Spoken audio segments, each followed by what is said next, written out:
Alright, hello, Duelist players. Welcome back to Team Wars 2. This is the third and final cast for Week 3's games. We have two more sets to cover this morning.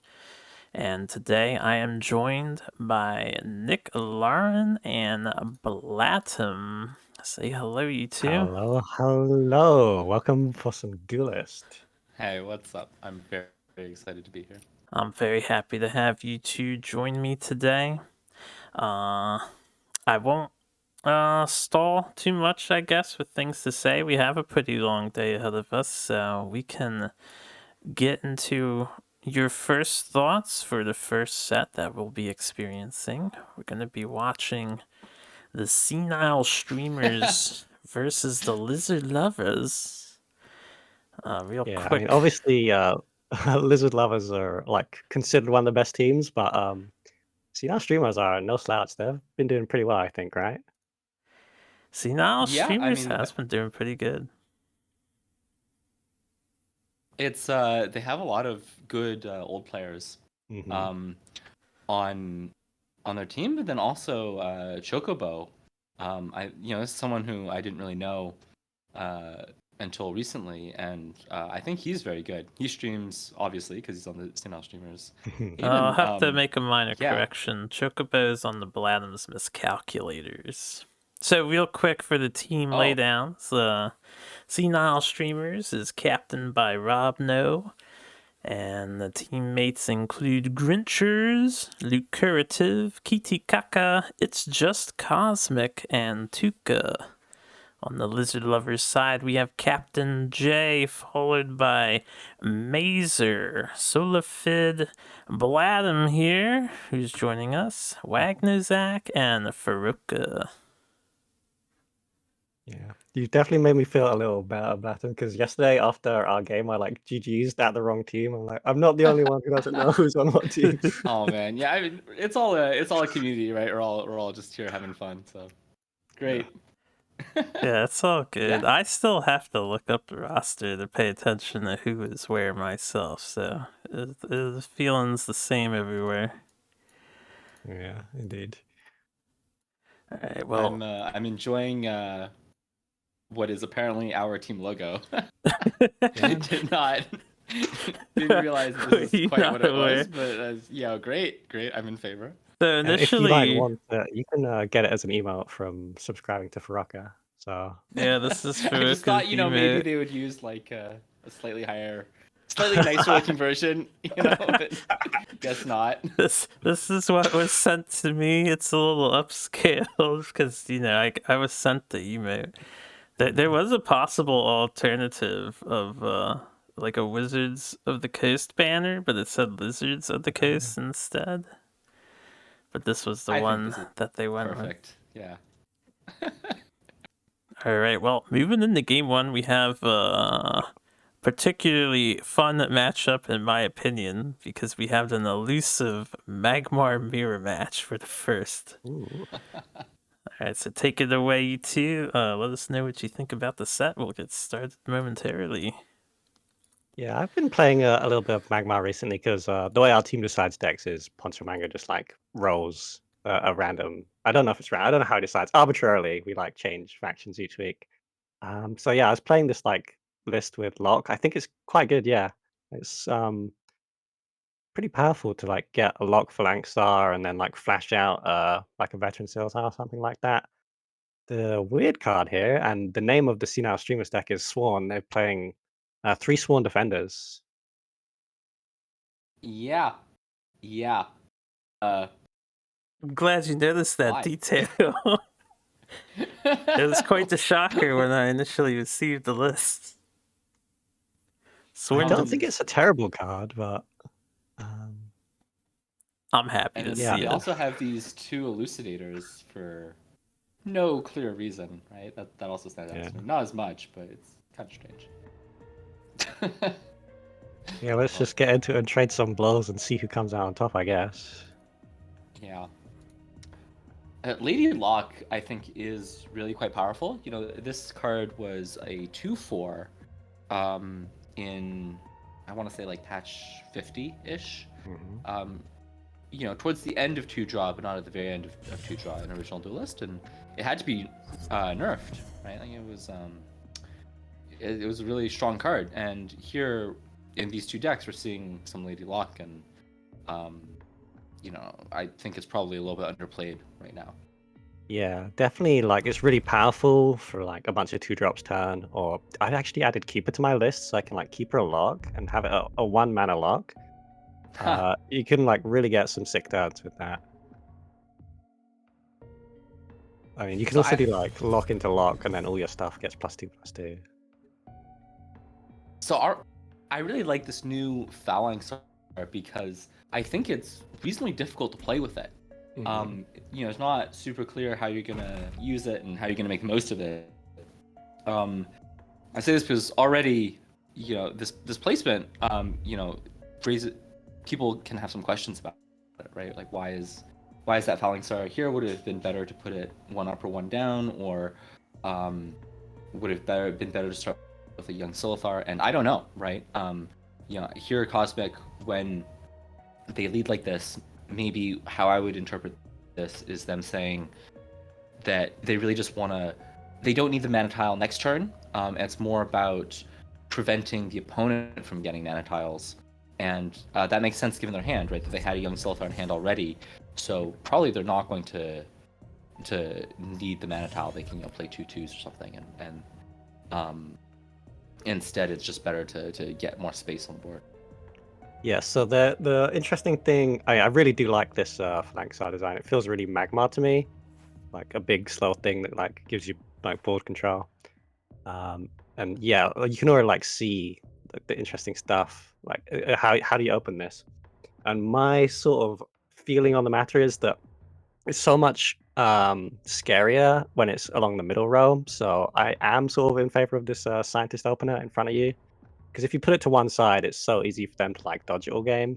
Whereas when it's in the center, like it can move up and like hit everything in the top row, or it can move down and hit everything in the bottom row. So yeah, but I don't know if this is gonna like be something that we later like we'll play the card more and like realize, oh, actually it needs to be played this way or that way.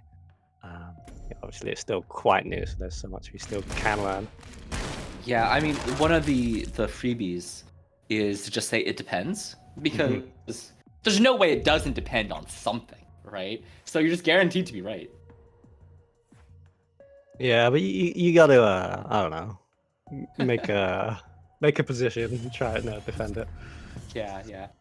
The one big concern I would have opening middle, there's that often your general wants to move to the middle tile turn 2, and if you play your Phalanx Star in front of you turn 1, then it also wants to move to the middle tile. So sometimes there can be some tension. So it's a fun and interesting card, I think.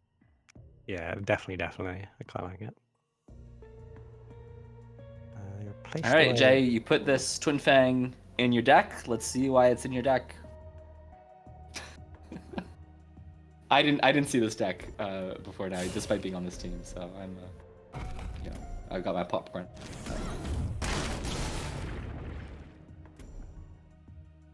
Yeah, I mean the change on Twin Fang has like plummeted its popularity.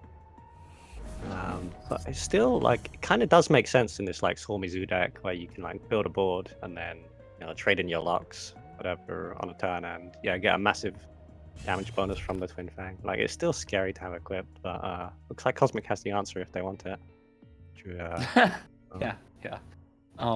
It feels like almost kind of unfair to be rust crawling a Twin Fang. Like it's not that broken, right? But here the Twin Fang is nice, just being able to clear this 2/3 young Silithar with one hit. So it's still a nice position from Jay to protect their egg, so maybe we'll see the Flash Harvester. Or, Flash Rust Crawler to take the tile and then Harvester? Is that the play? Yeah, this is something that a lot of people overlook, right? That they can flash a 2-drop onto the tile and then not take the damage on their Harvester. Sibin commenting in chat that Jay didn't read patch notes. That seems reasonably likely to me, actually.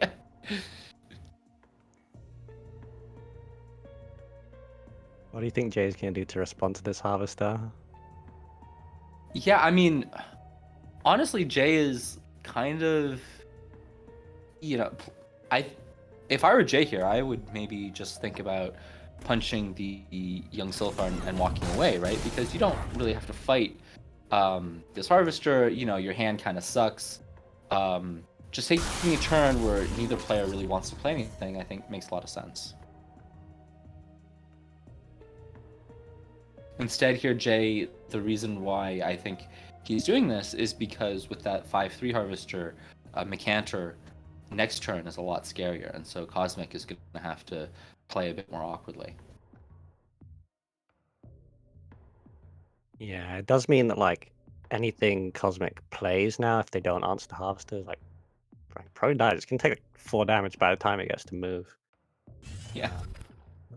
Ooh, that's a good replace, I think.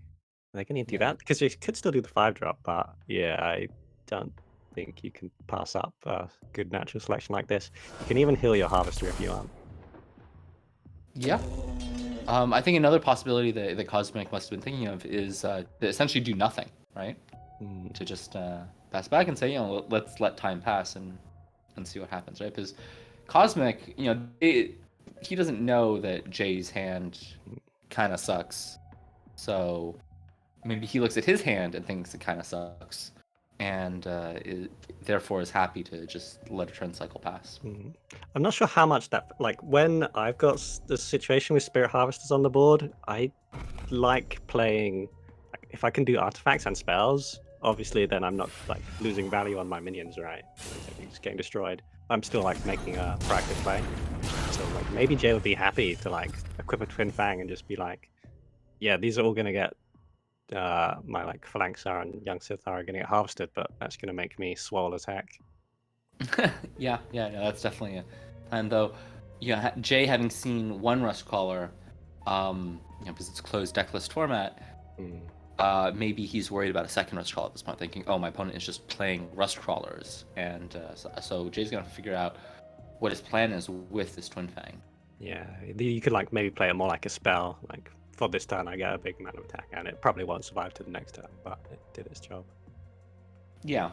Often a plan can also be to start putting pressure on the opponent, and then, right now Cosmic only has 3 cards in hand, and if you're putting pressure on them, they're not really going to be incentivized to be holding a Rustcrawler. So if the pressure's on, then you can play a Twin Fang, and you can just expect that it's probably not going to get Rustcrawlered immediately.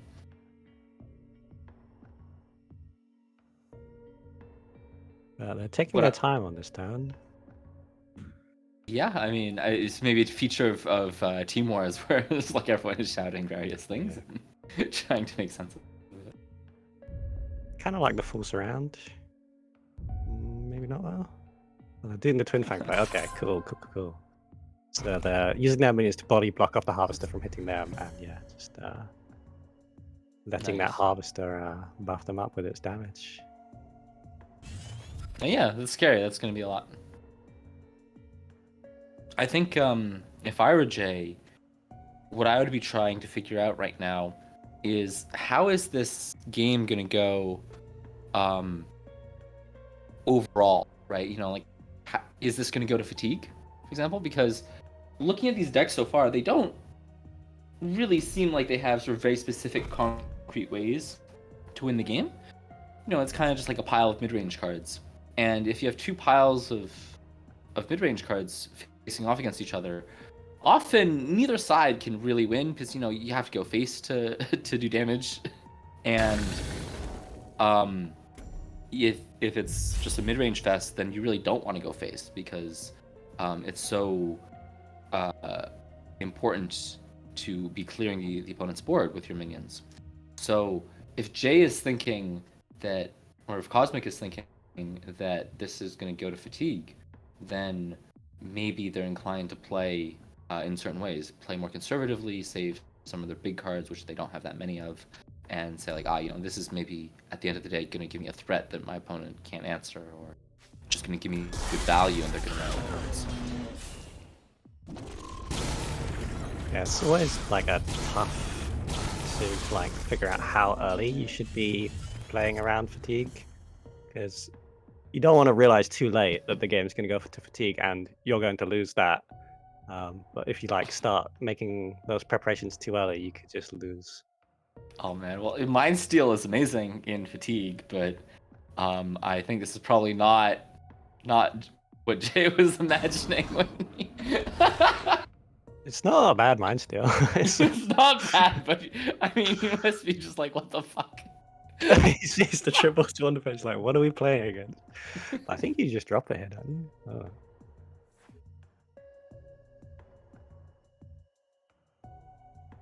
God. Yeah, when I tuned into this moment live, I was cracking up too. This is like a totally normal Magmar deck outside of this, and then you might still get 3 Sworn Defender. Oh man, this is great. This game is fun. All right, well, so Jay has this. There are options here, right? There's still a lot of options this turn. You've got the 6 attack Twin Fang. Are you punching face with that? Your opponent's not that low. You're kind of low. Maybe you want to try and save your Twin Fang. I don't know. And there's also this question of, do you cast the Harvester? Do you clear it?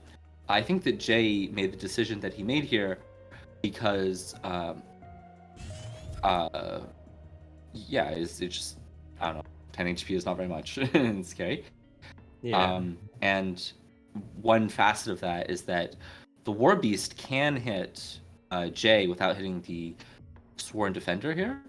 And if Jay doesn't have the extra attack from the Twin Fang, then the War Beast lives.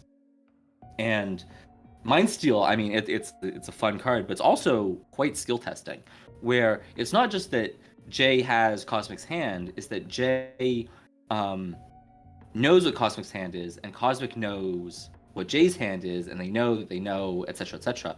And so Cosmic knows that Jay doesn't have an answer to War Beast. So if Cosmic replaces into a War Beast, then they can totally just try and like send that War Beast face at some point, with Jay having only 2 attack, and then that might be hard for Jay to clear, and that's a lot of damage, and they can't really take that. Yeah, we're on the 7 mana turns in a Magmar Mirror, and we haven't seen a single War Beast. And it would have been quite good in some of these turns as well. Mm-hmm. But this is a really nice clear from Cosmic. Yep. Clearing off the Fang and the Big Provoker. Yeah, Cosmic definitely crushing this match. I mean, this is just amazing for Cosmic. And they've drawn their Macantos to try and finish the game as well. But they're going to have to overcome some Sworn Defenders. So I think you probably just played double 4-drops here, but yeah, the Sworn Defender can come down next turn with like 4 and a 5.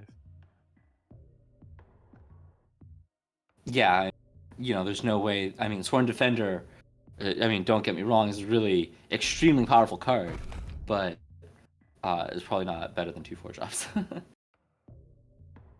It can be tricky to do this in a way that is reasonable against Macantor. Jay, having moved the general already, indicates that he's willing to give up certain ways to play around Macantor. But sometimes what you want to do is you want to play something and then move and play something else, and then it's at least a little bit spread out. Yeah, I'm not sure about this movement, to be honest, but we'll see what they do. Is the Emerald Rejuvenator is really weak into Macantor. Like double veterans is obviously a lot better into that scenario, but then you're not healing. Yeah, there's some level of mind games going on where ultimately Cosmic's deck is like fine outside of these Sworn Defenders, but from Jay's perspective, you Mind Steal, you get a hand of 3 Sworn Defenders, and you think, what are we playing against, right? They could have anything, and if they could have anything, you probably want to heal. So I can understand this rejuve.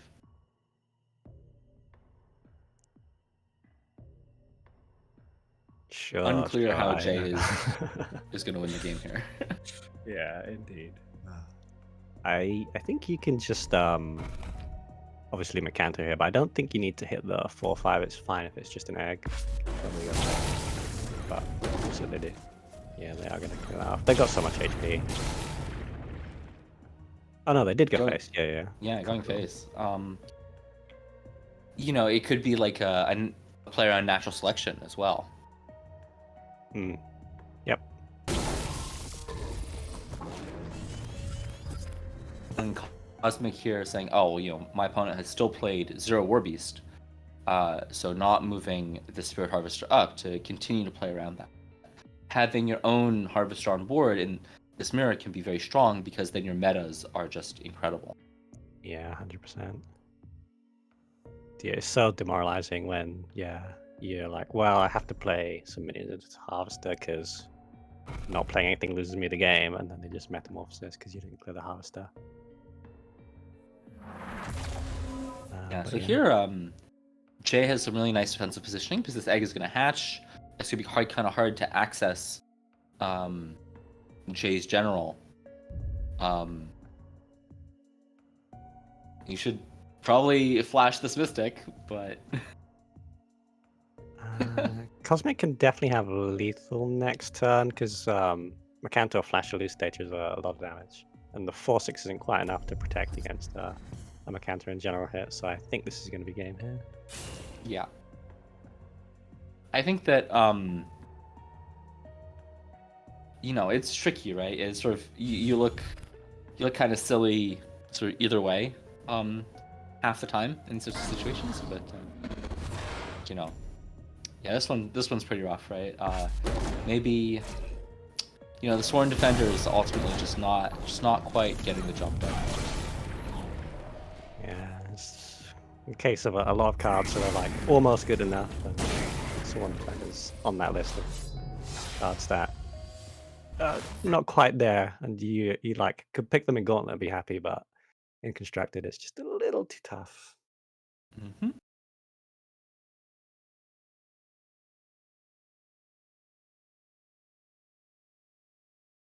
Yeah, this is our best deck name for sure. You know.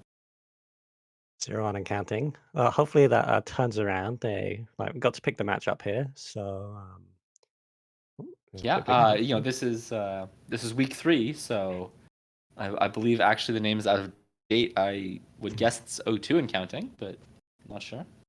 I guess they stopped counting.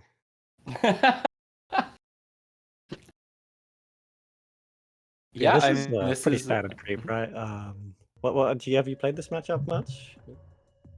One thing that's kind of interesting is that it has Whirlpool Reavers in it, right? And that can be good in a Team Wars format, right? Where they're locked into certain decks, and then sometimes Whirlpool is kind of bad, and sometimes Whirlpool is really good.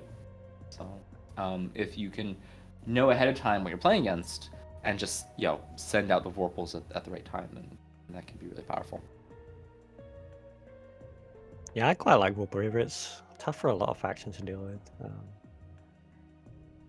Because, I mean, like, it could be quite scary against Abyssian to just, like, kill it and not have a way to clear up the Wraithlings if, like, they're playing Shadow Dances or something. But then if you don't kill it, it's even more scary, I think. So, 6/6 Celerity can end the game very quickly. Sibin is informing me that I won without playing it week 2, so I guess 01 counting is accurate. Thank you, Sibin. Yeah, we have a lot of internal back and forth over Grasp of Agony, where some of us think, oh, you gotta play this card in Abyssian, and some of us think, oh, this card is unplayable. Like, don't, what are you doing, right? And I gotta say, this opening hand with 2 Grasp that like clearly does nothing. It makes me feel kind of sad. Yeah, it's like one of the most efficient cards in the game when it works. And I mean, I guess like if you know like your deck list is going to be posted like each week, then if your opponents check that and see, oh, they ran it last week, we need to respect it, whatever. Like that's got a little quality of its own. Yeah, I tend to play. I mean, my most played Abyssian decks at the moment were like aggro, and you have to play in that even if it's like 1 mana 3 damage. It's pretty good. But you can also like force them to be defensive on their like last turns, hopefully, and they like have to body block, and then that's where it gets really good. Grasp and aggro is definitely incredible. Yeah.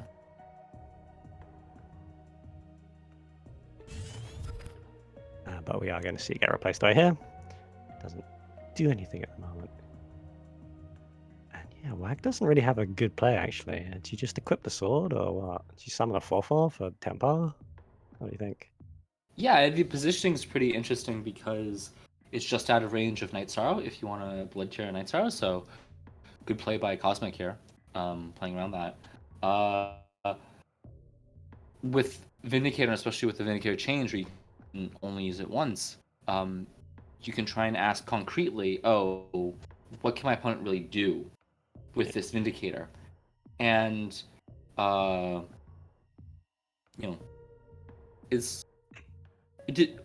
there veterans played by Cosmic last game?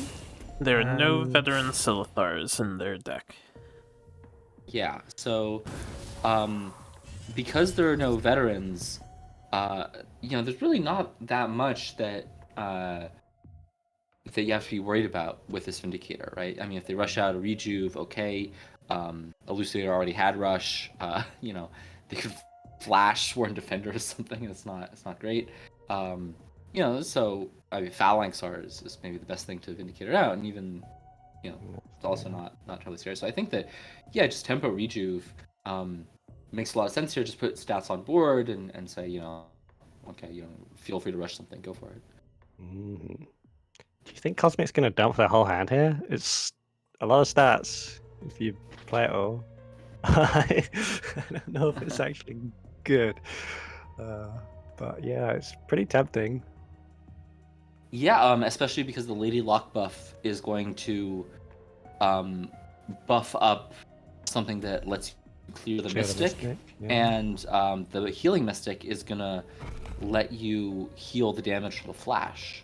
So it looks really cool. Whether or not it's actually good, I don't know. I think it's fine. I mean, you're putting your faith in the heart of the cards now. You're top decking for the rest of the game, but I would at least rushed out something to clear the Mystic here, because I agree. If you're just top decking, this Vindicator could be useful for a long time. But I think it is actually nice to clear the 2/3 as well, because then Wag can't even really profitably hit the 3/2 out of hand, because it loses provoke. They need to. I mean, they do have the Blood Tier in hand, so it would be fine to egg the Silthar and ping it. But yeah, it does potentially make that awkward, right? Lots of options for Wag here. Pretty tricky. The pacing feels so weird to me. I feel like I'm almost surprised that Wag only has 4 mana on this turn. I was thinking like, oh yeah, you can equip Spectral Blade and then Grasp and then Ping and then you're good, but you don't even have mana for that. Wow. The Spectral Blade, I think, is pretty good here, though. It clears the 3/4 provoke. You've got the Mystic that did not get cleared last turn to clear the egg, which you can happily trade into a Lady Lock. I don't even know if you maybe equip the other blade then afterwards, but you could. Yeah, another option was to going for the 1 heal instead. The option would have been to ping something or to just like grasp for damage. I think grasp for damage makes some sense. Setting up a ping for the next turn if you want it, but also keeping the ping for that ping Night Sorrow combo.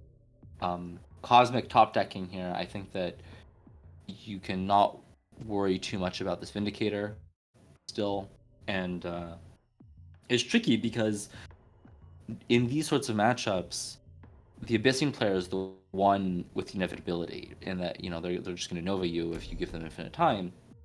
It's not really clear how Magmar is winning the game. So you want to be putting pressure on them, and if you've only got 2 cards in hand, that really limits your ability to put pressure on, right? It's sort of like you've gone all in, you've said, hey, here's what I got, can you beat it? And looking at this board, the answer is yes. You can Yes, beat yeah. it. So We're going face to clear off these Spectral Blades. Sure, I guess it makes sense. I guess they're going to rush out the Spirit Harvester. We'll ping off the Mystic here, and yeah, just continue going face. That's not bad. this is the way to do it, right? You gotta go face here. The Night Star change really coming in clutch. That's awesome. You can do an Iraqi first, I imagine. Yeah, so I think a lot of the discussion here is going to be how do you play around War Beast? How do you want to play around War Beast? There's also always the chance that there's a Dancing Blades in there, so maybe there's some thoughts about how you want to play around Dancing Blades. Ways you can play around Dancing Blades, partially, are to play, say, the Iraqi right in front of Starhorn, and then at least Starhorn has to move first before Dancing Blades, and then the Dancing Blades might be a little bit out of range or something. I don't know. Yeah, But probably discussions about this. I think that clearly what's going to happen this turn is an Iraqi and then a Night Star are going to be played in that order. yeah. I mean, in Team Wars, you do have 90 seconds, and you have 5 or 6 people all with their different opinion about the slight positioning differences. So there's no reason not to have the discussion over it. Yeah. Well, I think even if it were just me playing, I would think a pretty long time. Yeah. Well, I mean, not that long, so I think it's obviously the best played, but I would think about it. It matters, right? Just giving up a free 2-drop, that decides games at a high level. So. Yeah, absolutely. And Cosmic again, with a very small hand size, don't have all the options in the world, and this Sithar Elder is uncastable, so it has to get replaced. Yeah, this was last month, right? So this was before the Elder buff. So, yeah, I mean, Cosmic is screwed. Cosmic is really not good for them.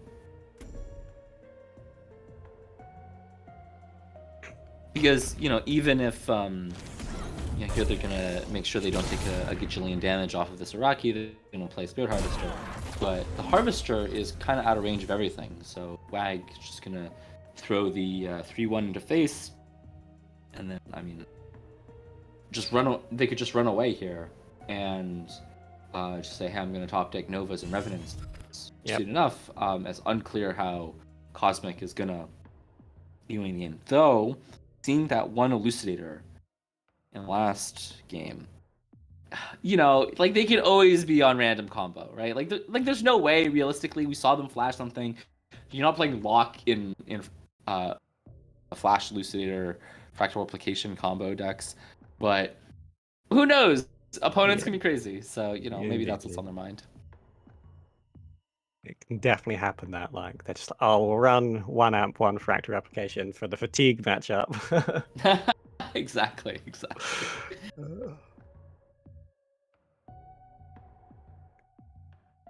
you're going to see a big old Vorpal Reaver come out here. No Metamorphosis in Cosmic's hand, so this is going to be scary. Yep, here playing it so that it doesn't die on board, using celerity to be able to threaten the 6 damage, and the 6 damage is really crushing in the situation because, of course, that low against the Abyssian deck, the Revenants kill you and the Novas kill you, so it's really bad. Yeah, Abyssian really starts being very scary for damage once they hit the 7 mana turn, and playing a big scary 6-drop like this that they have to answer can definitely set you up just to start spamming out your Revenants and Novas.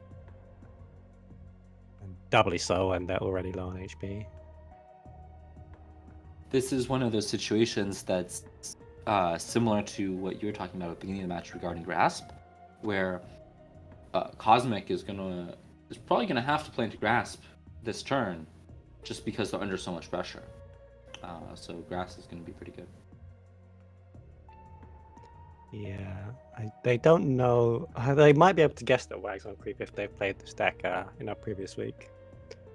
But yeah, also when you're playing around Nova, you also tend to play around Grasp as well. So maybe they'll try and find a position where everything is spread out. Or maybe they won't. Yeah, I mean, it's hard, right? Just playing on celerity and to not die to that, and yeah, it's really tricky. I think everyone is on creep these days, or on Nova, so it's a safe bet, one way or the other.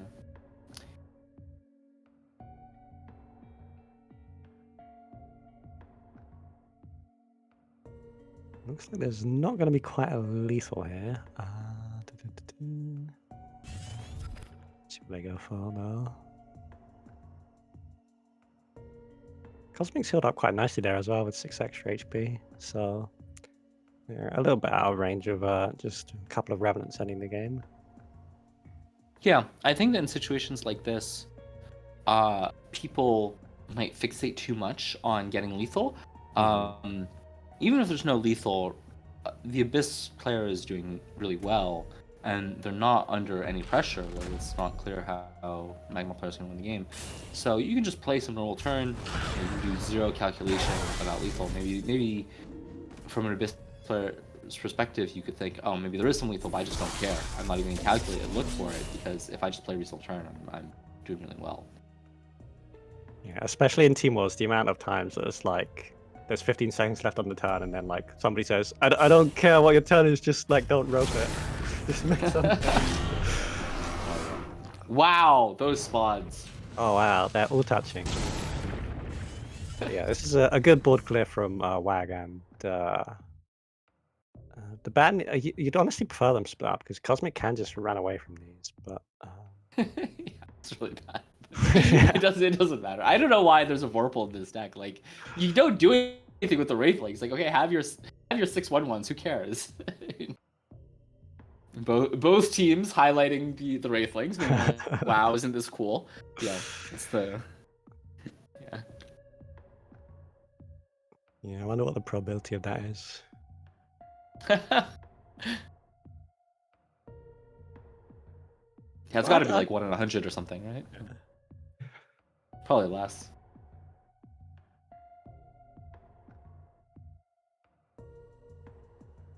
What's great about it is that it makes it really, it makes it really, really tempting to play this Mechanter and clear them because it's just so pretty.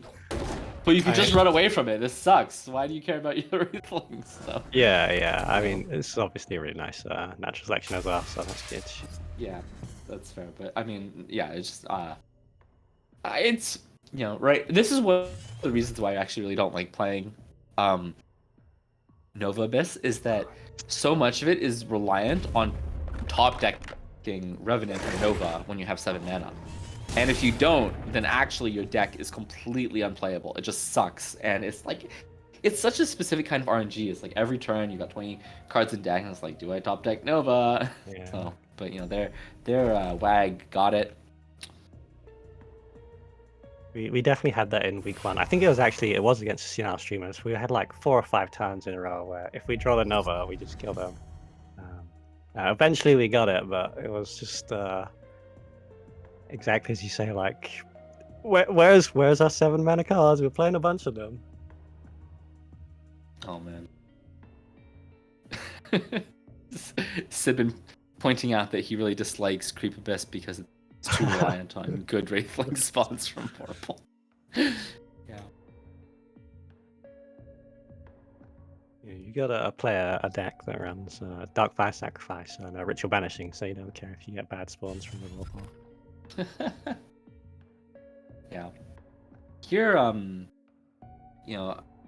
Wag is probably thinking, what's the 1% where Cosmic wins this game, right? So maybe Wag is inclined to play an Emerald Rejuvenator here just to up the HP a little bit and say, oh, you know, if you have some like ridiculous shenanigans that I'm not imagining, maybe I put myself out of range. Yeah, 21 HP. You'd still die to Flash, Elucidator, Fractal, Greater Fort. That's 21. So.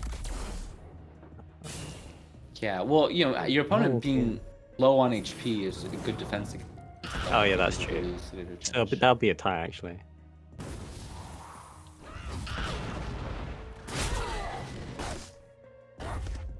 I think you need 8 to tie. Oh, do you? Oh yeah, because you have to flash out, right? Yeah. Yeah. Yeah, you're right. So yeah, Wag is just kind of safe against everything, you know. It's Yeah. Therefore, they just elect to go for the full board clear. They've got a backup Yeah. lure as well, so this they're not positioning is practically nice tight. with the lure on the young Silithar, making sure that the opponent can't voluntarily run onto your creep at 6 HP. Oh yeah, that's nice. Yeah, it, like stops running away in that direction. I always laugh when I see like the eggs on or the rebirth minions on a creep in their like eternal purgatory. Like, why am I born just to die? Yeah, and I mean it's really good against natural selection. So Oh yeah, also like ZX points out, the hatching of the egg, it says at the end of your turn, but it does not get the lock buff. lock when does it's- not affect. Wait, lock affects summons, and the egg hatching is a transform.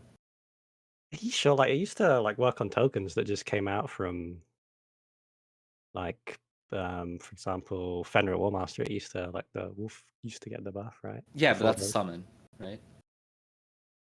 Oh, so it's like a transform, so it doesn't count. Yeah. I got you. Got you. Got you. All right. So the counter to Bystian apparently is Jax. Yeah, That makes a lot of sense. Yep. Abyss is pretty dead against Jax. All right. Good format. Yeah, they've got 3 blood tears, so like maybe you just hold on to your blood tears. But yeah, definitely very tough to deal with a Jax. Oh yeah. The 3 aspect of the fox is really kind of weird for me in this deck. Normally you see something like Hailstorm Prison and that's a lot, but here it's aspect of the fox. So I wonder if that's tech for something specific, right? Because in this format, you can make a deck where it's like, oh, you know, when they send this faction, we're going to respond by sending this faction, and it could be against a faction where Hailstone is not good, and Aspect of the Fox is really good. So I quite like Dancing Blades with Aspect of the Fox. That's like a pretty sweet combo. yeah, But absolutely. they're not running it. It's just fine. It like deals with any big thing. Are they going to play this in the center or towards the Minotaur? And yeah, I like that, especially as they don't have a 4-drop they need to ramp into. This aggressive positioning. Yeah, the best part about doing this middle opener, a lot of people call it the scientist opener, is your opponent can just misplay horribly against it, like this. That's nice. There's some free equity. What would you do instead then? I would move too forward. I don't know why. Yeah, just let them hit you. Yeah. Yeah. You know, it's like.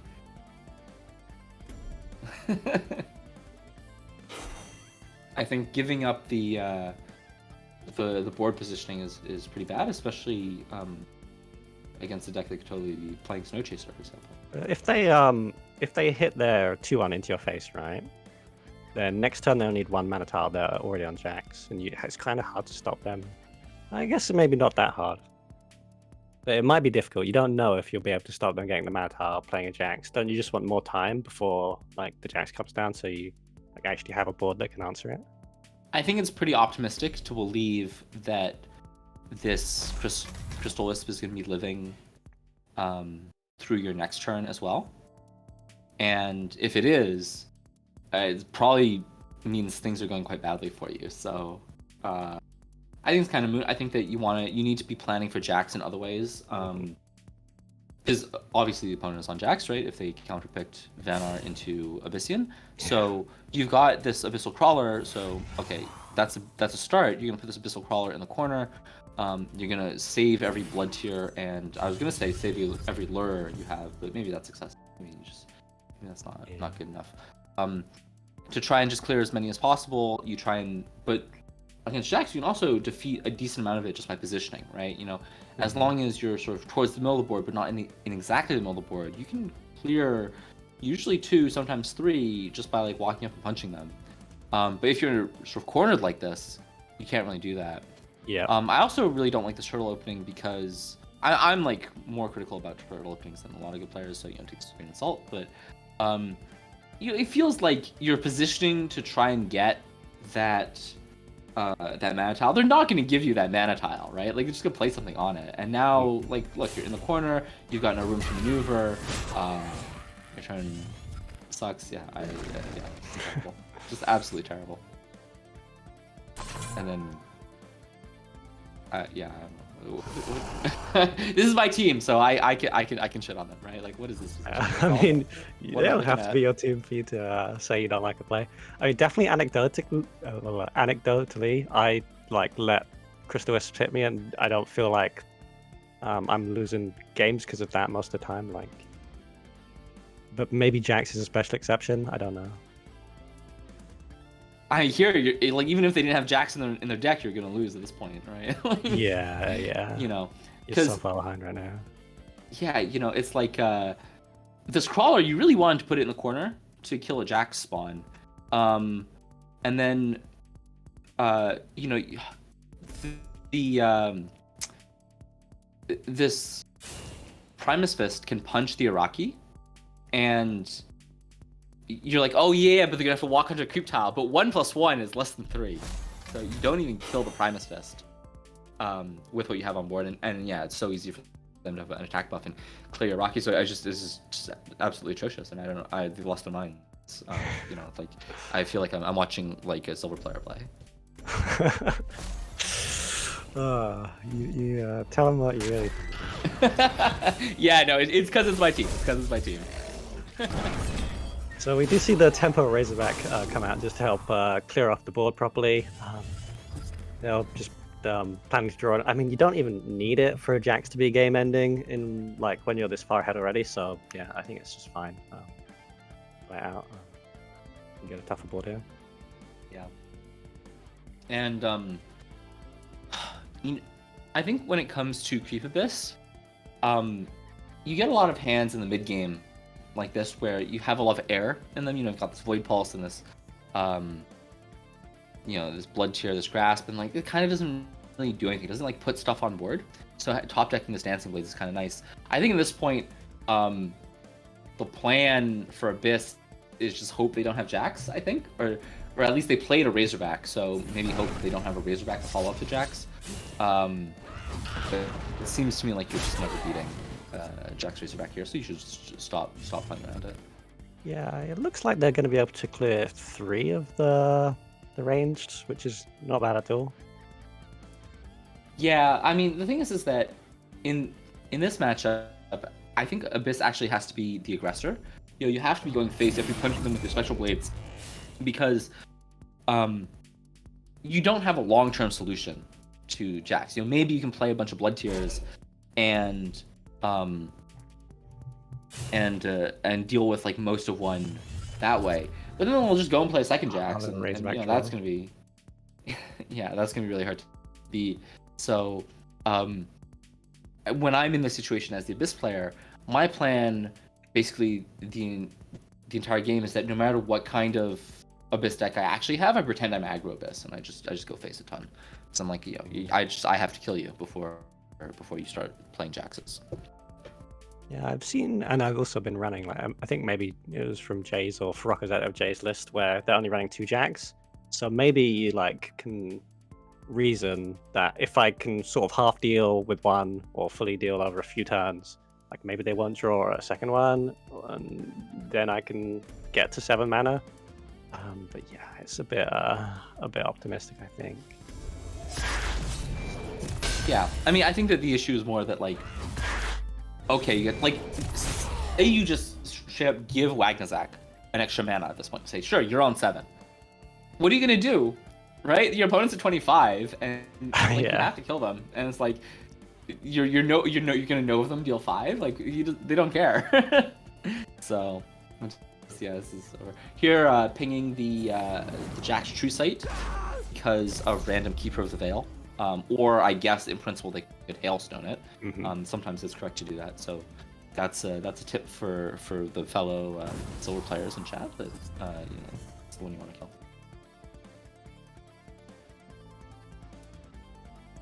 Yeah, there's little reason not to kill the main body.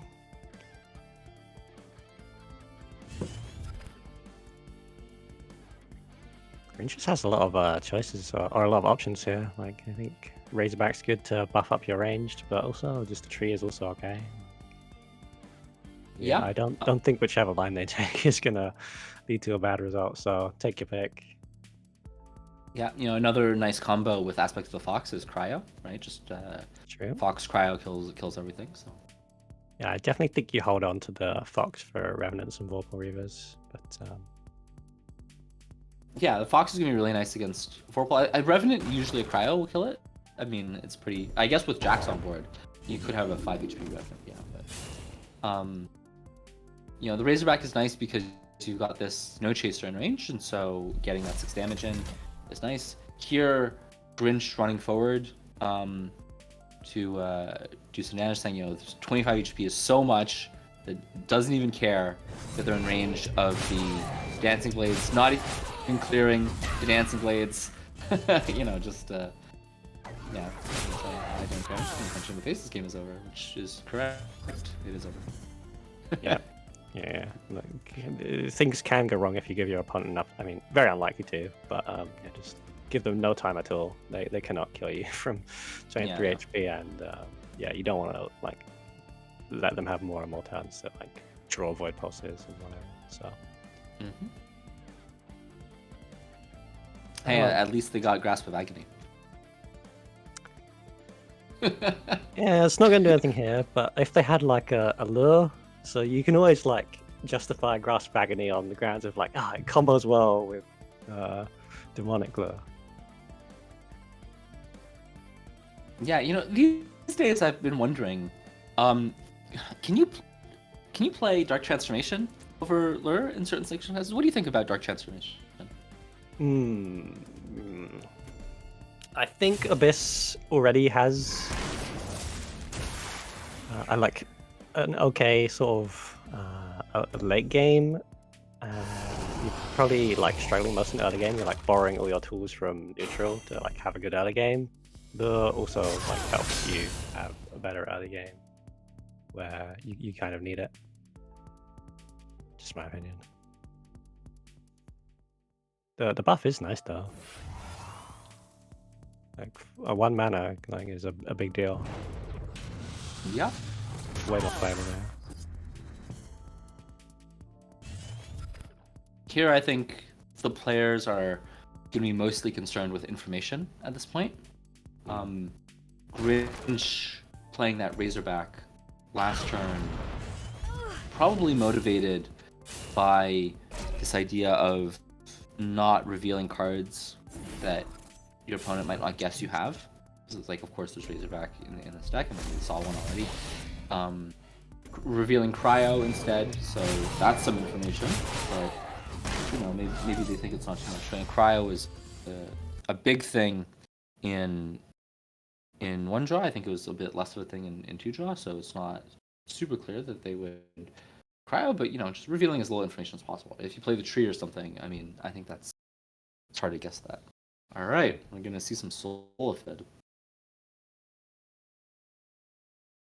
Yeah, Linar should be good here because there's no prophets, no Snowpiercers. Those are good cards. The tree is pretty good against Linar, but there's no other targets for martyrdoms. So this Linar matchup totally makes sense for the Lizard lovers. Yeah.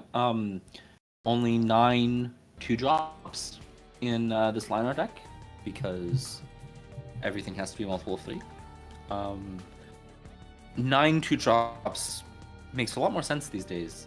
Before, I thought that it was too few, but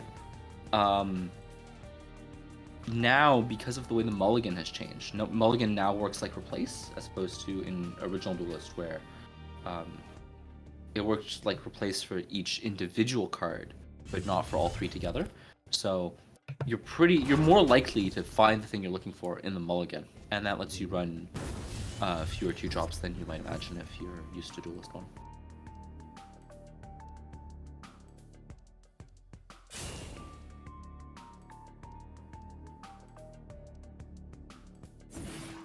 Yeah, to be honest, I don't have like a strong opinion on that. If people want to run 9, that's fine. If people like want their extra percents to not skip, that's also fine.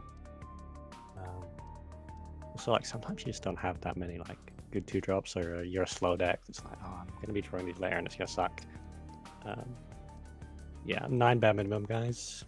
Yeah, I guess everyone watching probably already knows that, but Yeah. Yeah, it's also a meta thing, right? It's if you're in a meta where tempo is really, really important, then skipping turn 1 is a big deal. But for some decks, they can kind of get away with it, which is kind of interesting too. If you're Solifid, you just walk up and hit this 2-1, because I would. Yes. I don't care about giving them the mana. I just want to stick a Silver Guard in their face. Yeah, people are really worried about letting them ramp, but like, what are you worried about them ramping into here? I think that if you leave the 2-1 on board and you like the Silver Guard dies just on board, and that seems really not good. I'd rather, so they're gonna get the mana anyway. Maybe the concern here is that, well, on 5 they could Dancing Blades, but you can just Silver Guard directly in front of their general, and they can't Dancing Blades anyway. So I think you, well, all right. Solifid is gonna show us what's up. Disagrees, yeah. Maybe we're wrong. Solifid's pretty good, I hear, but I won't change my opinion. I think I'd definitely hit the 2 on here, even if I've seen your team full of incredibly good players disagree with me. Well, some people, at least on the team, disagree with you, but True. Yeah. Yeah, I think Mazer was not in the call the week that this was played, so if you see some strange things, maybe that's why. Oh man, look at this handful of Sunrises. Yeah. At 3/5 you can definitely tempo one out, so Yeah, that buff, I mean, 1 HP is like a really important breakpoint to get to 5. It's, yeah, I think the little buff there is actually like, I might even go so far as to say the entire reason why the Lionheart took this big surge in play. It's really good Sunrises.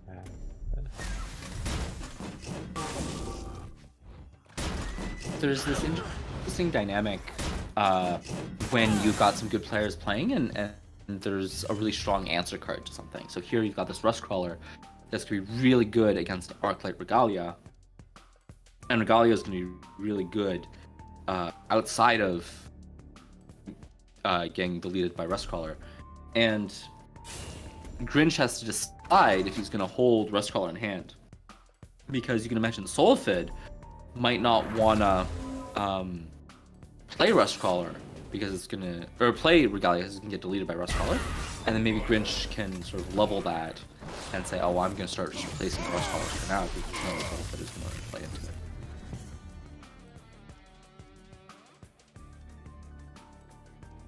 Yeah, and like the sort of result of that is that Solifid can happily replace away Regalias, and Grinch like has 1 less card slot in his hand at all times because he's holding onto this Rust Crawler. Yeah, it definitely favors the proactive player. There's a nice turn by Solifid there, demonstrating that he's aware of the mechanics, that if you martyrdom the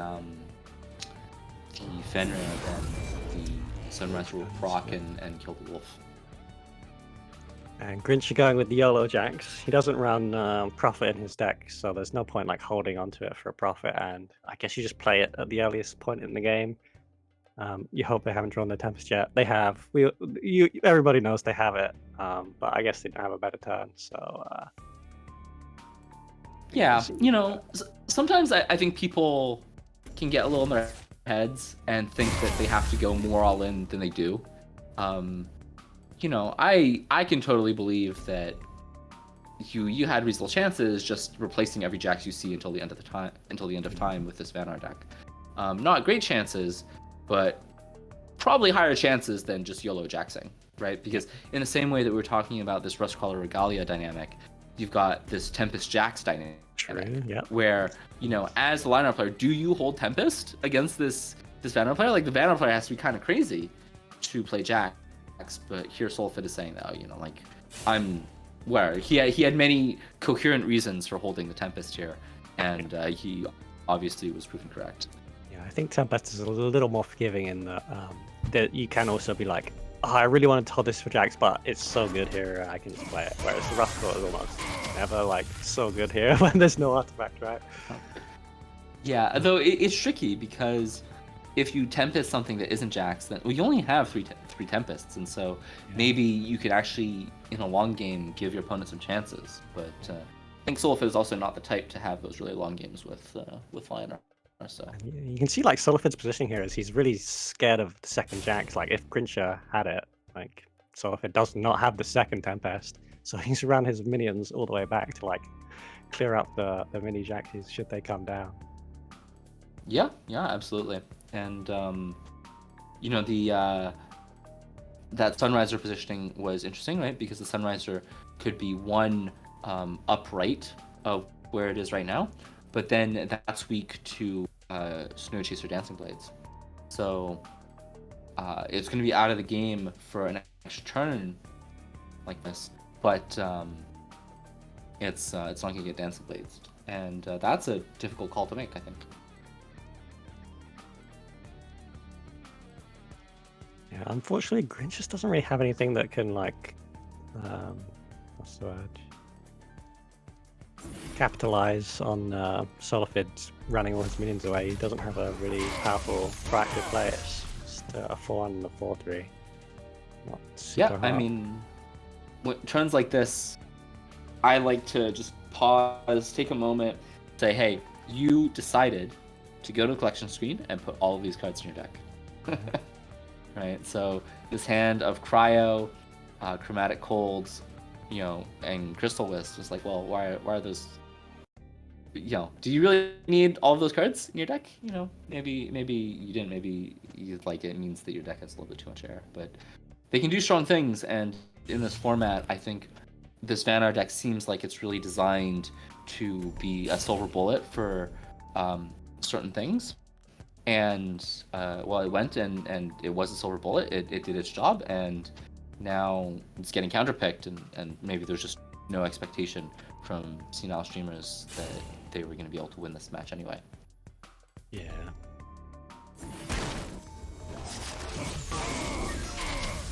Like sometimes that's good enough in Team Wars, right? You like brought in your Vanar, it beat their Abyssian. Now it's gonna lose because it got countered. You can bring in something to counter whatever beat it.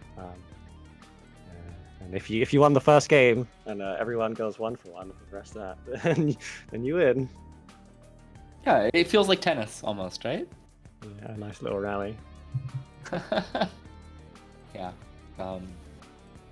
and I think that in a lot of the time it's going to depend on how strong you think a faction is overall, right? Do you think the faction is powerful enough to be able to break serve, where you say, hey, yeah, send your best thing against this and I'm still going to win a match? Or for the weaker factions, you're like, hey, as long as this doesn't go 0-1, you know, I'm pretty happy with how this performed. So, and it's hard to evaluate things in the game of Duelyst. So maybe they're just saying, oh, you know, Vanar is not great, and we're just going to turn into a Silver Bullet faction. That can make total sense.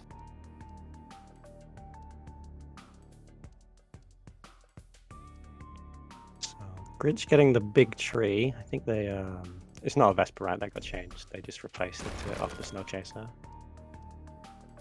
Mm-hmm. Yeah, it used to be Vesper, and now it changed to the Tree Dancer Vespers.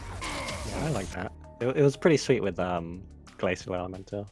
I guess that's Yeah, kinda yeah. like, But it's also because it can be awkward sometimes to cryo and then you get a 7-mana thing. You're like, oh, okay.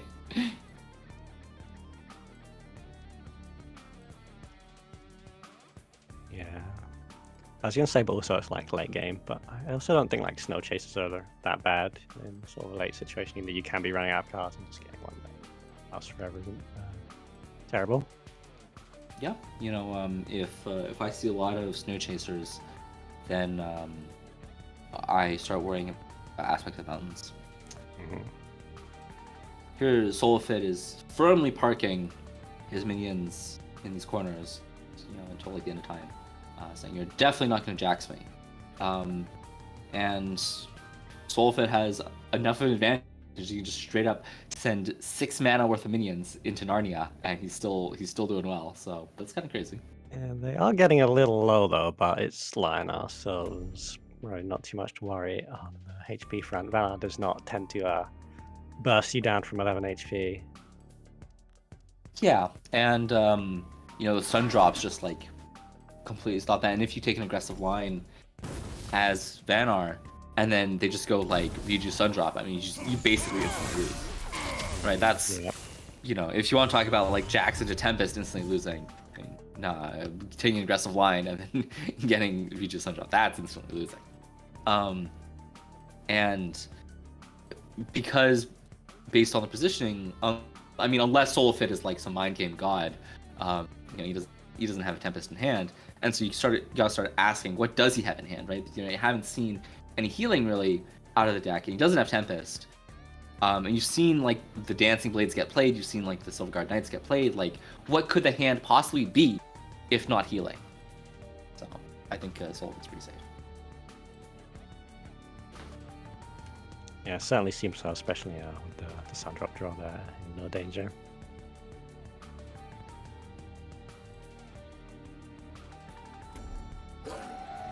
Aspects of the Fox, that lets them clear the Rejuvenator. Okay, sequence. So they're going to play the tree after they're losing their Primus, or are they going to do something else? It's going to be an oops moment. Or maybe they just want to be in this up 1 position where the Primus Fist was. Is it possible? No, I mean, they can still do that, right? They just, well, I don't know. Maybe there's an argument that like you don't want the 1/1 punchable, right? The 1/1 provoke. So yeah.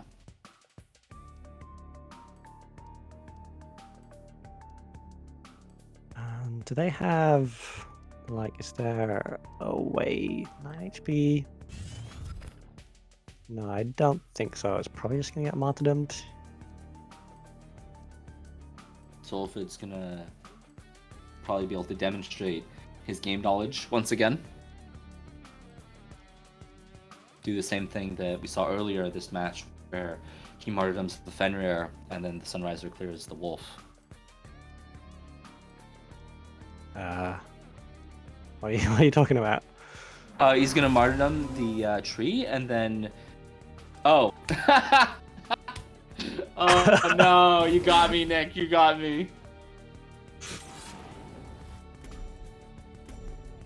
I didn't read the patch notes. You didn't read the patch notes.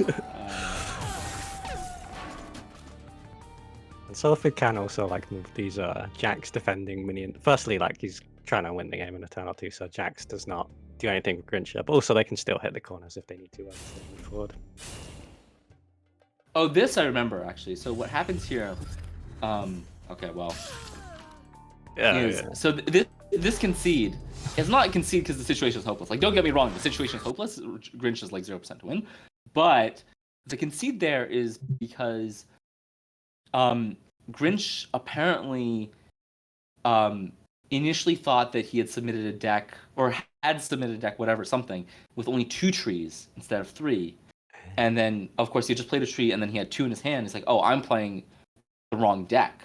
I should concede. And so he concedes. And then, there's some combination of, like, what do we do? How do we figure out? Because he played the same deck against Abyss.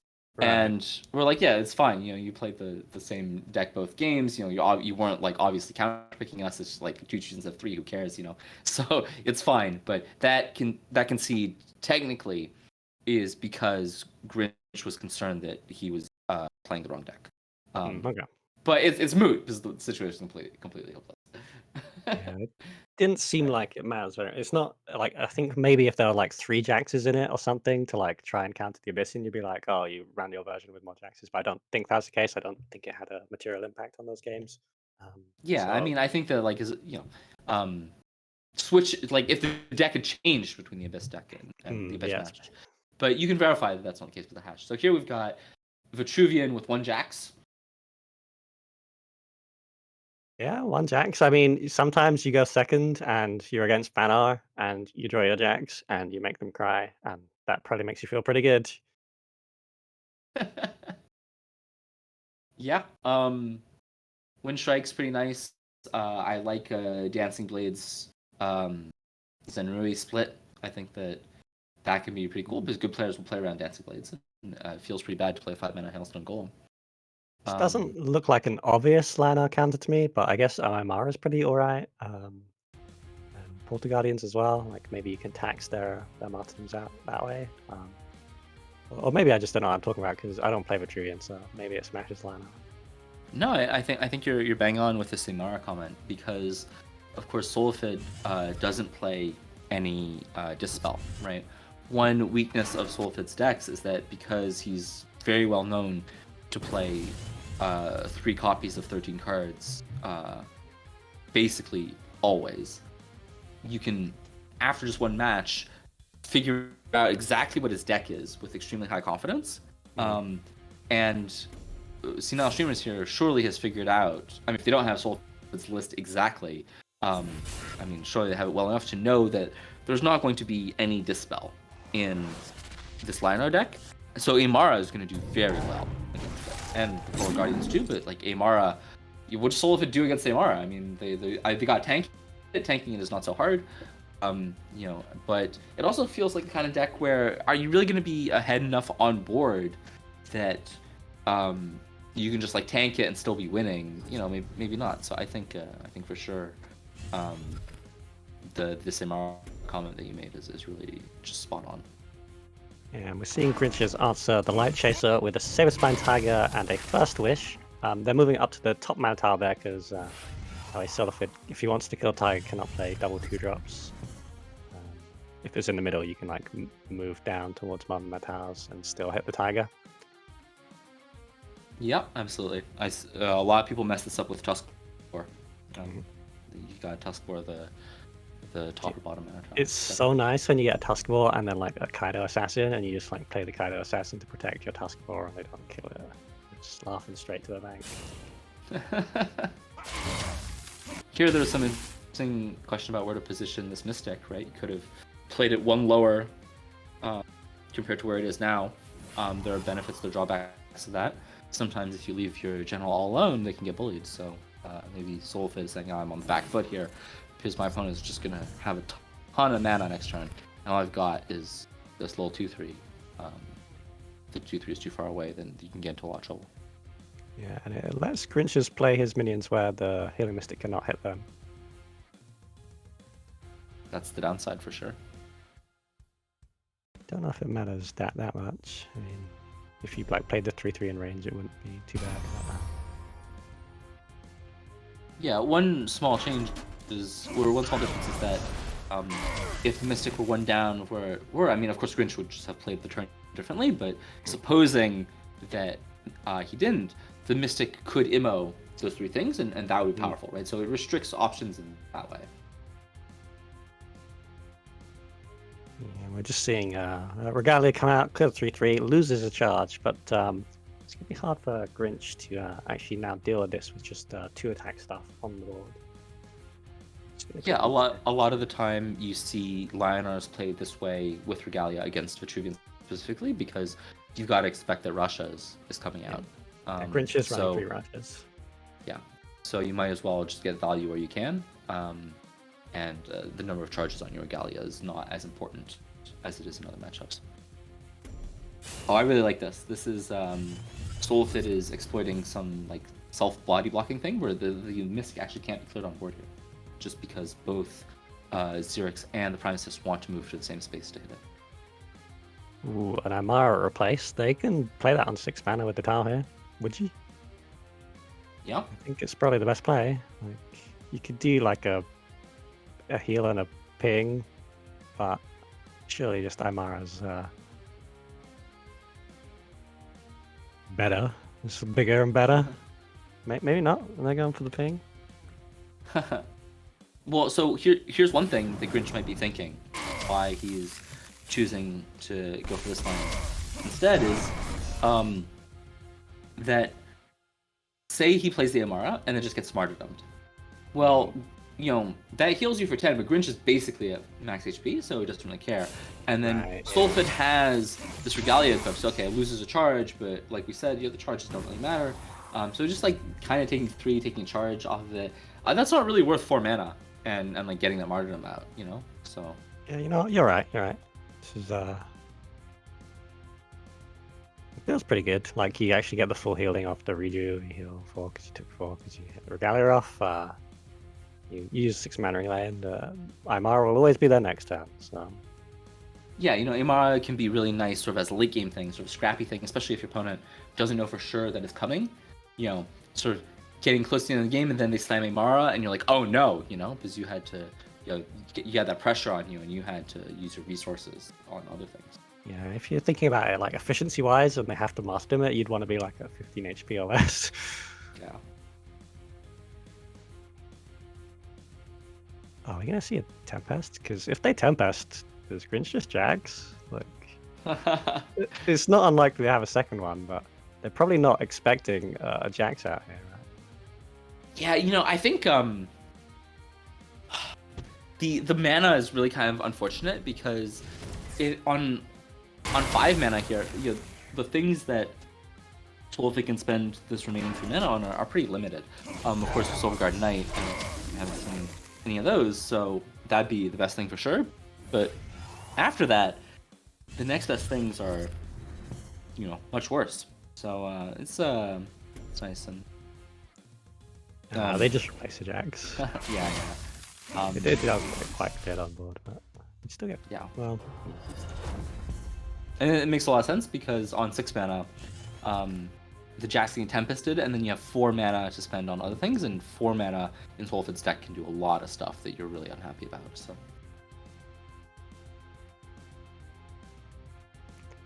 Indeed. Oh, is this like it only gets 1 proc off Martin, right? Because Grinch doesn't have enough HP to heal 2 procs. I believe it only gets 1 proc regardless because of how infinite loop protection works. I'm not 100% sure, but I think it's that. Still, with the healing mystic, it's a 2 mana 5/4, and that's pretty good. Here, Solfid, for this mystic positioning, they're thinking about Star's Fury, right? Because of course, if they had moved it diagonally, then Grinch would not be able to just punch it with the general, which is what they would really like to do. But it means an extra Stars spawn can hit Solfid's face, and he's really worried about dying in the situation, of course. Yeah, especially when you're like playing Lionel, you have all these tools to heal up. You just need the time to play it all out. You really don't want to be losing them just because you had all these hidden cards in your hand and you couldn't get out. Yeah, imagine dying to damage when you have 3 rejuves in hand. Yeah. Oh my god. I give Solfid some shit about these Sinjas. I'm not a fan of Sinja. Really? I see it like in almost all the Lionel lists that are playing this archetype now. But maybe it's just everyone copying Solfid. I think they're like pretty right. Yeah. No, I'm just crazy. But yeah. Here there's some interesting positioning where you could do this like, you know, this carrot, right? Like Solfid has done. You could also have done an L, where that basically the mystic that's behind Xerix is instead up left of Xerix, and that has advantages and disadvantages. But you know, it can be kind of unclear which one is better. Yeah. Just thinking like, what are they like trying to play around? But if they got tigers, like for example, if they're on like a Dragul style, like they can still get hit by the tiger no matter what. So I'm not sure. This like stops Grinch backing away nicely and body blocking, right? Yeah, honestly, I'm not totally sure why Solifid did it this way instead of the other way, because yeah, I'd be worried about what's happening here. So that's maybe I'll have to ask him about that. Yeah, a lot of the time when I'm like, oh, I don't understand why they did this, and then you talk to them and like, oh, okay, it all makes sense now. Yeah, no, you're smart. you realize something that I'm just not seeing. Also, sometimes they say, oh no, I just did it like that. Yeah, you know, or sometimes it's like there's just so much to think about in a turn. You know, what do you replace? What do you play? That you just don't get around to thinking about the positioning. And I mean, like you just follow some course heuristic. That's like probably fine. It doesn't really matter. Grinch is even getting 2 damage onto Solifid there with the last Darvish. Perfect for demonstrating the power level of Sinja. Yeah, Sinja's not going to be good here because they're so low, but in a turn or two, I think it could be useful. Yeah. Here, the positioning is really difficult for Solifid because you got to be, I mean, beyond playing around Frenzy, you got to worry about astral phasing, I think. Yeah. Even moving before playing anything seriously restricts your options there. And then there's a question of how are you going to be dealing with this Portal Guardian? Are you going to try and martyrdom it? Or are you going to like try and deal with it with damage? You know, if you're not playing anything in range of it, probably you're trying to use a spell on it at some point. Maybe like Dancing Blades, Immo next turn. Yeah, Astral Phasing's not super common, but it'd be quite a blowout here, and then it's really like messed up. Like probably Solifid like started moving, started taking the turn, and then someone's like, play around Astral Phasing. He's like, oh gosh, how do I play around Astral? I have to put my Rejuve like by the Healing Mystic, which they might do that. I don't know if that's correct. It doesn't defend you very much here. Yeah, okay. Yeah. No, I think that, you know, Solifid is good at like planning all these things out and being aware of these things, but just you know, it's just difficult, right? As Vitruvian in particular really messes with you in this way, where you've got like Star's Fury, and then you've got Blast with Syzygy these days, and you've got, you know, Astral Phasing on Portal Guardian, you've got Bone Swarm, like, and then you've just got like Tigers randomly going face, you know. So it's like it's so hard to play around everything, and I think that's you know, Grinch does a good job leveraging that, right? Because he's playing like a lot of weird random cards, and it can be hard to know what to expect, right? Like, I'm looking at the things that Solifid has seen. You have no idea if Grinch is like playing a Bonestorm or something, right? So you do. Yeah, that can be the advantage of like these weird little one-offs that you're playing. If you just like have one Astral Phasing, especially if you're playing the same people over and over on ladder, and they like get blown out by Astral Phasing once, they just play around it forever. Yeah. Here, Solifid might be predicting that there's only one stars in the deck, right? That's a one-of. Does that make sense as a one-of? That's a pretty common one-of.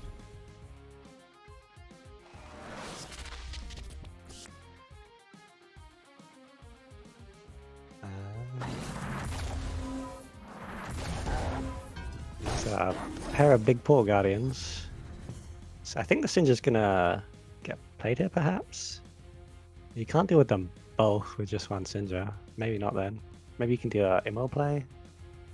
Yeah, maybe you cannot play your late game 7 drop that opening game it clears a 7 HP minion against the board of 7 HP minions.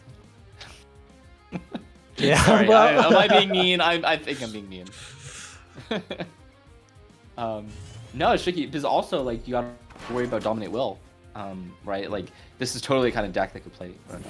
Wow, this is it's like not like you can see the pressure that Solifid is under here, where they're not gonna do the better version of that. I mean, not the better as in better to win, but like more enticing version of that, where they Dancing Blades the other Portal Guardian and then Immo, they get 4 face damage and they don't take the 2 damage on the Rejuve because they're like, well, you know, they want to play around maybe Astral Phasing some more. They want to play around Star's Fury a little bit more, or like other cards that I'm not thinking of. I don't think it's you really can difficult. Dancing Blades the top one, because then the bottom one just frenzies your stuff. So yeah, I like this. Yeah, I mean it's tricky because you could also say, yeah, I'm just gonna get frenzied at this point. They're gonna have to take 4 if they frenzy it, and then maybe they'll like do something else to clear it next turn, right? Like Yeah, that is true. Like what is the plan for dealing with the Sprawl Guardians? Basically, what I'm asking. Maybe it's Sinja. Cool. I Okay. think it is Sinja, but they don't have like a good 2-drop to play with it, so yeah. Maybe yeah, I don't know. Grinch drawing the 3rd Amara. That's pretty crushing. They also have another Mirage Master if they're like, these Port Guardians are doing pretty good, hard for Solitaire to answer. You can have another one if they want. Yeah. Wind Strike scary because it's hard to prevent that damage, and just a solid mid-range card.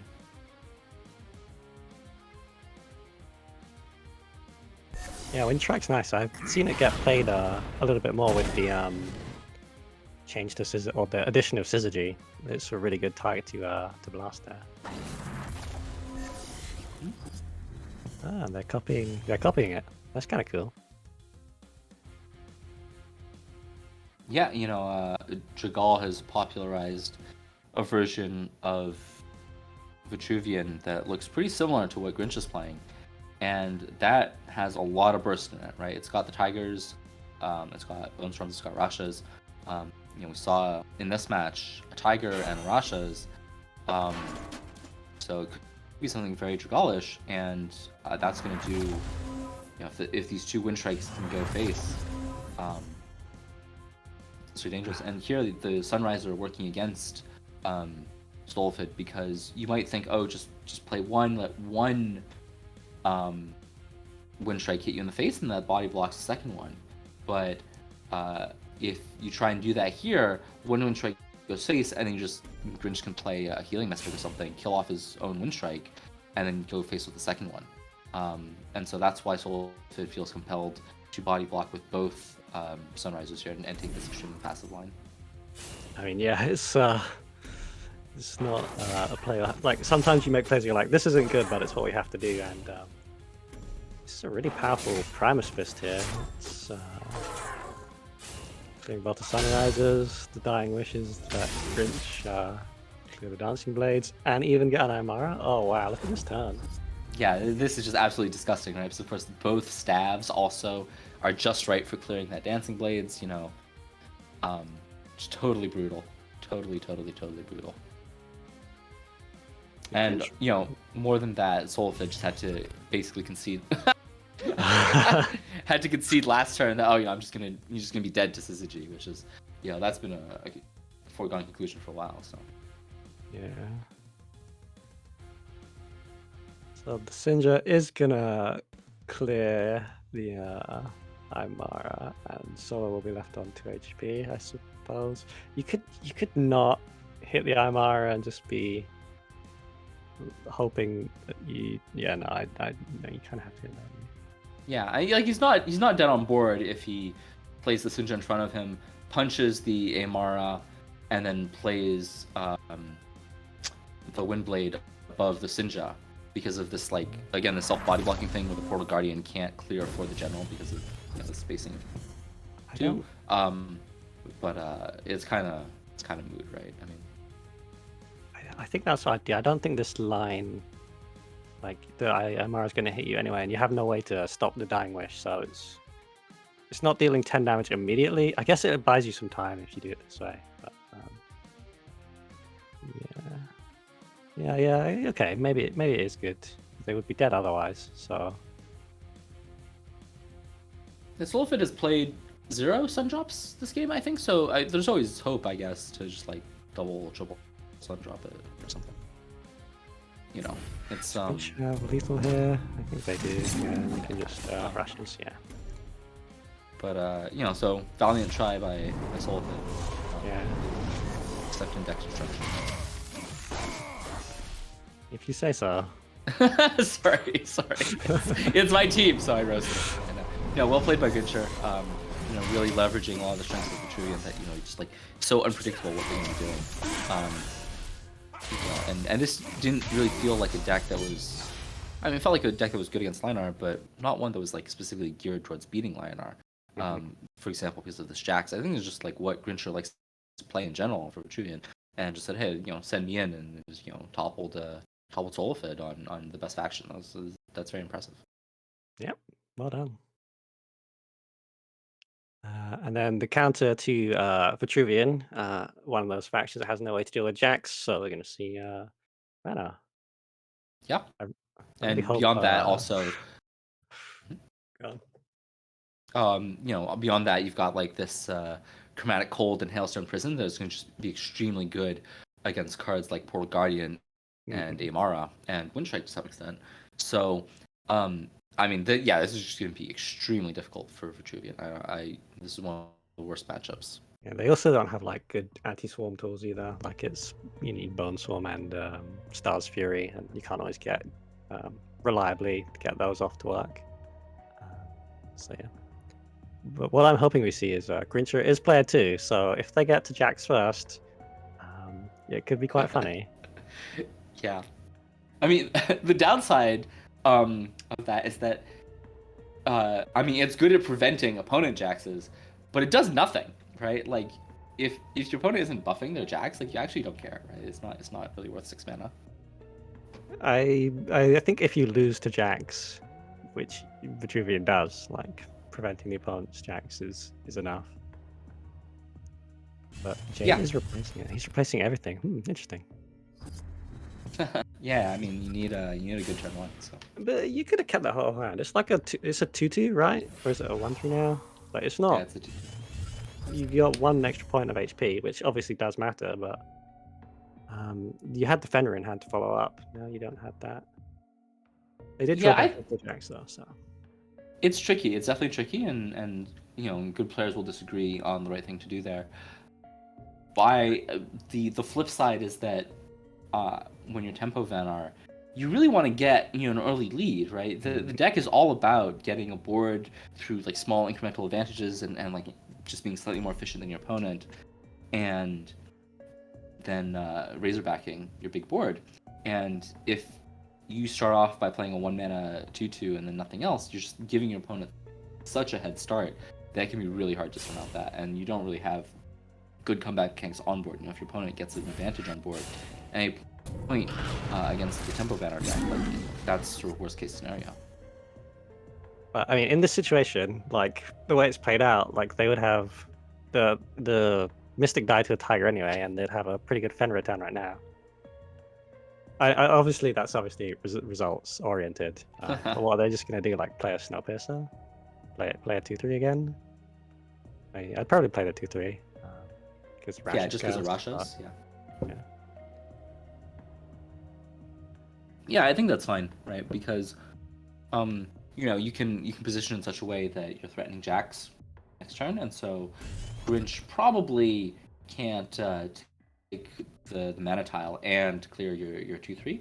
So you can play the Dreamgazer on the tile now if you want, and make it a 3/2 and body block it from Zerix. Could be alright. Yeah, Jay's list is really low to the ground. Like, it's really almost pure tempo, and it has issues with the number of cards it has in hand. So Dreamgazer is something that Jay is pretty inclined to replace, as opposed to just play. Yeah, I should mention that probably does also like factor into the decision to replace on turn 1, because they have so many 2-drops.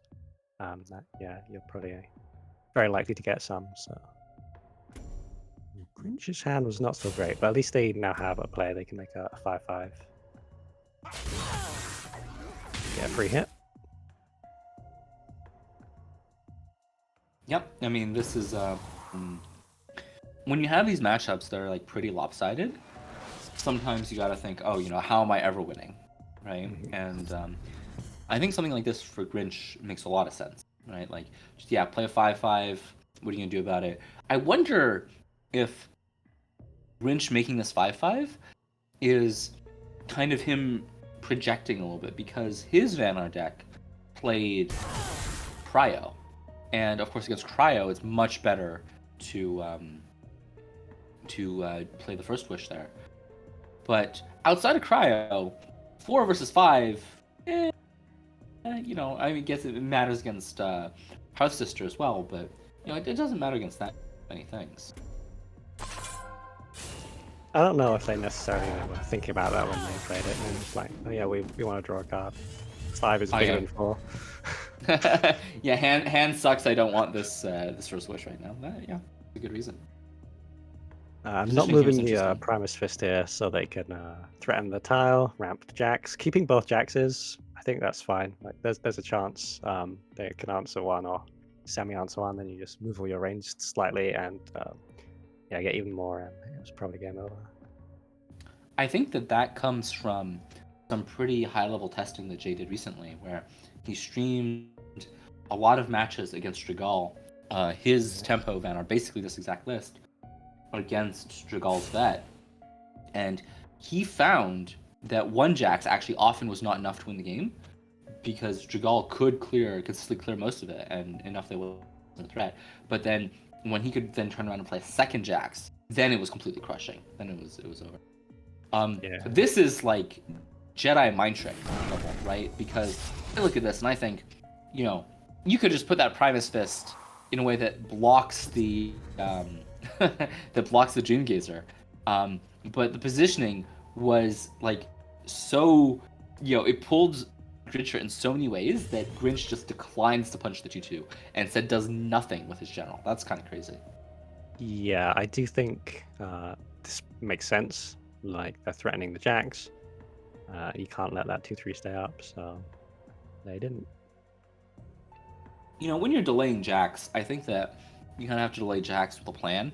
Mhm, Why are yeah. you delaying jacks? And here, I mean, honestly, I don't really see what Grinch is like.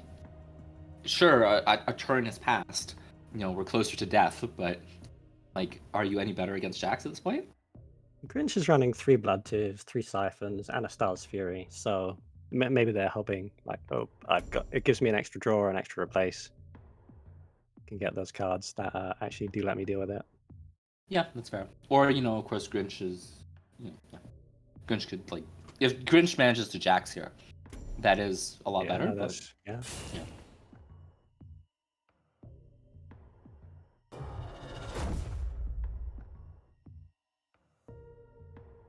You're gonna see a big Fenrir. 4/5 is such a beefy stat line. Yeah, and this positioning of like being diagonal is really tricky, right? Because Xerix could have been 1 space back, and that has 2 benefits actually. One benefit is that this doesn't happen to you, and the second benefit is that when you're trying to position against jacks, you know, basically there's 7 spaces on the board that can't clear any mini jacks, and Grinch is on one of those 7 spaces right now. And if you're 1 back, then that's one of the best spaces to be on against jacks, because then you can go up or down to either corner while still being as central as possible. Oh, you just dropped that, right? Like,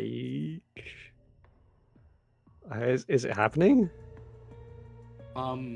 Yeah, it's kind of interesting. I don't know, right? Because you could also be worried about just dying. You're just There's a lot of dying, damage. yeah. If you don't clear any of the support, this Razorback is going to be huge. Yeah, like Mirage mastering a 4/5 provoke is also somewhat tempting.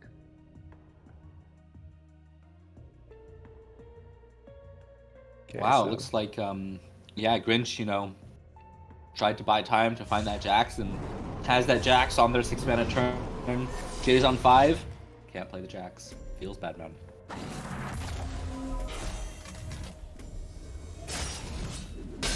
yeah, That yeah, Siphon that Grinch used 2 turns ago on that Dream Gazer, you know, he did that because he wanted to play around Hailstone Prison. He didn't want his Dancing Blades getting Hailstone. You know, he said, I need my Hailstone Golem.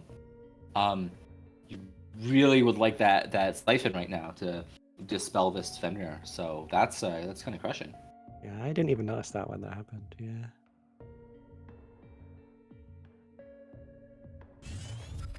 Yeah, I mean this is so rough. So I think that here, Jay, he's kind of low himself, right?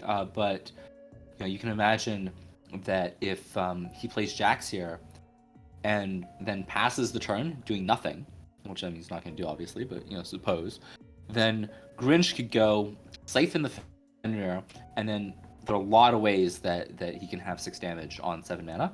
So Jay also has to be worried about his health here.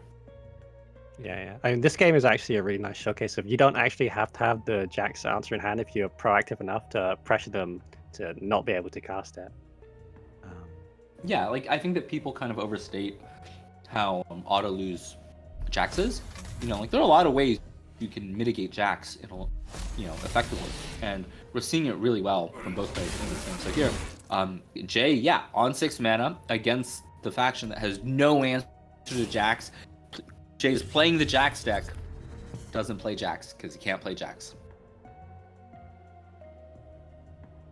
I mean, I think it was an option. I don't think it was like you can't play it, but yeah, choosing not to, and it's a pretty defensible choice.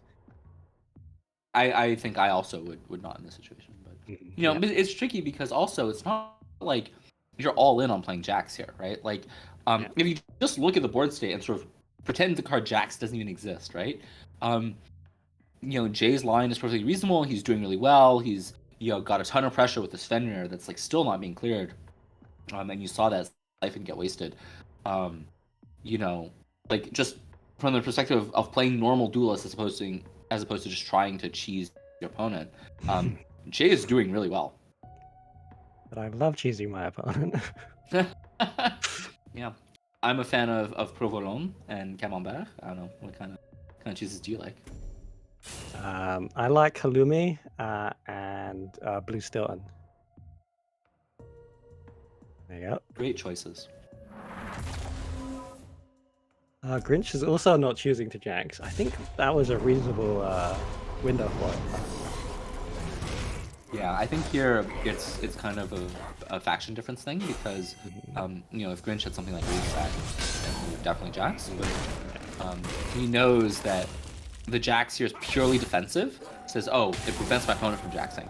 But the opponent doesn't, Jay doesn't need to Jax to win the match at this point, right? So a purely defensive Jax doesn't really have the same effect as Jay's Jax. Like here, where I think we're gonna. I think maybe also Grinch thinks like this poor Guardian in their face is going to prevent a Jax because they have to spend 2 mana to remove it. But that's not true. They've got a 0 mana Flash Freeze. Flash Freeze is so extremely underrated. This card is amazing. This card is better than Chromatic Cold. You can quote me on that. Alright. Yeah, I definitely think it's underplayed. Like for 0 mana, you can like fit it in any turn you want, and yeah, it's so much tempo. I'm pretty sure Grinch has 3 things on board now. All of them would be good to Flash Freeze right here. If Jay had 3 Flash Freezes here and didn't have to worry about hand size, he would Flash Freeze 3 times. I definitely think you Flash Freeze the 2/8, summon the Jax, and even the 1/1. Also, the 1/1 also has a body, but it means you don't have to worry about Bone Swarm. And yeah, now this poor Guardian cannot move and hit you. It'll be really scary otherwise. Yeah, and you could have positioned this slightly differently from what Jay was doing, where Jay could have put the Jax below his general and then put the Prophet in front of his general, and then actually none of the Jax can be cleared on board if he does it that way.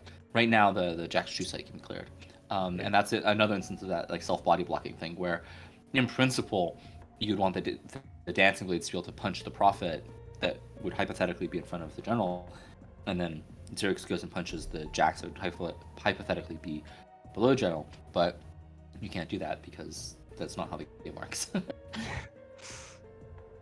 Sorry, maybe that was a little bit technical. No. You clip it. I think we got it. You're saying you can't position on the same tile as one of your other units. Yeah, that's imagine if you could all like stack on a tile. Chromatic Cold would then be better than Flash Freeze for sure. God tier spiral techniques. So Grinch is going to have to do their best to clear off some of the mini Jaxes. Yeah, playing a rejuve, trying to survive. This was a really interesting game. I think that lots of very difficult turns from both players, lots of back and forth. Grinch made a great show of it. With what was one of the worst matchups in the game, but I think this is looking pretty bad at this point. Yeah, it's definitely one that both players could like watch back and think, what could we have done differently? And sometimes you did make the correct play, but a quote unquote worse play would have actually ended in a better result, and then you're just tearing your hair out about what you should do. And yeah, sometimes that's not actually helpful to look back. But what do you chromatic gold here? How close are they to lethal? Oh, they don't have a Razorback. Portal Guardian? It's the dispel actually gets used. I don't know. Yeah, if you're afraid of astral phasing, then this definitely makes a lot of sense. Svenrir is a very scary unit, but it's so far away. You don't. And it's almost like bait. Yeah. Oh, this is gonna be. Yeah, Jay is sort of scrambling all these things, and I think he roped on the last mini Jax there.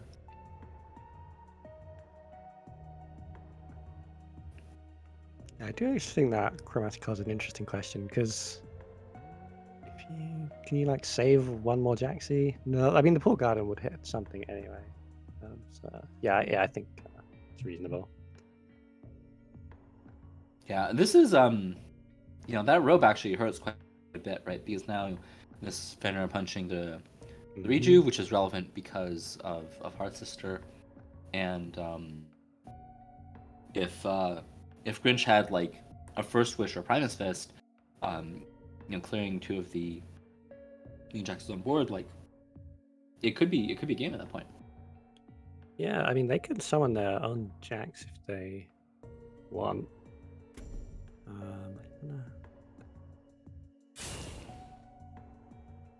I do like this Araki like far away, because you have double Heart Sisters, and that's quite threatening. Ending game pretty quick like that. Yeah, when you've got like a small lead as Tempo Vanner, these Arakis are so scary, they're so dangerous, because there's only 2 mana, and it's just like a ticking time bomb.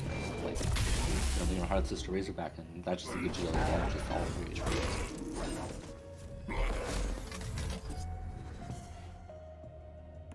So almost all the Jax is cleared up now. And it's actually a decent amount of stats on the board for Grincha.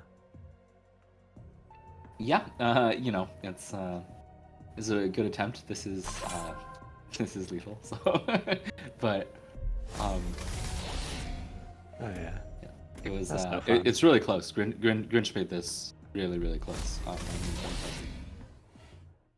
Too many opening gambits. Big Araki.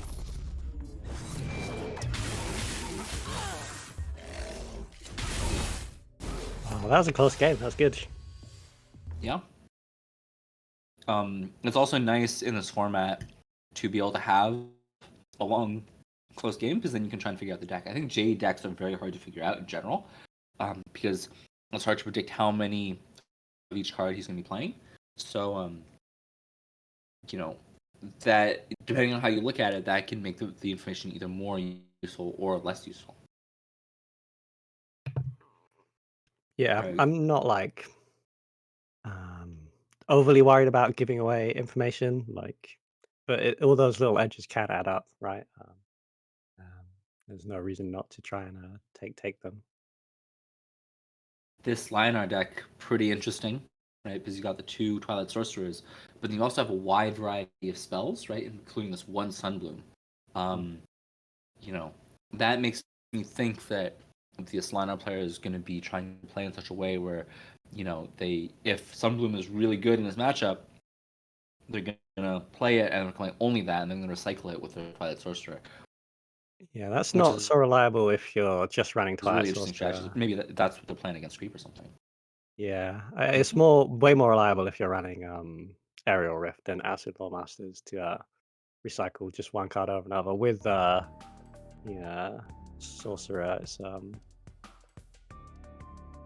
bit unreliable. You have to not cast any spells until you draw these one card that you're running 1/0 and one card that you're running 2/0. Yeah. I think it must be a tech for Creep, because Yeah. against Creep, it is true that in the early game, you can often not play any spells. Like, none of your spells really do anything in the early game. So it can make sense in the format, but it's certainly interesting. Makes you think. Yeah, I don't hate it. Maybe they're also like worried about Sarlacc or something, or Obelisks. Like sometimes they just don't play around Sunbloom, and then you get them with your 1/0. Yeah, and I mean, there's so many one-ofs in Lucrative's deck, right? Where like we saw the one Sinja, there's like I think one Rust Caller or something. Really interesting. Do you think Lion is favored into Banner? Like obviously they picked it. They're running out of options a little bit. But Jay, I mean, I always think that if you can just set up a turn where you do Prophet Jacks into Razorback, if you can live that long, then obviously that's a win. I also think Snowpiss is pretty good for dealing with Silver Guards and even Regalias and Windblades. So Vanna definitely has tools in the matchup, but I'm just curious if you've got any experience to agree or disagree with that. Yeah, I think that in general, like in a vacuum, if you just say Lionar versus Vanar, say it's even-ish, right? But depends on a lot of things, right? Depends on specific things, like Snowpiercer, as you pointed out, Prophet, as you pointed out. But Prophet, honestly, not so much, because Jax is otherwise a huge liability in the matchup, right? Jax is horrible unless you have Prophet, in which case it's amazing. And if you're playing kind of a tempo style Vanar, you can't really afford the awkwardness from having just that one turn of having a dead card in your hand. Like if you look at Jay's upcoming turn here, okay, they're gonna replace their Jax. What if they replace with another Dance Blade or something? Their turn sucks and they like basically instantly lose. It's crazy. So I think overall, to answer your question, it depends on the decks, and it's roughly even. In the specifics of this game, Jade was like forced to use this Rust Crawler to make sure the Iraqi was not just rubbish. They could have played a defensive Iraqi, but they're only running 2 Rust Crawlers. Lucrative does have a Regala in hand. Yeah, I think that in the specifics of this match, it's true. I think it's even-ish, but it's like from the perspective of chess, it's dynamic equality, where both decks have very strong claims that they're better. They're doing things that are like, wow, this is really good in this matchup, and they also have things that are like, wow, this really sucks. It's not like, oh, it's sort of a bunch of nothing that's going to even out. It's like, oh, like what pile of broken stuff, and like what pile of huge strengths and weaknesses is going to sort of outweigh the other. So Jay, their deck is really geared towards being very high tempo. Having an awkward turn like this turn, you don't want to be spending your 4 mana turn just playing 4/4, right? That's not good.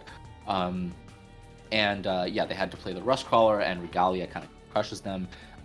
Lucrative already has the Tempest for the Jax, and I think that this narrative of, oh yeah, just Jax Profit them, a lot of the time Lionar can pressure you in a way that like doesn't really let you do that. We saw last game Jay's Vanar deck, like it has a tendency to get low on HP. I am not convinced that you're going to have that time to just to do it that way.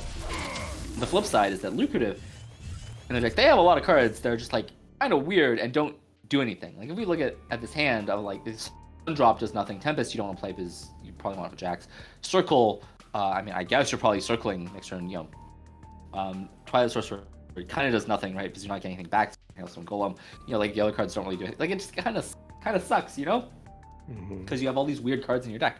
So that's really bad against the tempo deck, right? Like Lucrative would much rather just have a turn of like Silverguard Knights and Bladed Depths here, and be like, hey, here's a bunch of stats, can you deal with it? And that's not what he has.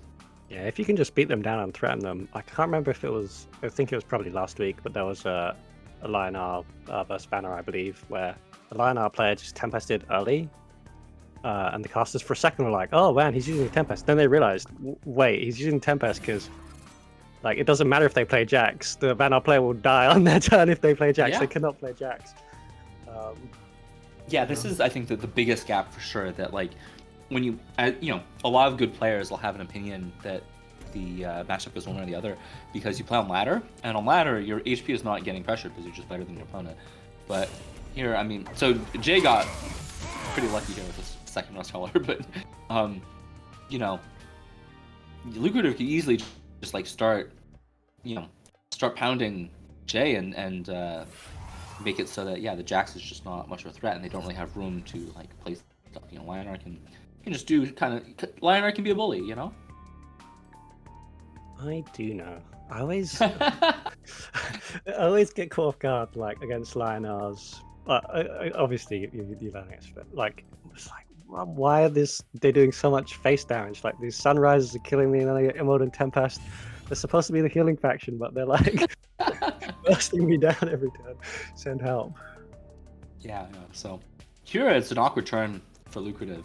Already I'm surprised by the replace.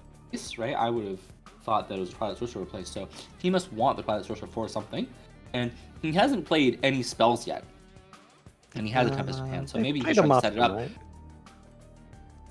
I might see on the matches. Oh yes, you're right. Oh, yeah. So when you're playing Twilight Sorcerer, if you can often sort of have the game go a certain way. Maybe he's trying to loot Martyrdoms here, and so he's like, oh, I don't want to replace the Twilight Sorcerer because 7 mana to for a 4/6 with opening Gambit Martyrdom something is really good. That's a powerful card. You put that basically everything. But against Jay's deck, there aren't that many Martyrdom targets, so it's kind of weird. This turn, Lucrative must be worried about that. Lucrative is blocking us Mantile because he's worried about Jax Prophet, right? Jay can't Jax Prophet here. Yeah, but it's such a weak turn. I mean, also dealing with the Iraqi, I suppose, is nice, but they're already behind on board, and they didn't do much to remedy that. Yeah, there's always this idea of like, well, sure, maybe you're preventing Jax Prophet, but like, are you going to lose if they just like play normally? And Jax doesn't exist, right? It's like you have to actually be winning on board first. That's what's tricky about this Tempo Vanguard deck. It's like, well, it's almost like a principle of two weaknesses, again from chess, where if you, generally speaking, one weakness is not enough to win the game, but two weaknesses is where you you make it so they don't have enough resources to fix both of their problems.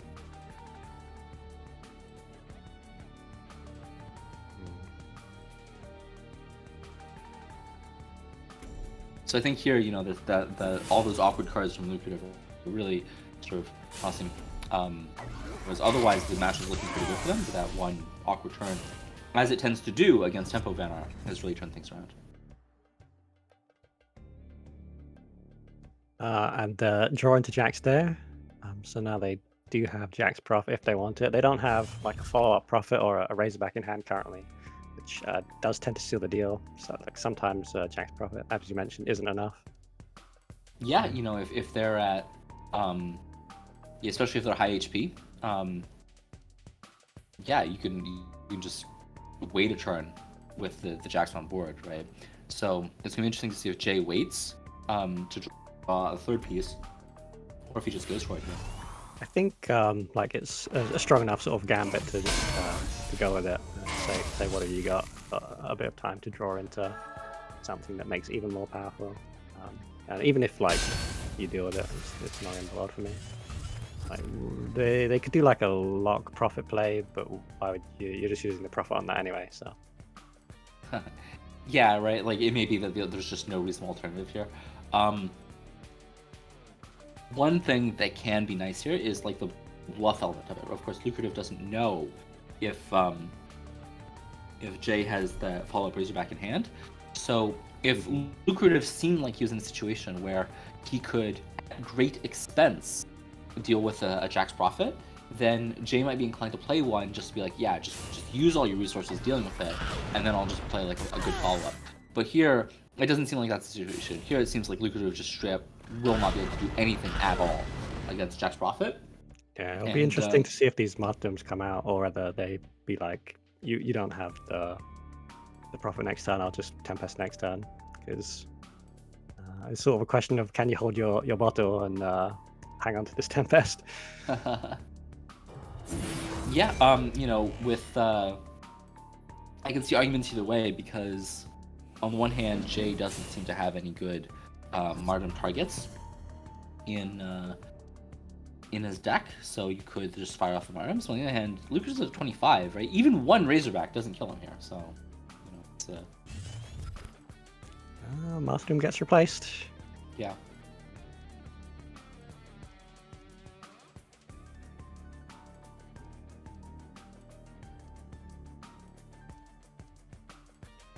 Really tough turn for Lucrative, because even if you're not super worried about the Shacks, or just feel like you just can't do anything, what do you do, right? Like, playing this Twilight Sorcerer is kind of weird. I mean, you could be like, especially if the Twilight Sorcerer get back a Circle of Life, right? That's really awkward. So Circle's not the best card for the situation, is it? Yeah. But I mean, at least you get a 4/6 on board. Yeah, do that, and you need to body block 2/1 so that the Razorback doesn't kill you, and but like a Hailstone Golem and a Wind-Bladed Adept, like not the worst. I think Jay's turn here is really interesting because they don't have any play they do is playing into Martyrdom, and you really, really, really, really got to expect that Lucrative has at least one Tempest in hand. So if you don't play anything, maybe you can rebuild next turn. If you play stuff, you might just like be done. Yeah, Lock can kind of insulate you against Tempest, but Yeah, you could do it's like not great. Yeah. You're still like getting hosed like with a but if you play everything, it's like 8 extra damage on that Tempest. Yeah, and it probably is better than doing nothing. I don't know. And Lucrative's turns have been so awkward that you really have to consider the possibility of double Tempest, and then that's a. Should I throw out this extra? No, you hold on to the Lock.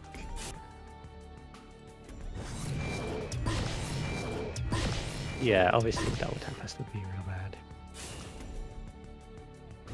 Yeah, so this is like one of those things where I think people are a little bit too simplistic when they say, oh yeah, just Jack's Prophet Lionar. It's like, in the same way that in the Vanar Retruvian game we saw just before this, where this narrative of like, oh yeah, just Jax them, it's over. It's like, well, you really do have to delve into the details. And here, this is like another instance of that, where it's like, you gotta delve into the details, right? Is this game over? I mean, here, Jay just straight up declining to play a 2-mana 4/3 with Provoke, because he's like, well, I'm just. I think that's smart. I do like holding on to it. Also, I was gonna additionally say, like, that's why I think if you really want to counter Lionar, you include 3 Prophets, because it's really important to like have like the follow-up Prophet to the previous Prophet. If you really, really want to get that. Yeah, this uncounterability, whatever you call it. This Tempest is so brutal. This is really gross. It's really nice. Jay's got a decent turn again with a Lock Prophet, so. Ooh, or a big tree. You could do that and save for a bigger Lock turn.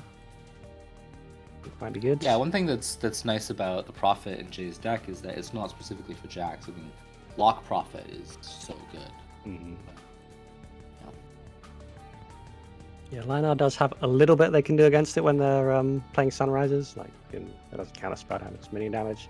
So if you get a good Sunriser, that can work. But yeah, obviously you can position really well so that they don't get a good AoE on it.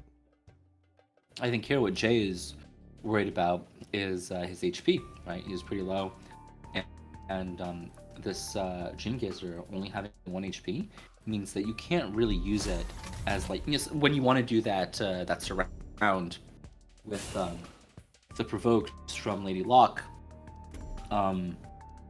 You want it so that they can't just like punch a hole in it and then like destroy your board, and that Dream Gazer was preventing Jay from using that minion to help with that kind of positioning, because you could just punch it and then like Sunriser in the gap that it made.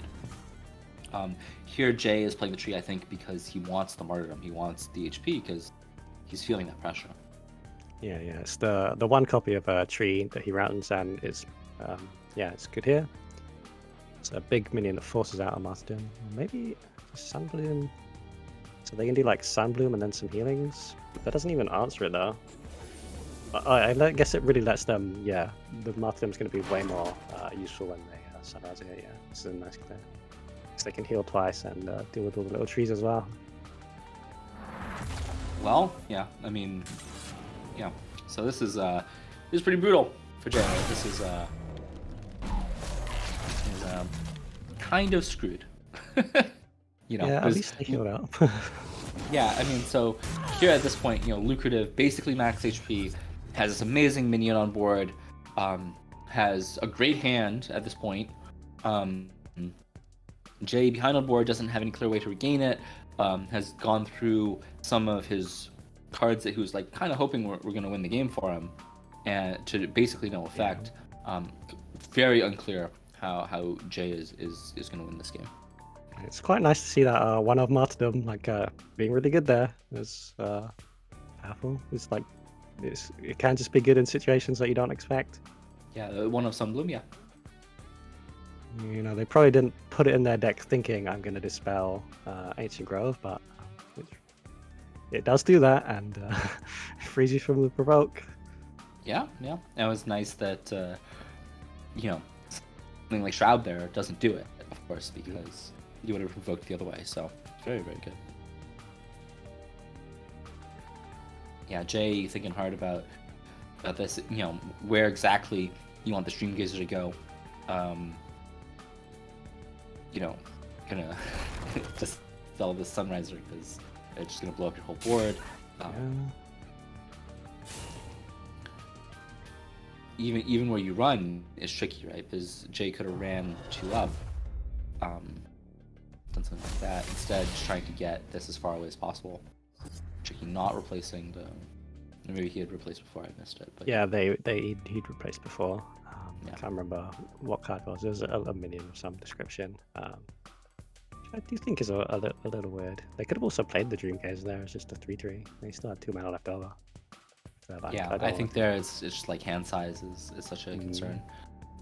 But like this feels like ineffectual flailing at this point, right? Like, oh yeah, you've got a 4/3 in their face. Oh no, but like it's not really a serious threat, especially like on my mana. Like this is not the kind of thing that you're supposed to be doing.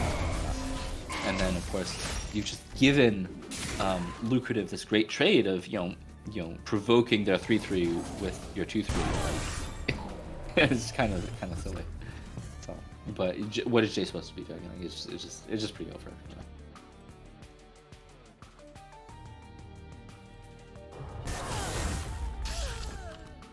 The concede. Jay is, has a reputation for conceding a tournament. I don't think that concede was at all unreasonable. I think that it was actually just like you're probably just saving yourself like the agony and like the tilt is totally okay. Oh man, we get to see some Mazer. I'm so excited. I love watching Mazer play. Mazer is incredible in this game. Yeah, and I really like the deck build here. It's got a hell of a lot of minions. Which, it's quite fun to watch. Like it's not just spells like deleting the board. You got to actually play the minions you got. Yeah, so this is funny fundamentally a Syzygy deck. This was last month, right? So Syzygy was 4 mana, +3/+0. Card is extremely powerful. You can cast it. So a lot of the deck is just oriented around that. And then Portal Guardian, I don't know if there's a card I associate with Mazer more than Portal Guardian, right? It's like that just sort of, his spirit animal. On the topic of Syzygy, do you think is it intended as a buff? I thought it was a buff, but I've then seen people be like, "Oh, it's worse now." Maybe Those people are depends crazy. on. Yeah, it's obviously stronger. I think maybe it depends a little bit on there's damage breakpoints, so maybe against some factions it's better or worse, but it just must be so much more castable now. This hand that Mazer has is Oh my god, all the 5 the drops most in the unlucky world. thing I've seen all day. Have a look at Mazer's deck. Yeah, it's got loads and loads of twos. Yeah, it's. I think he's got like 2 Archons, 2 Dancing Blades, 2 Sinewy, 2 Scarab or something, and the rest, every other card in his. Yep, 2 of each of the 5 drops. And He's then drawn he's got, all like- his Yeah, and then he's got 2 Syzygy, and literally every other card in his deck is playable. Yeah. Yeah, this is disgusting. That is completely. That is. I mean, I think it's kind of tacky when Duelyst players complain about bad luck. This luck is absurd. This is completely ridiculous. That is so unfortunate. It's got to be like 1 in 1,000 bad luck or something. I mean, yeah, you can't even. Oh god, what do you even say? He's just like, my deck failed me. Right. Well, I think Mazer is one of the best players in the game, arguably the best player in the game. I would stand by. I am inclined to believe most days that Mazer is the single best player in the game. So I don't think this is over. I think Nice Windblade position here to play around with Dancing Blades. I think it's over. I'm gonna call it. It doesn't matter how good you are. No. I think I remember seeing this one screenshot of this, and my reaction seeing this screenshot is Mazer 50% win. I stand by that. I think he's 50% to win. You're crazy, but I am crazy. Mazer is very good at this game. It's not over.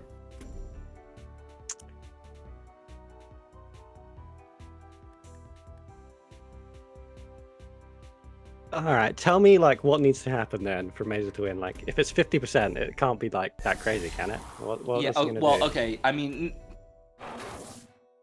it's hard to describe, and the reason why it's hard to describe is because some of it is Mazer's gonna be making these plays. They're just he's very good, right? Some of it is gonna be getting lucky. Here, obviously, he knows he's just playing into MO, and he's gonna get completely crushed by MO. But hey, Lugo doesn't have it. Great. And some of it is that I do like getting out of the corner here, though. You Yeah. need a bit of position, you need a bit of space. And then some of it is, part of being better than your opponent is if everyone plays perfectly, then you can't be better than your opponent. Lucrative is a great player. He's going to make some mistakes. Everyone makes mistakes when they play Duelyst, and it's hard to predict what mistakes people are going to make. So, if Mazer comes back here, it's not really because of lucky draws. It's just because he's going to outplay his opponent. That's why I think he's 50%. I think he's just going to outplay. I just don't believe that Vitruvian has the tools in their card pool to come back from behind in this way. Yeah, it's a lot of just being slightly more efficient in a lot of cases, right? Already, it's kind of tricky. The hand, unfortunately, is still extremely clunky, right? Because the way it works is that if your hand is clunky and you can't play anything, then that's still your hand next turn. You can replace one of the cards. So here, Mazer's moving away from the Windblade to minimize damage, but he knows that his HP total, he can come back, but he needs time to come back, and so he needs his HP. He's expecting that this Dancing Blades is probably going to get hit by the general, because you don't just leave that up.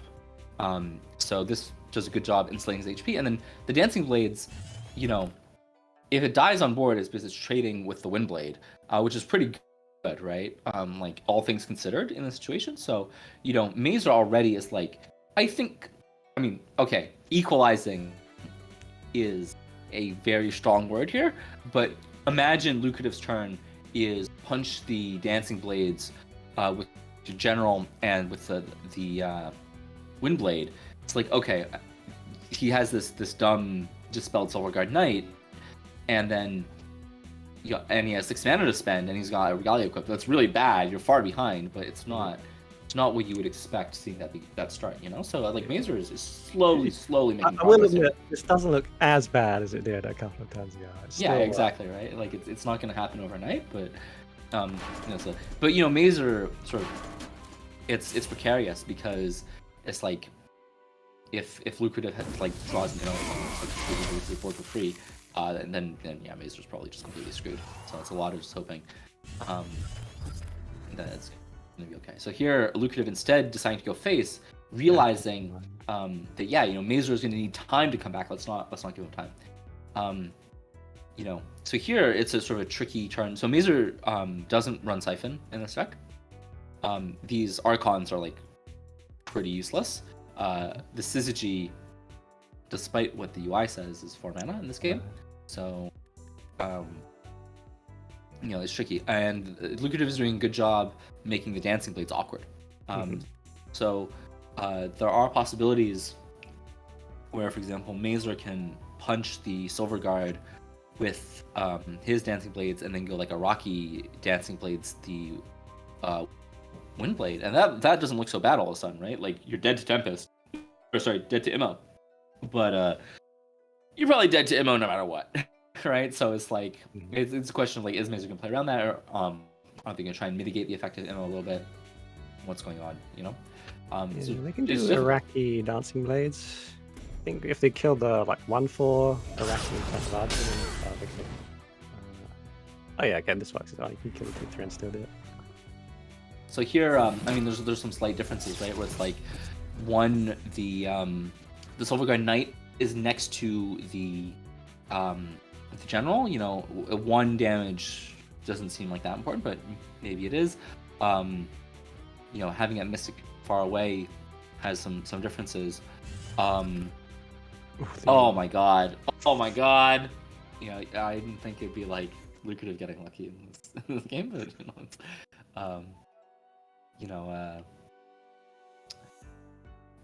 so the way that the things add up here is that Mazer's board is like reasonably good against this because that Silverguard Knight can't hit the Iraqi, the 3/5 Silverguard Knight. The 1/4 Silverguard Knight isn't really doing anything here.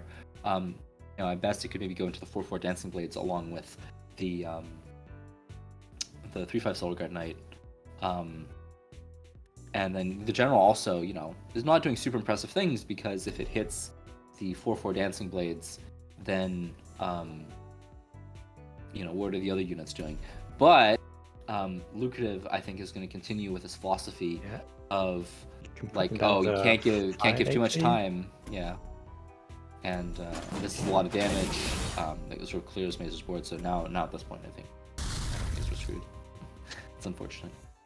But it came down to a decision, right? Because Mazer decided that turn, or last turn, to clear the Healing Mystic and instead of the Silverguard Knight, right? And that turn would have, you know, Mazer wouldn't have taken the face damage. Yeah. They still could have done the Immo, but it wouldn't have hit. Yeah, I know. Zerix, yeah. You know, so I think fundamentally there, you know, that was, you know, this game being decided. It's kind of silly to say this game is, you know, purely decided by skill, but you know that was a skill decision, and you know, if Mazer had been a better player, you know, maybe this game would have been different. As is, you know, Mazer, I mean, gets a really nice syzygy here. You know, lost, but yeah, it's not protecting the square Arjun can just walk into and hit Zerix again. Drew another Immolate.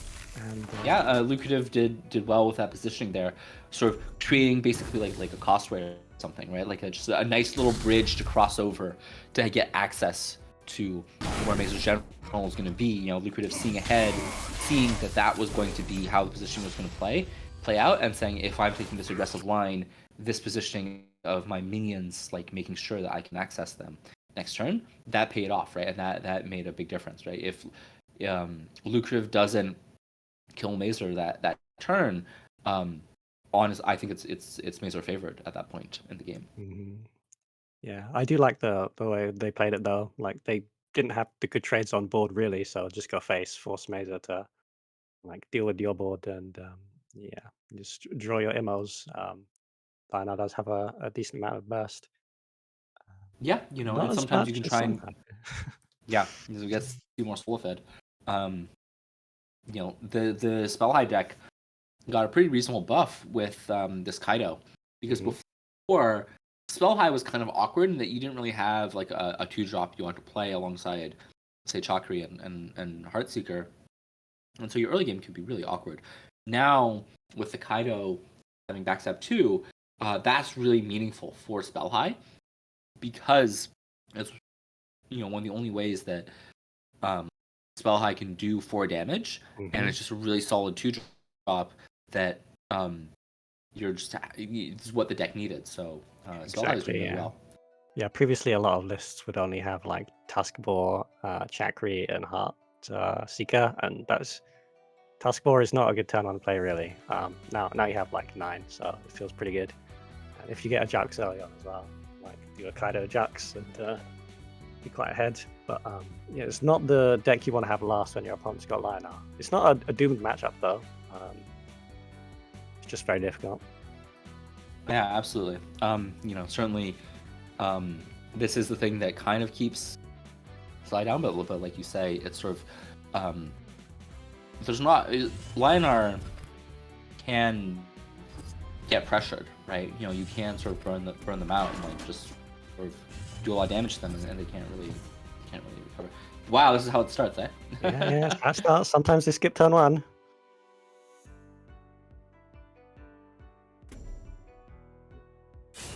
It's scary though, because what's their hand? Just skipping turn 1's probably all answers. So, whatever you play here, I imagine. I like Kurtz in chat saying, I can't believe he didn't Sunbloom the tile. That's the Kevin Too Hard play. It actually would have been like alright to stop the bull here. Probably not what I'd do either, but this early Martin on the Kaido. Yeah.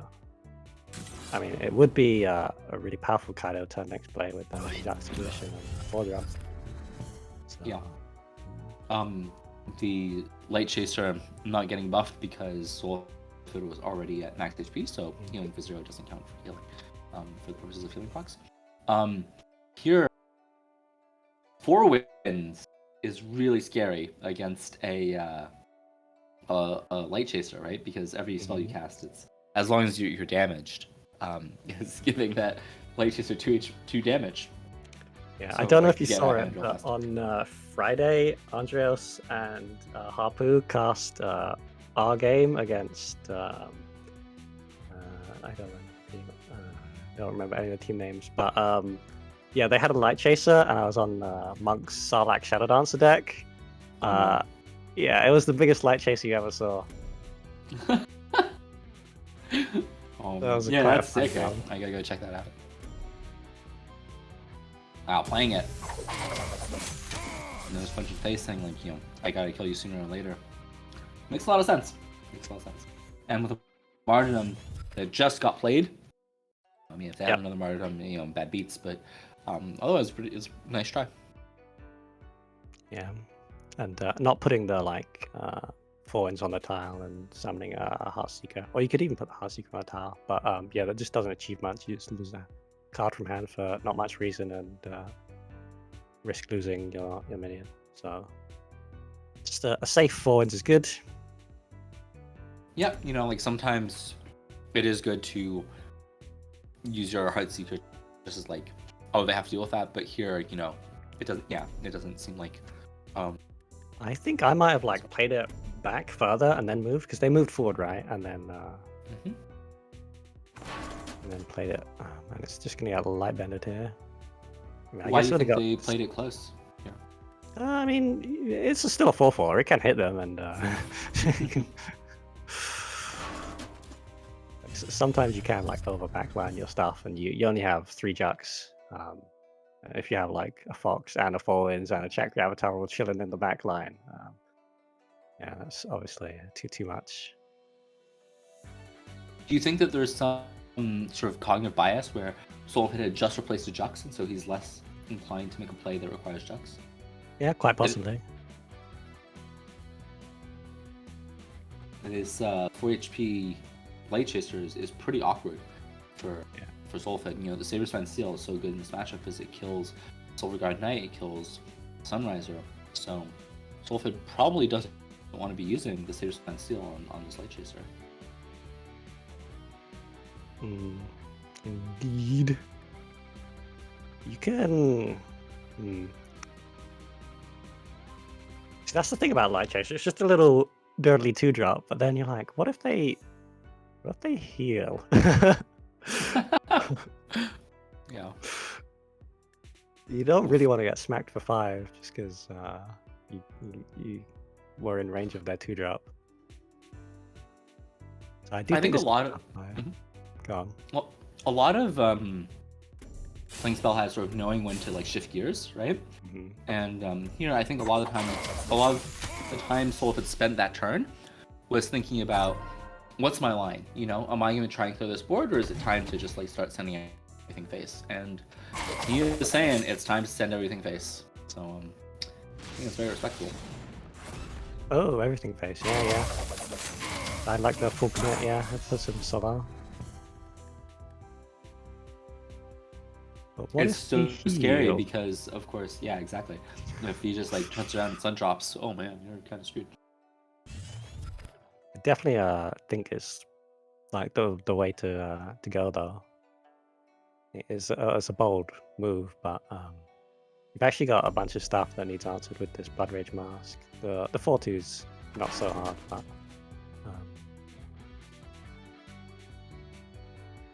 yeah, if there's only so much stuff that also like clears board as well as healing them, right? Yeah. And you're right that, of course, clearing the Blood Rage Mask on top of that, very difficult.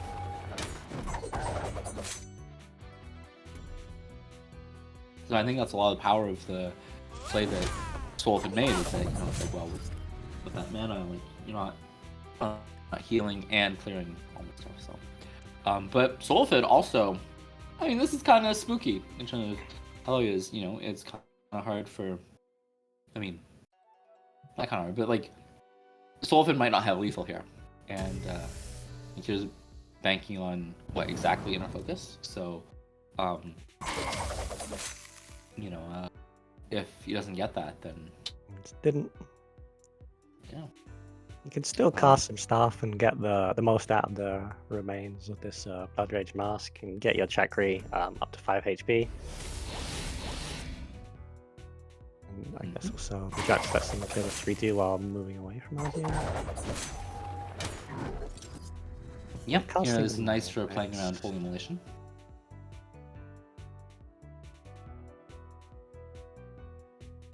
I might have cast the Mana Vortex there. Like it's one extra damage, but more importantly, you're like drawing a real card.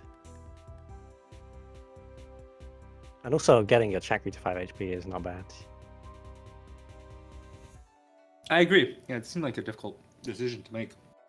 You know, Soulfit, I see him hold a Mana Vortex pretty often. Yeah, I mean, the thing that's so nice about holding the Mana Vortex is you're really like hoping to draw a Heaven's Eclipse, and it smooths that turn out so much when you have Mana Vortexes to discount.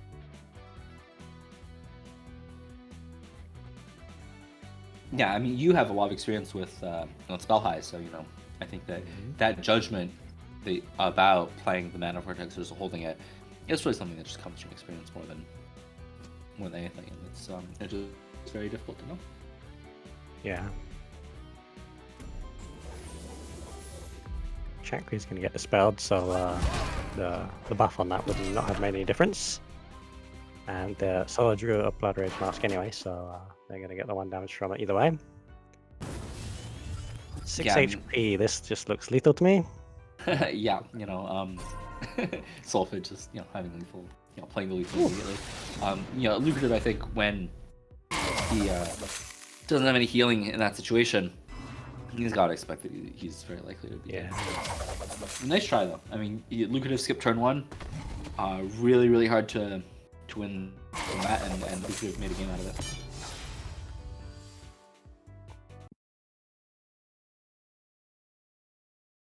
All right, so now they got Abyss and they've got Songhai left, and it kind of doesn't matter what order you send them in because it's like either you beat the Songhai deck or you don't.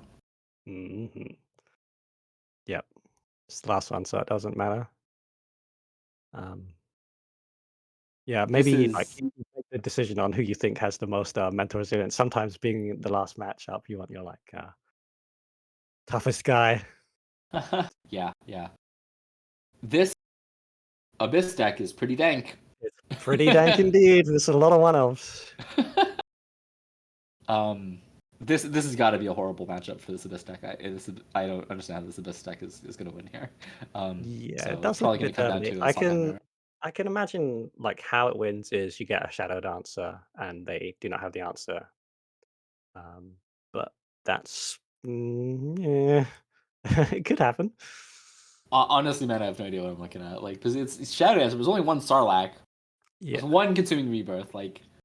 yeah, that is odd indeed. There might be some changes, but I think it's the list Kitty Kaka brought on week 2 or 1 or something, and they did really well with it. Yeah.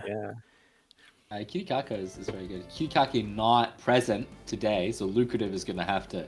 This has got to be one of the worst feelings of T-Wars, where your teammate submits some complete garbage and then doesn't show up and you have to play it. Oh man. Lucrative's got to be like, what am I doing with my life? So this opener from Solifid could be really good, but Lucrative's minions do not play into the Task Explorer at all, so...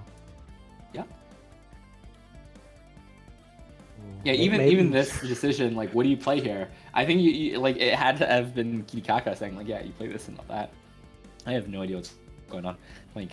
I can see an argument for both minions. Yeah.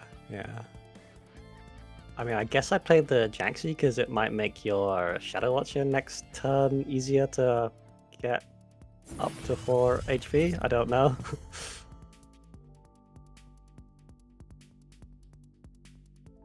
Yeah, I also. I don't know what's going on, man. I have no idea what I'm looking at. What about for Solifid? I don't feel like it's really worth focusing their 1-4, but I mean, Songhai does not like to deal with big HP boards. I can imagine they do double 2-drop, Darkfire, Sacrifice.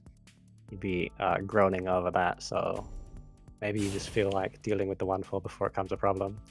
And you do get a 2-3 Chakri at least. If I mean, Harpu pointed out that this is maybe the deck that Kitaka played in week 2, and if that's the case, then Solfid probably knows what the deck is. And if you can look at that and say, oh, well, these are the threats in it. 1, Deathfire Crescendo. Not that Deathfire Crescendo has any particular synergy with Azurhorn Shaman, but, then perhaps Solfa just looks at that and says, my plan here is to just send everything to face and kill you because you're not doing anything, which is a reasonable plan. But, instead, Solfid playing his whole hand, saying, I'm going to top deck Heavens, or a 4-1 is really good because that takes up all of your turn. Makes sense. Yeah, definitely a decent draw. Once you're down to 2 cards, you've got a card that takes your whole turn to cast, and a card that potentially draws itself back in the right scenario. Though probably not this scenario. You have to kill the shadow. You have to kill the shadow. Do you? Well, maybe you don't. You're running juxtaposition, but you don't know if you're going to draw it right. If you're feeling safe, It's an interesting decision because it seems to me like Solfid could have just played the 4 wins and passed. Mm-hmm. How would you feel about that? You know, when you see a card like Shadow Watcher, you really don't want to lose to it. You know, this card, everyone knows is bad. If I lose to it, I feel so terrible. You know, we tested Shadow Watcher at a 3/3 for a while. It's way too good at a 3/3. It's just ridiculously broken. Yeah, I mean, it only takes a little bit to start it snowballing. And as a 3-drop, if you're like having to burn, you know, all your removal or your cards and that, kind of sucks. Obviously, it's weak to dispel, but yeah, it can trade fairly evenly in the right situation. Soulfid spent whole 30 seconds or whatever thinking about how I'm playing this Blood Rage Mask tempo and decided against it. It's kind of interesting. You know, maybe he wants the card in hand, maybe he wants to charge. You know, questioning whether or not he's going to need the mana, or you know, if he's going to be able to play Blood Rage Mask when he needs to. Difficult decision. Yeah. When you're full of cards in hand, you're like kind of happy to play a Blood Rage Mask. When you've got nothing, you feel a lot worse about it, because it's just so easy to like just draw a couple of minions, not draw your Heaven's Eclipse, and then it just gets answers without doing anything, and you just like lost the card from your hand for no benefit.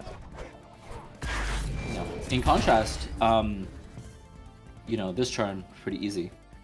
You know, just basically sort of you look at the hand and it's the first thing that comes to mind, and it seems great. Yeah, there's definitely a consideration if you Phoenix Fire the 2/2, because now your 4-winds will die to a lure, because the 2/2's still on board the Shroud. It also lets Lucrative do a ritual banishing they wouldn't otherwise be able to. Yeah, you know, 4 health on the Shadow Dancer can be hard to clear, but because there's that 4 winds on board, I don't know if you would trade a 4 winds into a Shadow Dancer, but having a Shadow Dancer on board, you highlighted that before the game as one of the main ways that Lucrative has a good shot in this matchup, and one of the main things he's going to be looking for. So I wonder how he's going to try and make the Shadow Dancer happen.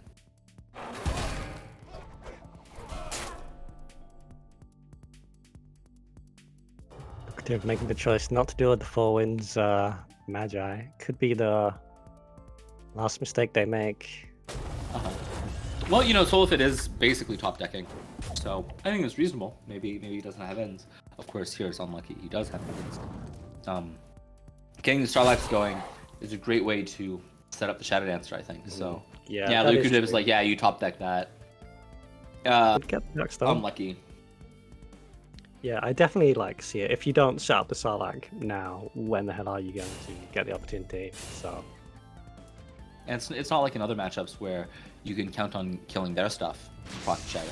That's right here. It's just gonna be your stuff that's fine. Okay.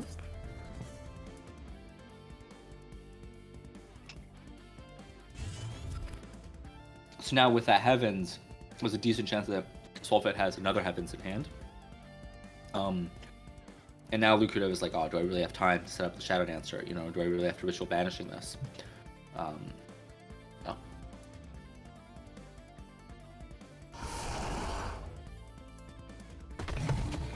Yeah, at least if you clear the minion, it makes it harder. They now need an inner focus. But yeah, when they cast the Heaven's Eclipse and then just one spell out from it, probably means they have access to a decent range of spells. Yeah. Oh yeah, that's a great point that you can sort of infer what's in their hand based on what happens post Heavens, right? So because there aren't that many things that they could have.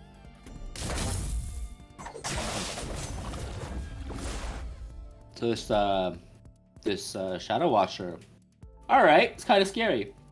I'm not sure about hitting with the Sarlacc there. I think I would just leave it and move the Ephemeral Shroud up beneath Gallios. No, if the 2 damage makes as much of a difference as a little bit more safety. Could also be thinking about buffing up that Shadow Watcher.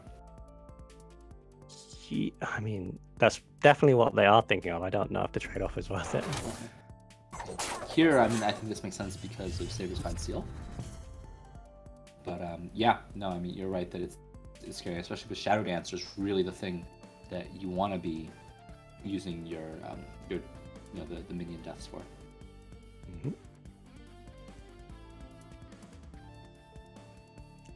Alright, looks like Solifid's gonna be relying on this Heaven's Eclipse to get into focus, or how likely is it to have lethal? 11 damage. It's a little difficult once you've spent 3 mana on a Heaven's Eclipse. What's really tricky, I think, for Solifid here is that they have to decide where the Kaido goes before they see what comes off the heavens. Yep. So they could play it 2 behind the behind Maeve if they wanted, but then he can't backstab the Shadow Watcher. And if they want to backstab the Shadow Watcher, then they can't really have it in range of the backstab for Maeve.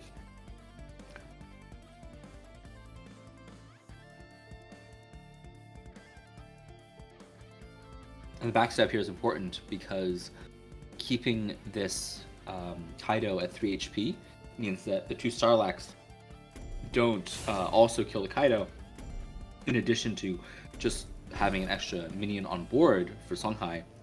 That's 1 pure Deathwatch proc, and that's 1 less healing that we can get off the Shadow Dancer. So I think Solifid would have had 10 damage if they went for the play where they try and backstab Maeve off the Heaven's Eclipse. So, which is not quite enough, so good choice on killing the Shadow Watcher there. Yeah, getting them to 10 is almost certainly terrifying because in addition to the 2 Starlights and the Shadow Watcher in range, like if they play a Deathfire Crescendo, like man, that's just a disaster. Yeah, the one off Wraithling Fury. Is going to be posting some at Kitty Kakas in their personal Discord, I bet.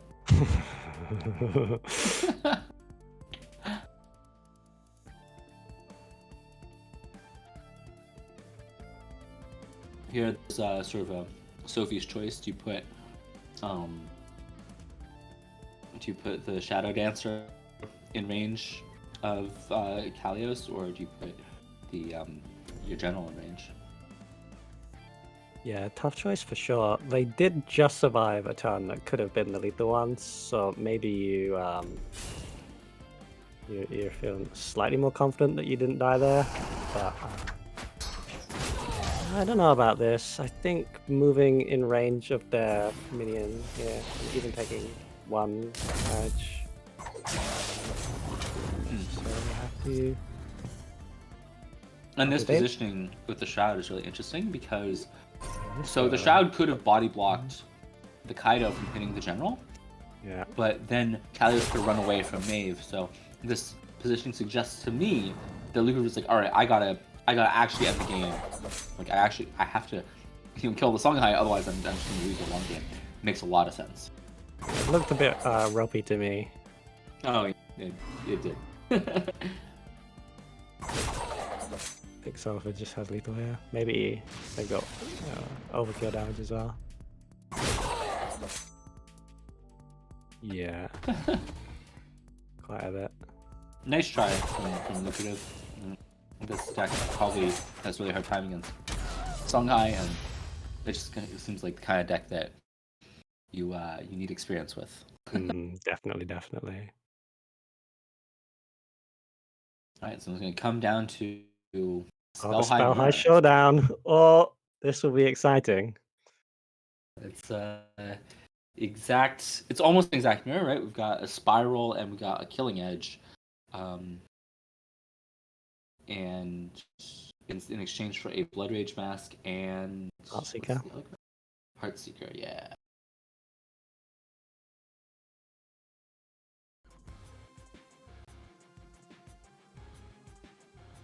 Yeah, I think the small changes.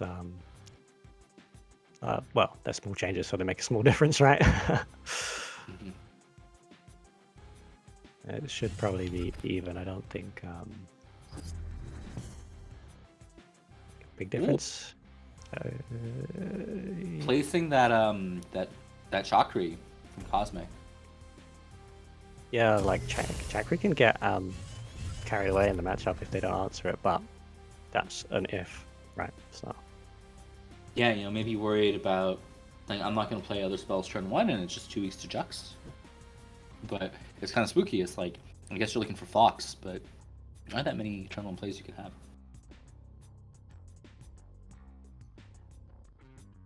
yeah. Cosmic replacing the Killing Edge there. Their only target at the moment was a Heartseeker, and getting that to 3 HP is not very safe at all. Yeah. And here this Kaido positioning from Solifid is basically playing around exactly double Tusk War, because if it's Chakri on the tile, Tusk War, when you sorry, it doesn't even play around double. I'm not sure what that Kaido position plays around. What does it play around? Plays around a single taskbar. Well, you could have it like one closer, right? Yeah, sure. I don't know the big benefit of it being on closer. If you're going to backline it, it's in the backline, isn't it? I don't know. Yeah, I can imagine that maybe you want to walk it too forward and then you have access to Mantron or something. Sure, yeah. Yeah, okay, I can see that. Yeah, so I wonder, maybe that's the fatigue, right? Maybe that's the, that mental game you're talking about. You want your, that last match to be, a little bit more high pressure. Yeah. Definitely in the 5-5 game, I'd be happy to have Solifid be the one doing it. Let's hope Cosmic's also made of the same fortitude. Yeah. I mean, the Spellheimer is also, like, they're pretty intense, right? You kind of have to think about Duelyst a little bit differently. And, it can be tricky. It can be pretty high variance, too, so... Toucan Sniff's Paint says it plays around like 2-drop into ball, which I think is true, right? Yeah, so it's true, but your only 2-drop is Chakri. Chakri on the tile, born like Kaido, I'm pretty happy with that. Kaido on the tile into ball killing there, Kaido. Oh, he says Kaido. Yes. Plays around Kaido. Yeah, that's right. Yeah, good spot, Toucan. So this is quite nice from Cosmic. They cleared Solifid's Fox, only giving away 1 Phoenix Fire, and they've got their own Fox on the board, which is probably going to draw them 2. Yeah, this matchup I think can be fast enough that giving them lots of Phoenix Fires cannot be that bad, but it's scary, especially because when you have a critical mass of those Phoenix Fires, then suddenly new lines start opening up to you, so new game plans.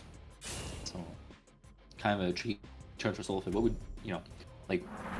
I also saw this possibility of like 4 wins on the tile, and then Mana Vortex, Phoenix Fire, that Fox, because 4 wins can be hard to deal with in the mirror. Yeah. That's why it's so important that Cosmic cleared the Kaido early on. It's like one of your only ways to deal 4 damage. You can also like have Heartseeker. That's obviously not as good against Fox and takes two hits. So Solifid must want to preserve this Mana Vortex for something. Yeah, I mean the cool thing about Mana Vortex is it really you can really like try and greed it to get like 2. You can like have your Chakra Avatar and your 4 wins in play, and then it's not just a spell. It like also like lets you cast a spell you wouldn't have otherwise been able to cast. So now you're doing like 2 spells instead of 0. Yeah. On a turn where you drop the Chakri and like a Blood Rage Mask or 4 wins.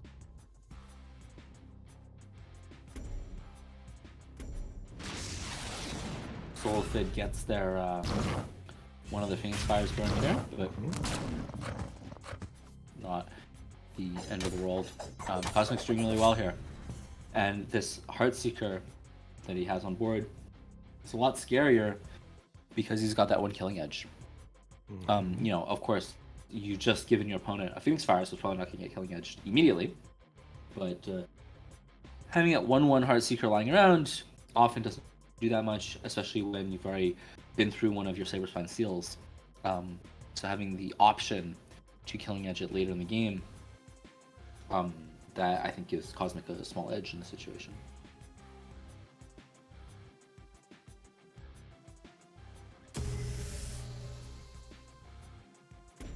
This is nice, taking the tile. Mana Vortex. That's that spell come out that would have not been castable. Yeah, absolutely. Awesome turn by Solfid, but also trying to spend a full Phoenix Fire on this 1/1. Here Solfid's weak to a lot of stuff because say there's a boar that hits that Kaido, right? Then you get the Light Steal for free, but still have to deal with the chakra. It was really tricky. Very, very difficult game. Yeah, but there are a lot of threats developed here now.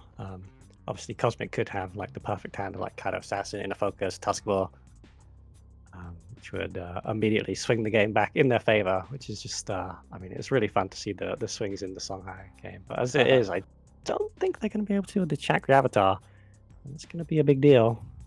Maybe they have to Heaven's Eclipse to try and find something that answers it. So they can leave the Assassin up if they want to deal with the Chakra. But then they're going to get backstabbed, so... Decisions. Yeah, that Kaido positioning to make it really awkward to clear anything else. Oh, that's pretty good. That's really good. Yeah. That's really, really good.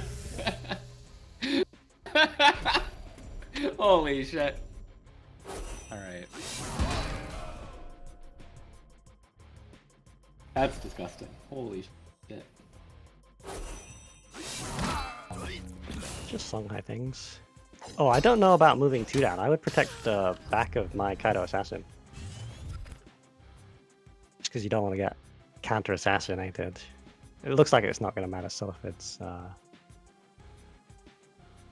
we going to clear it with a seal? Maybe not. No, I think you have to. Yeah, that's nice. Now we're seeing the 4-1s come out. I've heard 4-1's very good in this matchup. It indeed is. I think Cosmic's going to have to use 2 Phoenix Fires to get that off the board. I mean, it's both parts of the 4-1s, the healing and the damage, are so critical in the matchup. It just gives you such a swing in HP. Yeah, I mean, I think that somehow it still feels like Solfid is on the back foot here, right? That one turn that was just like totally disgusting. It seems so difficult to recover from. Cosmic's gonna get their own 4-1s, and they can use the Mana Vortex to get both Phoenix Fires out. Yeah, I think there's a question of which way do you move here, right? Because if you move towards, if Cosmic moves towards his side of the board, then the 4-1s is closer to being protected from a backstab, but they're less central. So I'm not sure which way I would go. Yeah, they played this forwards close, which good for Solfid, I think. I was gonna say they're gonna have to bore and save spine to kill it, but now they can just save spine themselves. Maybe they'll have an Eclipse first. Get something else. Maybe the point is just that Solfid, the HP is getting pretty low. Can they even really afford to do that? And then, like you said, there are only 3 juxtapositions in the deck, so maybe you just want the 4-1s in range to kill them next turn. Yeah. Like, it's so inefficient to have your Tusk Boar and your like another 3 that you're missing 2 damage, but do you really want to hit this and take 4? You definitely don't. So let's see what they go with. Yeah, so they are they're gonna save themselves the 4 HP. Yeah, that's pretty brutal. And I think Solfid would have liked maybe like a minion or something to body block here, but yeah, definitely. This is it's so tricky because it's like you need that damage to your face, right? Like that's You need to get your opponent to 0. So how are you gonna do that?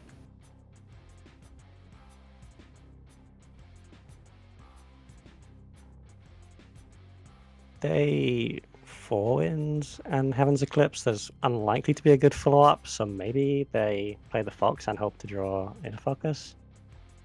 A lot of Inner Focus have been cast this game already, though. Maybe 1 HP is just enough. You could also just spiral them and hit, and then I mean, or you could just play double minions. You could even double body block. I think probably double minions is what I would go with.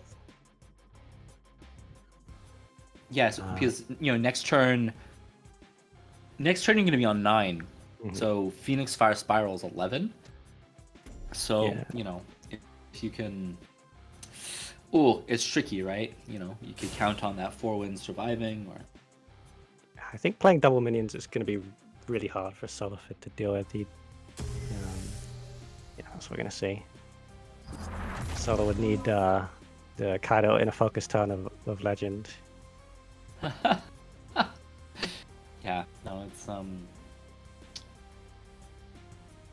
yeah, your Solo is, I think, just gonna have to take a risk, and it's not gonna pan out. Yeah, it doesn't at this point. Doesn't seem like how you're. It doesn't seem like there's a way to come back with this. Maybe the Chakri can clear. No, I don't think so. It's looking grim. Is there some maybe hypothetically in a parallel universe there was some crazy Chakri lethal here? So yeah, I mean, it's definitely a crazy card. Just going for a more safe line, but I don't think it's gonna do. I think Cosmic's got this. Yeah. Sulfid there saying that. There's some people talk about play to win, don't play to not lose. But I think that Sulfid here just saying if I punch this, I'm just guaranteed dead. So here it's nice, right? That the on 9 mana you get to spiral plus Phoenix Fire. Real nice. Yeah. So well played, Cosmic. Good job. Congrats on defeating my team. Save the team at the last second. Well done. Mm-hmm. Close series indeed. Wow.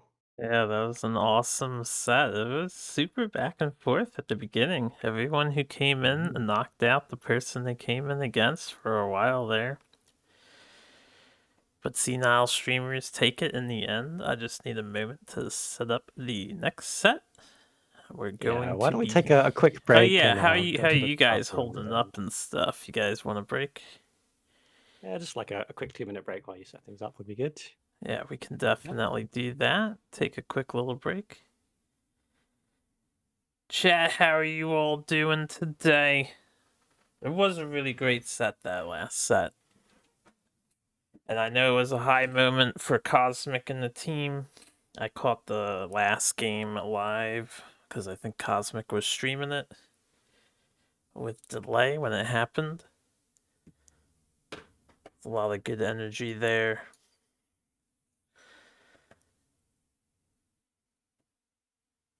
I can leave you guys with, we can get a little music. I do have an intermission screen. I haven't used this yet, but we can use this until they return. While we take a little intermission.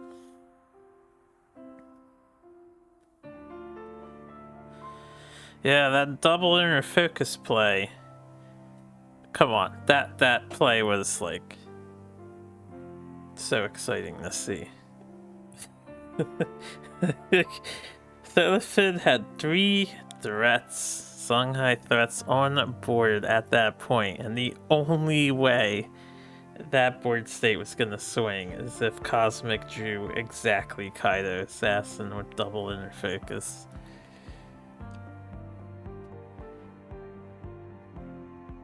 That's how you know you're a good Songhai player.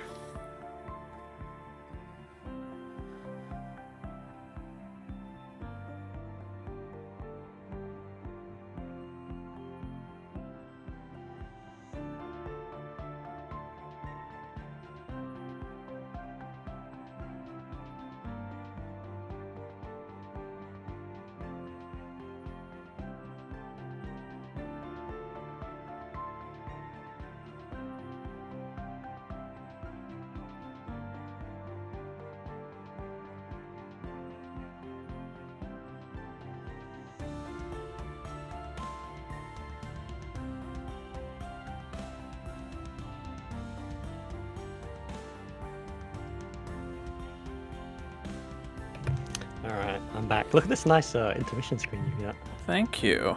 We have to give credit to Counterplay Games for whenever they commissioned this original art from Duelyst II that I'm borrowing. It still holds up. Like, there's so much good like concept art for the game. Like, it makes really good wallpapers. Yeah, I agree. If you guys are interested in any of this stuff, you can find it all in the game files. There's high definition, really quality artwork in there for all sorts of stuff. Hello? Alright. Welcome back. Welcome back, you two. Yeah, a Hopefully lot of everyone's them are on the some codex. water, got some fruit or a snack, and shoot out first series too. Yeah, I hope you guys are all prepped. We have one final set to cover for week 3. It's going to be the Songhai Squarepants versus the humans. Songhai Squarepants, captained by Illis. And they have Top Deck Timmy, PP Poo, Rockin', Sinbred, and Mad Mac rounding out the roster.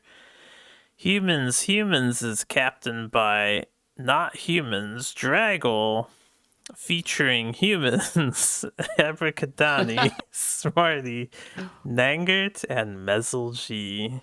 So what do you guys, any thoughts on these two teams here?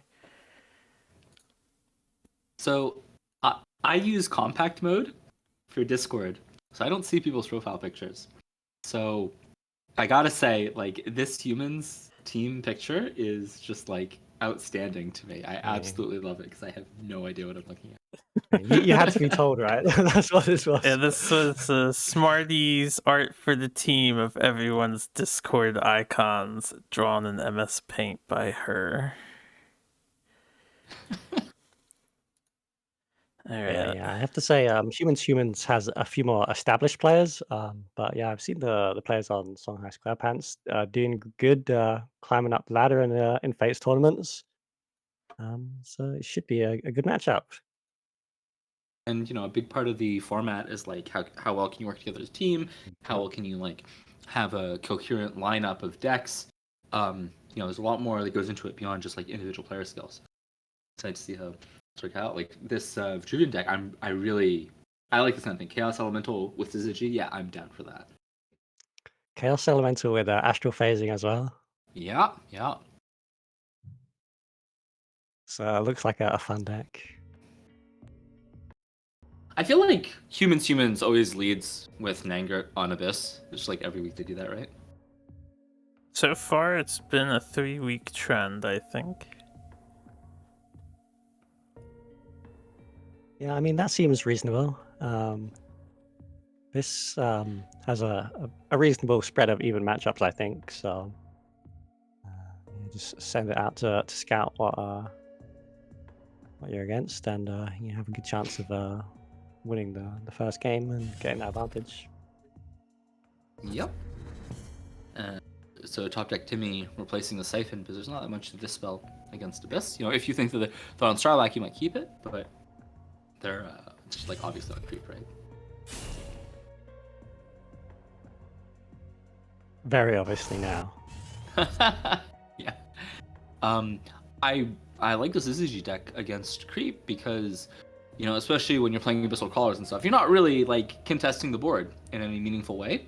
You're just kind of like rolling over and dying for the first 6 minutes of the game. So that gives the vet player a lot of time to just play 3 minions and then just have an amazing Syzygy turn. So I'm liking top deck Timmy's position right now.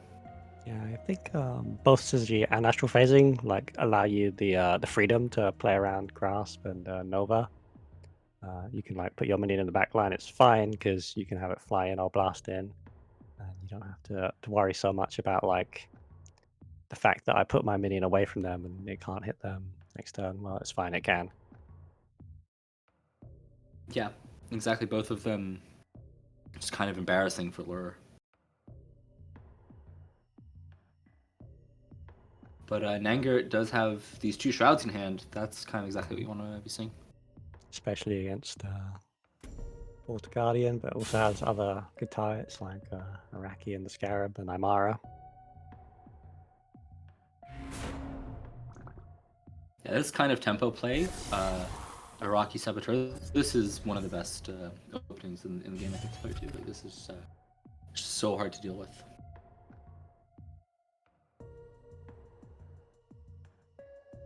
Yeah, Nanga does not have. It's not possible to deal with the Iraqi in this situation. They could dispel it, but they can't kill it. And yeah, those Yep. dispels are valuable. Yeah, especially because they're like Amaras and Scarabs in the deck, right? It's like how you dealing with those. I didn't catch it. Were there any dark transformations in the Abyss deck? There are no dark No. transforms. There is a Breath of the Unborn, though. All right. Well, yeah, that's gonna be hard for you know, here Nangard at this point in the positioning is like, all right, how do I mitigate Syzygy, you know? Mhm. Because top deck Timmy on their turn could just go like Dreamgaze or Syzygy, and you gotta not get completely destroyed by that.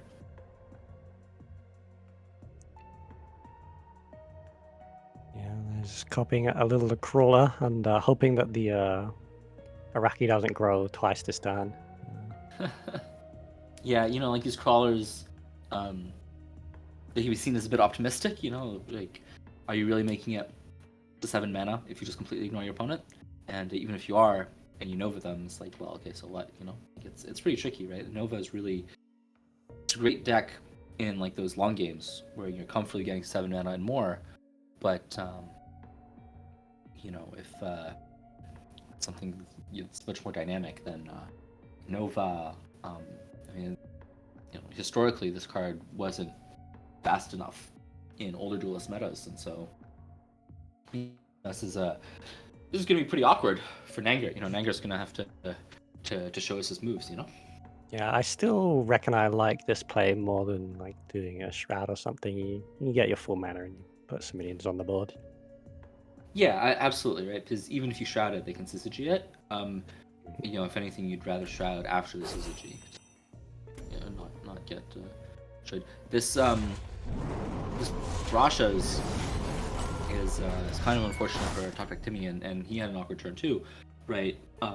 Because the Rasha's, I mean, 2 mana for crap Phoenix Fires. Oof. And it would have been nice to be able to play that wow. That's cool. maybe running out of time or something. He just walks on the creep tile for no discernible reason. Play Intergraph. I mean, I think this could be like some next level play, right? Because say you run it 2 down, then Nangert could move 2 up and magically not get blasted by below. I don't know. You know, like it makes sense to want it in line with the enemy general, saying, well, even if you throw this abyssal crawler into me, it's only 2 damage, not 3, and top deck only cares about the blast, right? Yeah. So I mean, I think even if you have a backline at Iraqi, because you can blast it at any time, they're gonna have to remove it eventually. Otherwise, it just grows to like 25 attack and blast them to hell and back. But yeah, so if they played it down 1, they can just run away from it upwards. If they just smack in the face, it dies to the Abyssal Crawler. Yeah, and then 1 behind where it is now, you know, maybe it's easier for Nangert to just like still do something useful with the general without getting hit. You know, like you can imagine that it could have just run 1 back and then been able to like punch the saboteur. Well, I don't know. Yeah. It's pretty weird to run it onto the. Robnu says, I'm trying my best. Robnu has a good point. They say if you shroud it, they're dispelling their own creep. I don't think that's a good enough reason, but it is a reason. Yeah. You know, I mean, right now I would, you know, even with this Iraqi on the creep tile, you know, if you ask me which player would I rather be in this match, definitely Vitruvian. Vitruvian is crushing right now. Yep. Yeah, that first wish into the Scarab that you really wish you could play. If you had the mana for it, that's unlucky. And this it's another Rasha's Curse that's going to be doing basically nothing. That's kind of sad. So Nanga's doing a good job here of holding on, but there's a big difference between holding on and you're actually going to win the game, right? But I'm expecting it to happen. Healing up, so to prevent, to undo that creep damage. Pretty good. Yeah, again, no fear of Grasp of Agony, which is fine because it's not being run by Nanga, but it would be really disgusting to clear the board here. Well, do they run the same deck every week? Yeah, maybe. That's definitely an advantage of doing a little scouting. If you're like, this is their list, they don't run Grasp of Agony. They probably didn't change it. Maybe this is really just rubbing it in, being like, hey, we know you don't run Grasp. Let's make it crystal clear to you that we know you don't run Grasp. Wow, this breath is incredible. That's clearly Iraqi, but I guess you can use Cass to finish it off. Yeah, it's a lot of damage, but you've seen 2 Rashas already. They've got no board to Syzygy. And where are they getting the rest of the damage? So I think there's a good argument for breath there. But you can even get the use of the heal turned up with yeah, exactly. Not going for that. Instead, just clearing stuff in a more direct way. Also makes total sense. Saying have your 1/3, do what you want with it. Top deck Timmy's draws after their outstanding start really haven't been what they wanted them to be, but also that's kind of the cost of player 2 playing 2 cards on turn 1 is that your turns can be kind of awkward usually later in the game. So Nanga does not have an answer to a Scarab if it just comes out. But then what they can do in return is just send a whole bunch of stuff face. So Timmy may wish to clear board using the buff from the Primus Fist. Yeah, Scarab in general, very, very good against Abyssian. It's kind of unfortunate that the Iraqi is just kind of doing nothing if you play the Scarab. I mean, I guess maybe the job of the Iraqi in the situation is getting the Scarab in a better place. Wow, replacing it. Yeah, crazy. I'm not sure I love it, but that's just because we know it's in Nanga's hand, right? They're probably like, it will just get whipped. I think if it gets whipped and they have to trade the board into it, it's good. Yeah, we could definitely see the bolder play would have paid off. Yeah, I mean here, I think Dog King is like, man, I got Syzygies in my deck. I'm gonna draw one day. Yeah, I mean for that reason, when they ran the Iraqi in close, they could have just held it in the back line. It's been it's growing, it's growing, it's gonna kill you. But now it's been dispelled. Yeah. So next turn is the turn where the Novas are coming down. Nanga sums himself up. Keeping 2 Novas in hand on 6. Sometimes you might want to not keep quite that many, just because it can be clunky. What if the peg is circular?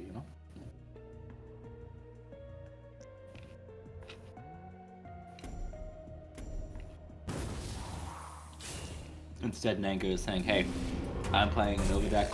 I got Novas in my hand. That's what my deck is doing. It's going to go well for him. It's going to be good. Getting the trades on board rather than choosing to turtle in a corner. I like that. Yeah, absolutely. Because you got to be really proactive at clearing board here. Otherwise, you're going to get Syzygy. Yep. Ooh, and the Aswins to cycle the Novas. That doesn't even really work because you can't play them on the same turn.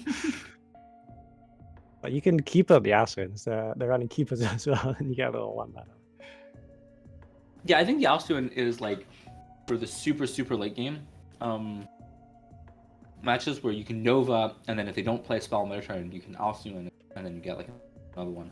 And Which in the happens super quick sometimes. decks, you can at least like ask for an avoid pulse if they're like trying to rush you down. So Exactly. I think that that's sort of the duality of it.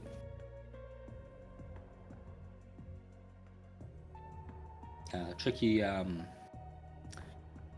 turn for top deck Timmy, replacing the Chaos Elemental, indicating that he's not really down to just play that 4/4 and then like astral phasing his rejuve. Astral phasing the rejuve a lot worse with the Night Star change, right? Where as soon as it hits something once, it just gets Night Star. It kind of doesn't matter that it had that +6 HP. this is a tough turn from Timmy.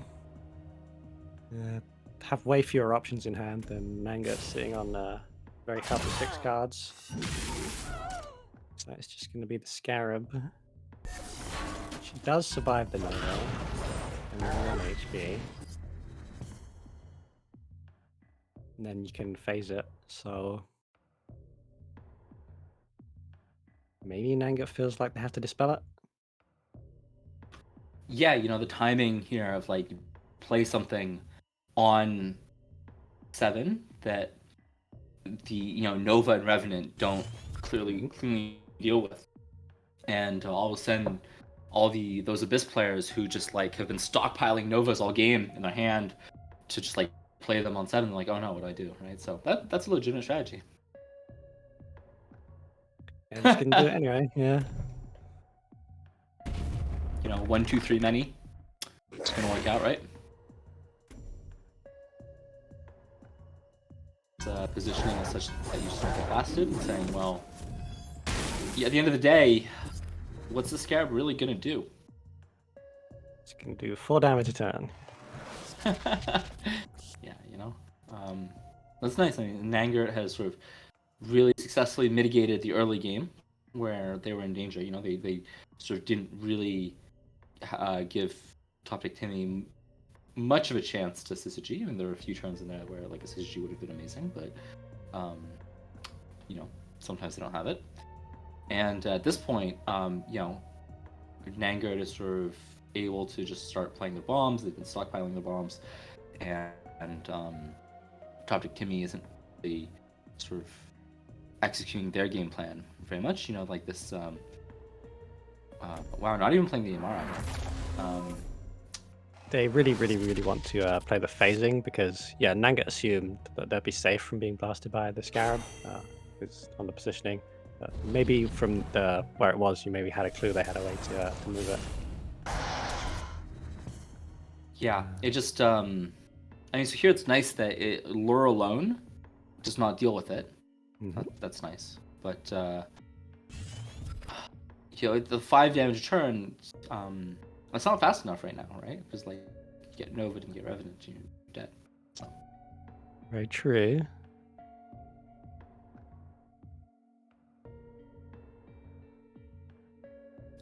But maybe with, like, the Portal Guardians threatening enough that if there's, like, Rash's Tiger, Primus Fist or something, you feel like maybe your Nova Reb isn't quite fast enough.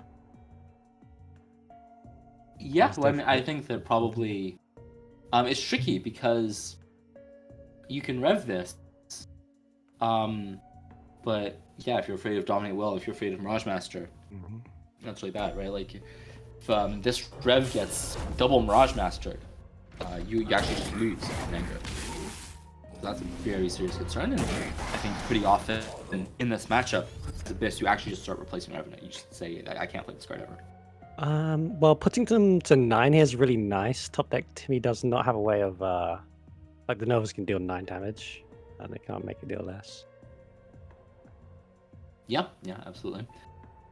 This is sort of one of the downsides of holding that Amara, is that now it's too slow, right? Because you play it and then you get Nova and you die anyway. I mean, it's too slow anyway. Like they have Lure and Shroud. It's not good in the matchup. That's true, right? They probably know the deck list and they know that there are Shrouds, and yeah, if you play an Amara and it gets Shrouded, that's really bad. It's not as bad if you're playing a Syzygy deck. That's true. That's sort of one of the main appeals of Syzygy, I think, that all your Dispelled Portal Guardians, they have a use now. Yeah, definitely. And Nanger, I think, being willing to play the Revenant there does indicate some level of, if not desperation, at least awkwardness in their hand, because double Mirage Master just ends the game right now, and you're That doing is true, great yeah. if you don't get Mirage Master here. So, it's tricky. You're top deck team just saying, hope you don't have a lure or a Nova or there's really just those two. But yeah, that's well played by Nanger, mitigating and just, top deck Timmy, top decking that CCG right at the end. Oof, kind of rubbing it in. Every time I hear the name Top Deck Timmy, I think of the Van Halen song Top Jimmy. It just like plays in my head. It's like his theme song for me. All right, I like the name Top Deck Timmy. It's funny. best name in Duelyst for sure. All right, we got Spell High with 2 Mist Dragons Seals and 3 Ancestral Divinations and 2 Jade Monks and 1 Head of the Cliffs. I'm just gonna stop naming things because it keeps getting weirder and weirder. Yeah, this looks sort of a less consistent list, but it probably has like slightly better high rolls. When you just like get your div down and 0 mana monks can happen. Yeah, no Blood Rage Mask, right? So this is sort of the motivation probably comes from that nerf. Yeah, at the end of the day, though, it's still Songhai, and I always find the Songhai Abyssian match like seems close, and then the Songhai player like casts 3 Saberswine Seals, and the Abyss player dies. How do you feel about replacing a 4-wins here? So it's really nice if you get a Jax. And I really do like 4-wins in general in the matchup. It's like really hard for Abyss to answer a 4-wins if they're not already ahead. And yeah, when they don't answer it, it wins the game. But I guess they just want a few more plays in the early game. Yeah. Yeah, I was thinking like you could easily play that just to turn 2 no matter what, but I don't really play very many Spell High games, so maybe that's trouble. Yeah, I'm not sure. I think they'll probably be reasonably happy with the boar and the Mist Dragon Seal they're replaced into. Should be really powerful to dominate the early game here. Do you think this is the kind of matchup where you just send both boars face and you're like, all right, what do you got? Yeah, there's a chance that they can take all 3 mana tiles and do boar and Mist Dragon Seal.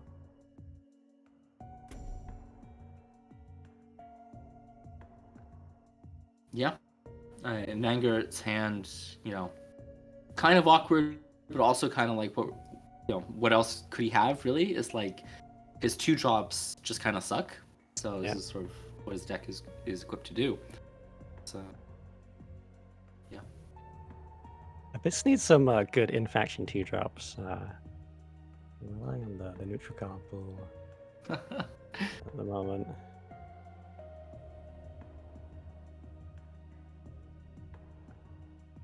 Yeah, well, I mean, there's always an option to play like Araki and Primus Fist or something. Yeah, Araki and Friends is good. I think that's what a lot of players do go to. Yeah, or if you really don't want to be playing the early game, you can always play Ghost Links or something. But yeah, Ghost Links is pretty sweet actually. I really like that change. in Nanger, it seems more like the sort of the damsel in distress Abyss, where you just like actually do nothing for the first 6 turns of the game and then hope you win anyway. I think this game might just be overrun this turn if they boar Mist Dragon Seal. This not even shrouding, right? Like you could have Blood Tear shrouded and tried to mitigate it a bit, but yeah, this does seem. So when you Mist Dragon Seal, do you kill the Night Star, or do you just? I would kill the Night Star, yeah, so that you have 2 boars. They're massing over the play. I think they see it. If you keep both your boars alive, it's hard to answer them both. I think actually Nanger will be able to with the Blood Tear, but I mean, it's also like if they're trading their 3/3 Yeah, Night that's Sorrow true. into your That's 3/1 true. War, I think you're right. If you just send everything face, like, then they have to do the trade anyway, so it's fine. tricky. Yeah. I don't know, but Illis, saying, hey, let's clear. We got a million years to deal 25 damage, so let's take it nice. Rubbing it in that Nangert doesn't play Grasp, right? There's not much of a reason not to move that board down 1, so it's just really about sending a message, I think. It's not the worst clear in the world. You can dispel the Kaido and King of Task Force and hit the other one. So I said it was just over. I guess it's not just over, but it's not looking too hot. I think it's it feels pretty over to me. Like, I mean, it's kind of kind of copium to say, oh yeah, I shrouded your Kaido, it's clear. Yeah. But I mean, the flip side is that Illis is going to be down 2 boards, which are just amazing, and low hand size. Though this divination, it's going to do something for sure. Pop it right back up. Yep. As people may or may not be aware, I think divination is pretty underrated. I think it's great. It's really cheap. It's just 1 mana, so it's not like very hard to fit into a town at all. I think maybe like not every Songhai deck needs it. Like if you're drawing with boxes, foxes, and some foxes. What did I mean? Foxes, Heaven's Eclipses, and boars. There we go. That's what I but yeah, I think if you're playing a fast deck like this, they're probably just going to use it right now and play both their minions. And then same question as last round. Do you go face with everything, or do you interact with your opponent in any way? I think maybe it depends what you draw here. If you draw some like thing that looks like it could go face. But, ooh, forwards. I think that makes me want to clear board because, obviously they've got the whip in hand. If they don't have any board, then they can't answer 4 wins just with a whip and a general hit.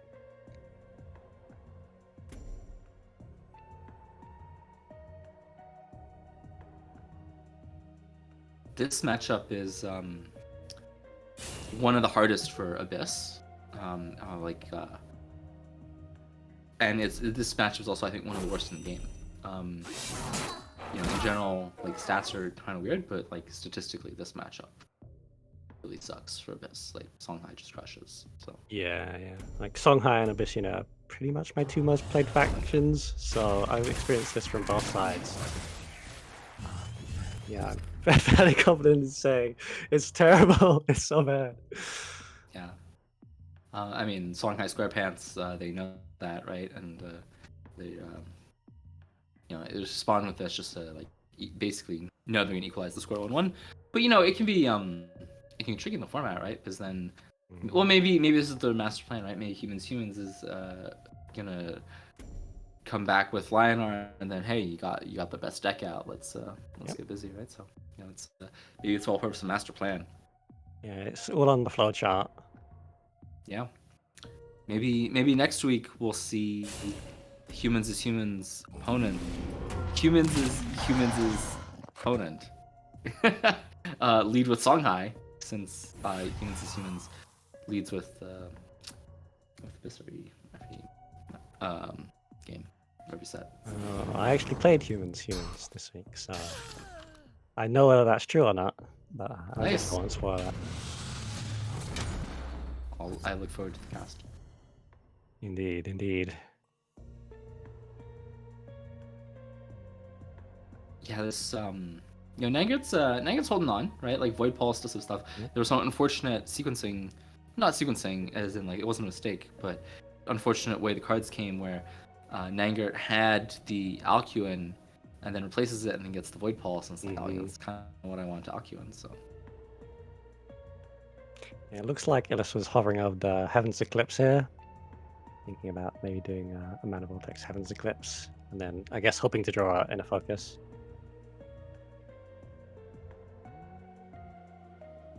Hey, McLaren, you're a British guy. Wait, Do you know about old ladies swallowing flies? there is indeed is it called a limerick or a poem of that? Yes. Great. It's not just Sivan being weird. Okay. I mean, it might also be that. But...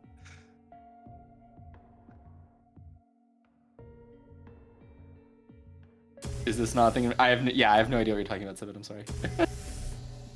It's a tale of caution. How you shouldn't I don't know how you say.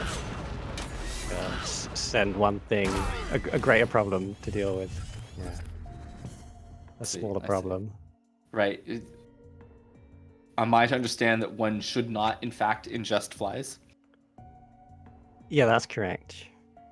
Cool. Noted. But I think that was an accident. The fly swallowed was an accident. Oh, okay. I see.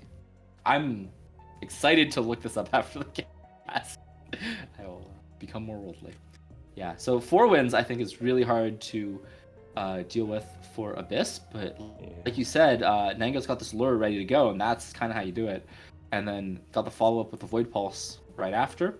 It's going to be floating 3 mana, but maybe it's still the best you can do. Yeah. They might replace...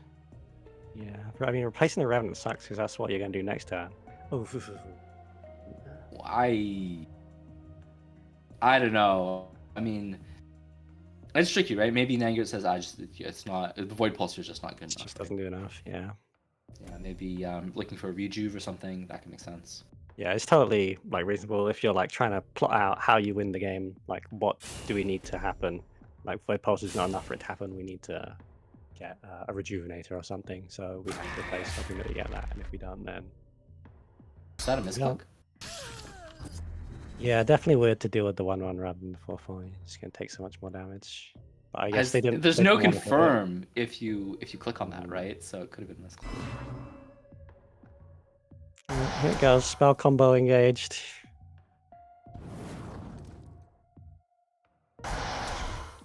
Maybe their plan is just to like Revenant the 4/1s next turn and they don't take the damage this turn, but This is disgusting. Are they dead?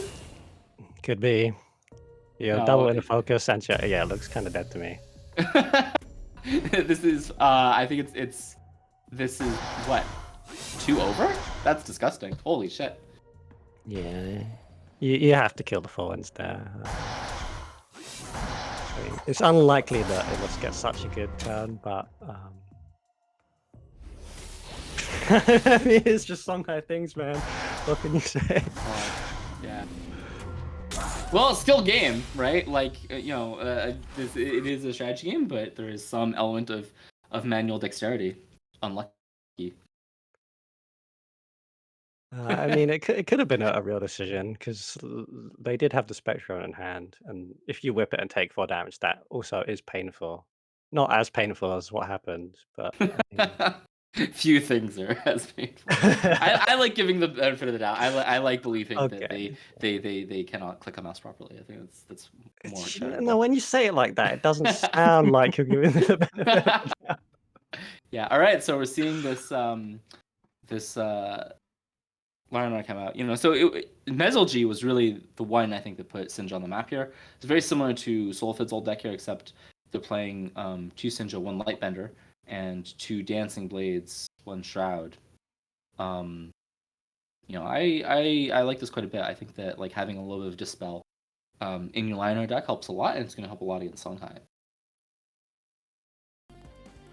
Yep. I agree with everything you said. Mezelgi is like a total beast. This guy is incredible at the video game. And in particular, I mean, well, I guess you can tell from the ribbons, like he's really, first and foremost, a Lionel player. So I think, yeah, he's scary. Like there are universes where actually Mezelgi right now just sweeps the entire set. This guy's just very, very, very good. I think Gillis is going to replace the Mana Vortex and just keep the Jacks for big play next turn. Yeah, especially if he's expecting Light Chaser. I don't know if you lead with Light Chaser over Windblade here, but Yeah, I'm not certain either. I think I would start Windblade. Light Chase is better when you combo it, but maybe you just get it early. Yeah, I guess not. Yeah, and I think this is nice because Light Chaser is actually, it's pretty hard to have it grow on turn 2, especially if you want to then do something useful. So makes sense. You could Ancestral Div here. Like, it basically replaces itself. yeah, I mean, I think that like one, so I tried to popularize Div a little bit recently, and I think that one of the main things I noticed with Div decks before, like what I put forward versus like what I prefer, was that before, people who play Div, they really want to go all in on Div, right? They play like every one drop. They're like, man, I'm gonna play Div and I'm gonna draw like 7 cards, right? And it's like, well, you can do it that way, but it kind of feels like you're just playing bad cards to try and enable something that's like that good, and you gotta have a little bit more. You gotta be more modest in your expectations, right? Like, we saw in the last set, the Vitruvian player had a First Wish in hand, and then like, well, I want a different card in hand, so I'm just gonna play my First Wish so that it becomes something else, just like for your place. I think sometimes with Div, you gotta be like, yeah, whatever. I'm not gonna spend the mana anyway, and I don't discard my hand right now, so let's go next. I guess if you replace into Heartseeker or Phoenix Fire, then that's the reason to replace. Not just cast it for a free replace, I guess. Maybe they just really want to have it later, so it's back in their deck. That's fine. Yeah, it's one of those cards that the later the game goes, the more powerful it is, because you can, of course, play more cards alongside it. And we see that same philosophy with the Mana Vortex, of course, just playing it because I want a different card in my hand. It makes total sense, and something, of course, there with that card, people are happy to do it whatever they want. But that's because the value that Mana Vortex can give you is bounded, right? It can only ever give you 1 mana, even if you sort of, make the best use of it possible. But Div can just like, who knows? It could draw you 7 cards. So it's a little bit harder to evaluate for people. You say it can only ever give you 1 mana, but I think it does have a bit of a range on how good it is, right? You can have spell procs off it, or sometimes 1 mana is way more valuable than it seems. It lets you clear the board or something. You gave a great example last set in the Songheimer, right, where that 1 Mana Vortex made a really big difference just because it was timed so well. Looks like Melody's gonna have to do the Tempo Sunriser, even with the sippy cup in their hand. Yeah, because there's some nice position by Duelyst, and you can't get the mana for that. And it's really scary to Tempo Sunriser against Songhai, because they can always Jux Riverside Seal, and that's one of the most efficient things you can do to deal with the Sunriser. Yeah, now Duelyst is swimming with options for how they play this. They can have 6 mana, so they don't need 6 mana, they only need 5. They have 2 inner focuses and 2 really good minions, 2 inner focus. You can use that to clear the Sunriser with 2 damage hit and an inner focus, or just use the Kaido to backstab it. That seems a little less good. Yeah, really difficult turn just from a calculation perspective, right? Of like, how are you? I mean, I think Duelyst is probably gonna, pick some combination that clears the opponent's board, but it's like, what's the most efficient combination? Really, really tricky. Jux is one of the most difficult cards in the entire game, I think. Yeah, 100%.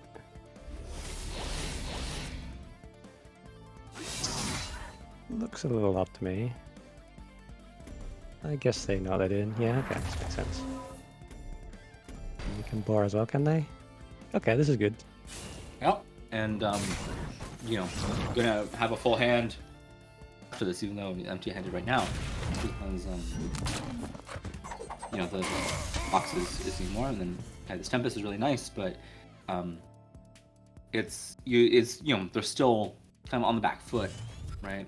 Like probably Tempest Mystic, and then Duelyst has sort of probably a lot of options coming up. So this is not going the way that humans as humans would have liked. You know, they were thinking, oh yeah, we're gonna send our Lion Arm into the Songhai, you know, easy peasy, no problem.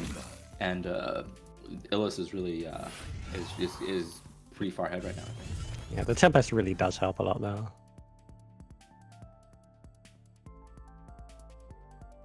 Yeah, you know, Tempest is a card that can be not great against Songhai because, you know, you tend to have a lot more minions than they do, and you don't really want to take the damage. So it's also pretty reasonable for Illis to be thinking there, oh, you know, I'm just going to risk they don't have a Tempest. Of course, it was amazing Tempest set. You know, Illis maybe understands that Lion-R is often replacing Tempest in that situation. Yeah, it's definitely like early on, like Songhai will be contesting board for a little bit before they decide it's time to go face. So if you're going to cast the earliest the time. This Heartseeker is really nice because that's the card you want a Tempest, and just use a Tempest. Probably don't have two, and playing around Dancing Blades, you know, just playing around Sunrise or Sundrop even. It's really nice by Illis. Are you really going to martyrdom this? Of course not, right? So.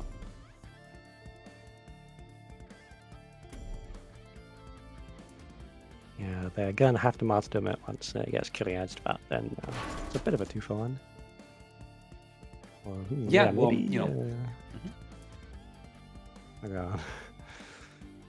They're going to try and deal with it just with putting minion close by, I guess. It's plan A.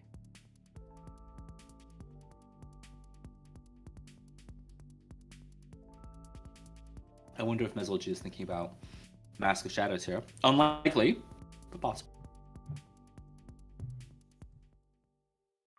Certainly thinking of Kaido in a focus, but you know, it's tricky.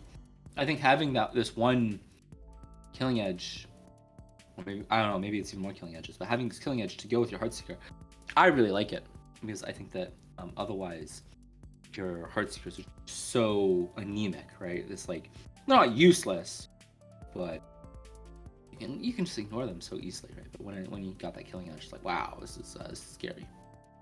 Ooh, that's a lot of damage.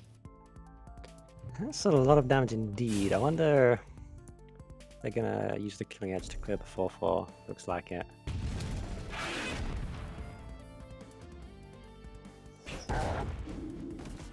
But there was like the option to just go face. I don't think it's probably a good long-term play, but yeah, it's like especially against the Sundrop deck, like it's maybe too early, but I think that, you know, finding your two other boards here, one is unexpected from Mezolji, right? So Mezolji may not be properly preparing for this, and then two, you know, Boar of course has the potential for so much risk because you know, inner focus is 0 mana, deal 3, right, etc. And so I think like a win for Illis here is slowly taking shape, right? Like he's doing a good job. when drawing the other killing edge is nice too.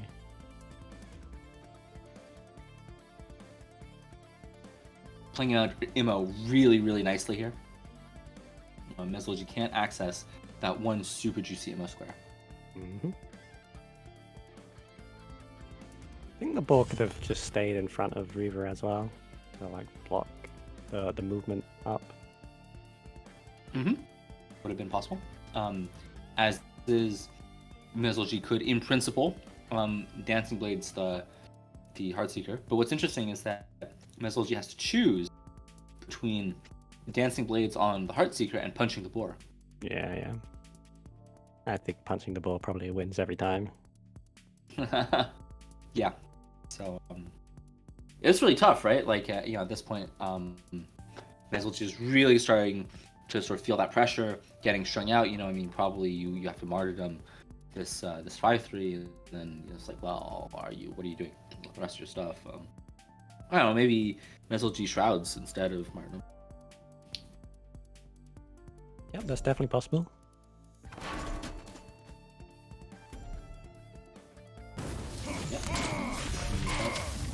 Yep. The martyrdom doesn't have that many things it can hit.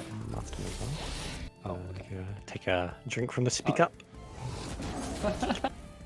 Yeah, sometimes you want to save those to combo with Sunriser, but here that's an indication that Mesolge is really feeling the pressure. So you can, it was the board that got martyrdomed, right? Like, I'm not. There was no martyrdom.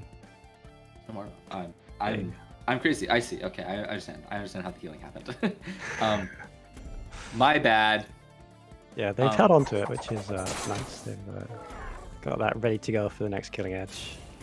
There aren't that many martyrdom targets in the deck. There's 4 wins, but you've got the ammo already. I guess you just play both your 2 drops, so maybe you don't have the ammo. But martyrdom, I think against the standard Spellhead deck actually is very good, obviously, but it's also like it doesn't get much better than martyrdom a 5/3 like this.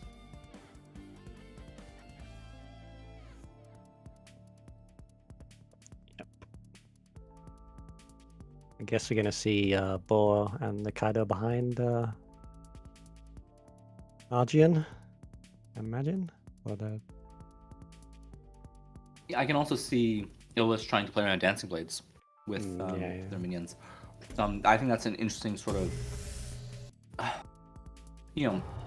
it's sort of a fork in the road of saying, hey, I'm gonna let you deal with my Heartseeker, but it means that I'm gonna be other threats that you can't deal with in time. Or I was gonna say I'm actually gonna try and protect my Heartseeker, sort of to the extent that I can. Right. It's a pretty big turn for Mez. You can clear everything but Rabashi 1/1. Yeah, I mean it's really lined up nicely. Got our beautiful Sinja here to help, as usual. Yeah, a bit slow for this matchup for sure. Oh yeah, it's unfortunate, unlucky. Yeah, no, this is great. This is a massive turnaround because ultimately, Duelyst, they were building an advantage, but the advantage they were building was more predicated on board presence opposed to actual face damage, which is the way to do it because of course, playing against 1 mana heal 5 deck, like, trying to predicate it on face damage is very inconsistent. And now that board presence has been completely erased. Duelyst has no cards in hand. This Jux is like pretty useless. Just gonna play Tempo Fox, float 5 mana. It's sucks. It really sucks. You said it. It's bad. I guess they're going to Jux away the Dancing Blade, which isn't even that good. I probably have to. You can't really get hit by it 3 times. You'll just die in short order. Do you think there's an argument to not Juxing away the Dancing Blades, saying I'm just gonna take 4, but I need the card in hand? Like card in hand is worth 4. What do they run? They've got 3 divs and 1 Heaven's Eclipse. Yes. Yeah, I mean, there definitely is an argument there. Like, you do need cards in hand. I don't know though. It's really bad for them. Yeah. For all the people saying Songhai is dumb and brain dead, well, I mean, not that I'm going to disagree with you, but this is a game where I think the way that Duelyst played that turn, not the last turn, not the turn we just saw, but the one before that, the positioning that enabled Mesolge to have this amazing Dancing Blades and like that just made Mesolge's cards line up so well. I think that was a turn with a lot of decisions, and different decisions could have been made, and the game would look very different right now. Yeah, if the Dancing Blades wasn't possible, or even if they just had to move to do it, then they couldn't have hit the ball. It could have been a little different, but as it is, things are very good. Liner, yeah. They could have even done some play where Duelyst gets a Phoenix Fire, but there's just no need. Yeah, and like this Mist Dragon Seal, I mean, I guess you could Mist Dragon Seal and then Jux it to super duper remove something, but yeah, it's 2 cards to do not a heck of a lot. Yeah, I think Jux alone is probably enough.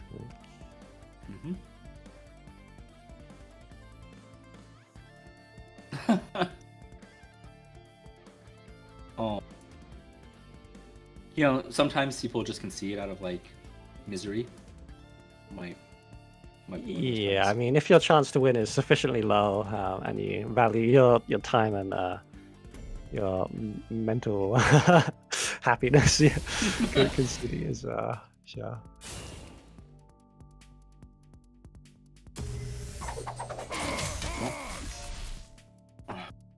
Fighting valiantly. I was gonna say that this Heartseeker, you know, if it stays where it is, then it's kind of like limiting the number of things that can punch Riva.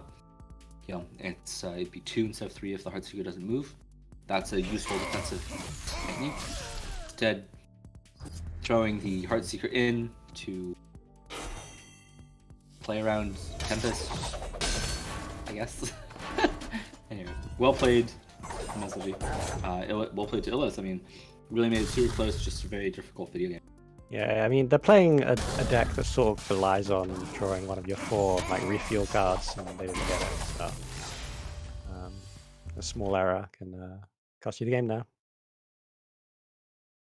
Alright, so let's see what the liner counter is that Songnai SquarePants has lined up, right? Because, of course, Oh, it's like a Liner big was the mana. boogeyman last patch, and everyone's expecting that Meslogy is going to be a really good liner player. It's a very greedy banner list with big minions. Too many martyrdom targets. Absolutely. You know, if you can play Zuriel, Yeah, Zuriel tends you're to. going to win. So it makes a ton of sense. These keepers, I think, are really interesting. That maybe that's a card for whatever comes after this this liner, right? Where it's Hey, like, have you ever seen keep a Zuriel? It's, I've never seen that. Well, today yeah, be the first time. I watched Ollie stream one time, and I think it might have even been against Solifit or something. Just keeping Zuriels.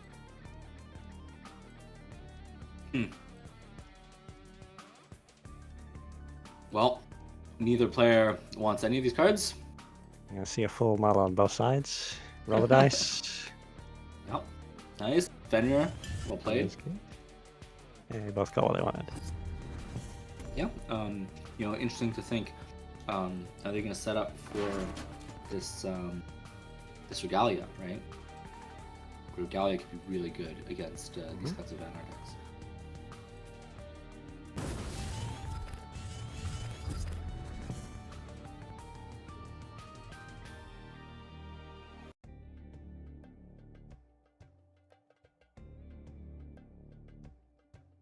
So here, sometimes moving too forward can be scary because you can be worried about taking damage, right? Obviously, the Vanguard deck here is the late game deck, and they're just going to be trying to survive.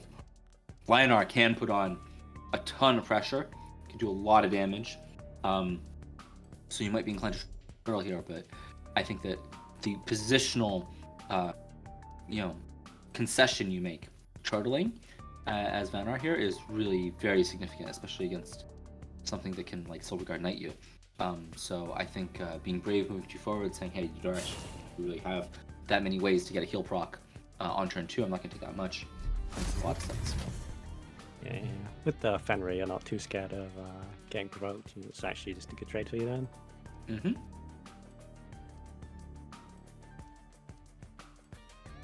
Smith can do a 3 in a day, but a lot of the time against Lionar, because they've got these provokes, you want your minions directly above, below, in front, or behind your general, so that they can always help you, right? You can imagine that if the Fenrir had been diagonal, then there could be a Silverguard Knight, you know, sort of on the opposite diagonal side, and then even though you have means to clear it on board in principle, your minion can't access the provoking minion and help you that way. So this kind of positioning with Rockin sort of setting up for that kind of situation by having the Fenrir directly above is useful. And turtling has this extra cost to it, which I think is sort of maybe a more, you know, advanced long-term kind of idea, where if you have 2 units that are 2 spaces away, you know, Manhattan distance, they tend to stay 2 units away, and so even if, you know, that turn immediately they can help you with provokes. It may be that you're sort of setting yourself up in a later turn to be susceptible to a tactic, and you have to sort of make a position possession then. So Rockin keeping this sort of one space between the minions now, I think that's like a good long-term plan because of this provoke concern.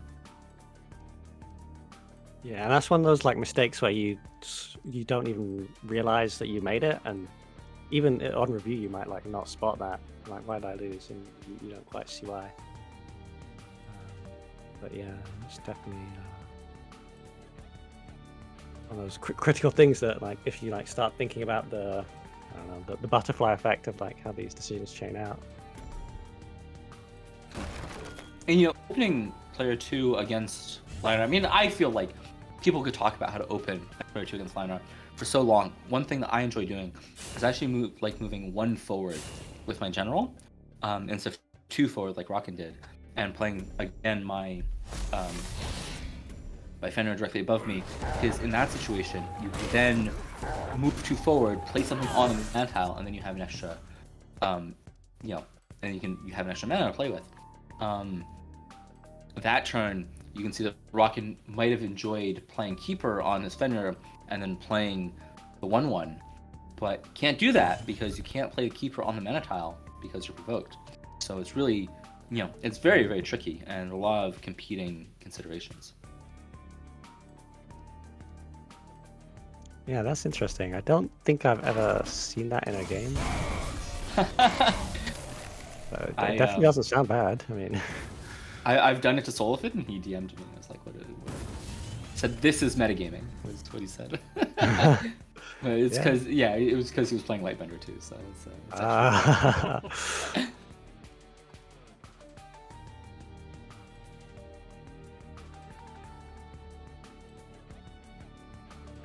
What do you think about Wisp, Keeper on the Wisp? Well, that big Zuriel real soon.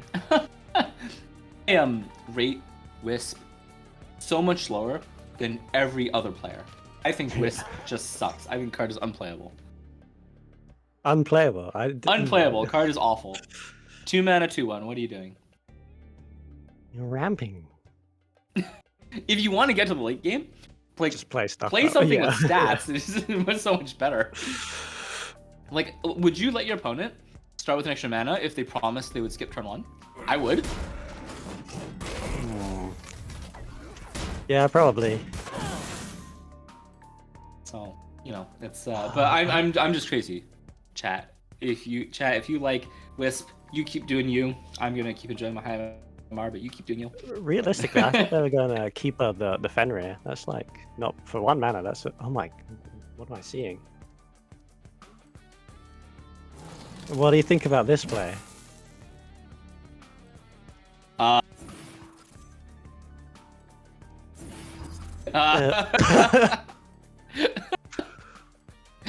Oh man. Well, yeah, there's like, you don't know the decks, right? So maybe Mezelg is like not inclined to Tempest here because of your axe, but I would Tempest this if I had a Tempest, yeah.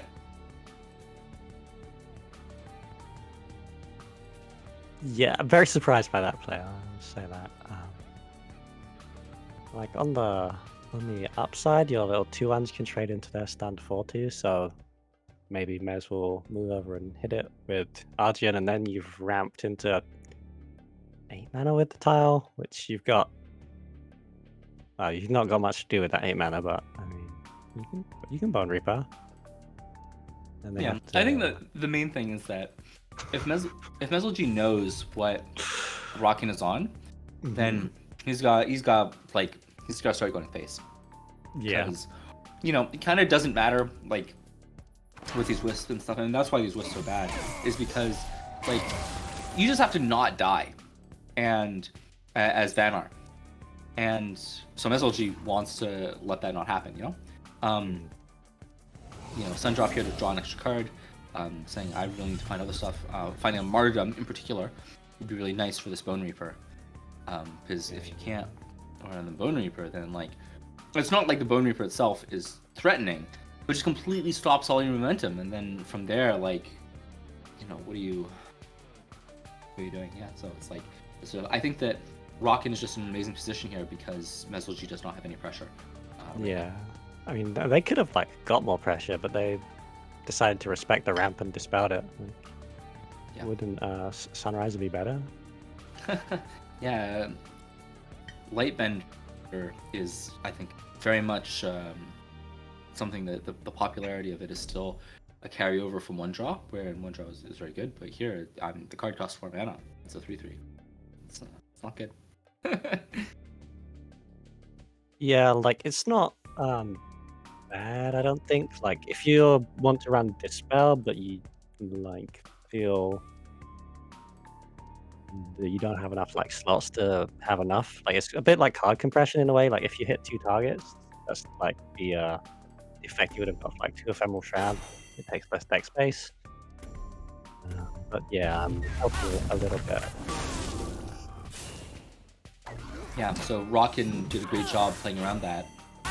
Because What is Lightbender is relatively popular and making it so that Yeah, I mean, MesoG that's can't what dispel Stack both. Exhibition was doing. I'm just not sure why they're not cashing this 2 on in now. Like, Rubbing Yes, it they're- in, maybe. Yeah. they're at 7 mana anyway, so I guess they don't need to. But why are you playing a Wisp if you're not using its effect? I don't. Yeah, I guess it doesn't do anything. Yeah, okay, I can see why. Yeah, just proving that you can win the game even though you played a 2-mana 2/1. Yeah. Yeah, the Reaper plus 1 HP does matter against Sinja, but they don't even have 7 mana yet, so. Yeah, this is kind of a disaster. You look at MesoG's hand, it's like every combination of cards is just completely awful. I mean, you just like Sunriser Mystic, just like do some base damage and make them do something. I don't know, like it's pretty dire. You could like Sunriser and play the Mystic in front of Faye, the Sunriser behind them, so it's a little difficult for the Bone Reaper to get onto it. Ooh, there we go. Wow. Martyrdom. Yeah, let's go. I think that like it, MesoG was obviously looking for that all game. It's a little surprising that they hadn't found it yet. So this makes total sense. And then wising up and realizing that like these just will do nothing. Yeah, I mean, you definitely kill it once, like they start approaching 9 mana. It doesn't matter too Yeah, much. I mean, there is some question of timing where it's like, if it lets them Zuriel, then you actually might want to like have it just like possibly delay it a turn, just like throw them off a little bit. Like sometimes, and some when you're a good player and you're playing against another good player, sometimes you want to not make the most obvious play, but the second most obvious play, and just because good players will sort of be prepared for what you're going to do, and you only have 6 cards in hand, and so if a lot of those are preparing for the most obvious play and then you don't make it, your turn can actually be pretty awkward. So sometimes it can be nice to just like this, but oh man. It's a nice Sinja for Rockin and a pretty bad one for MesoG. Like Singeing into the Sinja, you need a target to hit, right? So. Do you think there's an argument for MesoG just punching the Sinja here?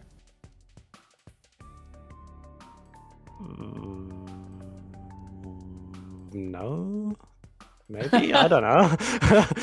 No, I think I would, right? Like I would Sinja above Arzeon, punch Sinja. Oh yeah, okay. Yeah, so the 7 probably doesn't matter. And the Sinja's you only have 3 martyrdoms. You've been through 1. Yeah, no, I agree. Yeah. This is also a nice play. Having a 7/7 is better than being 7 HP higher, right? Yeah, it can be scary against like the Hailstone Prison deck, which is maybe why MesoG isn't doing it. Yeah, so I didn't see the line of play you're suggesting. I think that's good. I Yeah, guess a lot of this way they're gonna like try and immo it next time. Yeah, a lot of people in the Sinja Wars, they like play their own Sinja and then they punch the enemy general. And it's like that's not how the card. That's not what you want to be doing. Like the card text says that's not what you want to be doing. Yeah. But I really like Mizzle's play. Just saying like, hey, you can have your Sinja. I don't care. And just realizing I have to go face, right? Brocken with the the Rust Crawler ready to go. So that's nice. This is a disaster for Mizzle, right? It's pretty bad. Yeah, I think it would be better if they just had the Syndra on board now. Yeah, because the thing with like, yeah, you only have 3 Arnums. You've been through 1. They're gonna have more Sinjas. They're gonna have trees. They're gonna have Zuriels. Sinjas in this situation, basically your only way to like clear those big things. So getting one going makes sense, but it's also kind of results oriented, where it's like Rocket happens to not have a Hailstone here. They played 1 this game, but if they had a second and you played that Sinja, it would just be a disaster. So it's really hard to tell. Rocket not going with the big tree here, less than clear the Mystic. Yep, Rockin knows the ranges, right? That Lionar can do 1 damage per mana and can only do an odd amount of damage if they have Tiger. So Rockin, I mean, unless Bezalji is playing some weird cards, Rockin is completely safe in this situation. He's guaranteed to live at least 3. It's a pretty good Syndra now for Mez. Clear 2 things, and also heal up. It's a pretty tough situation overall. Yeah, I think Mizzle again would like to be able to play around Hailstone Prison, but at this point, yeah, that's just not happening. And these kinds of really greedy Vanar decks, they often don't play Razorback, so Mizzle is not super worried about his HP here. Really the way that the Vanar deck is going to win is by just like grinding it out. Just playing enough big things that you just can't deal with all of it. Which makes total sense. It's a very legitimate strategy too. So this is a nice try by Mizzle, and it's working out. That like actually Rocket can't deal with the Sinja, and the Sinja is now a very big problem for Rocket. Because basically anything he plays seems like it's gonna get cleared. Yeah, you can move like the Rust Crawler and the Healing Mystic to be next to it, and then put the tree in place so that even when they die, they're gonna be making little 1/1s. Yeah, makes tons of sense.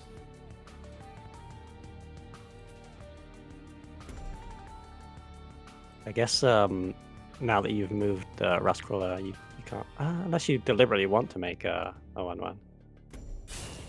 But you can't hit Arjun anymore. You should probably sequence a little differently.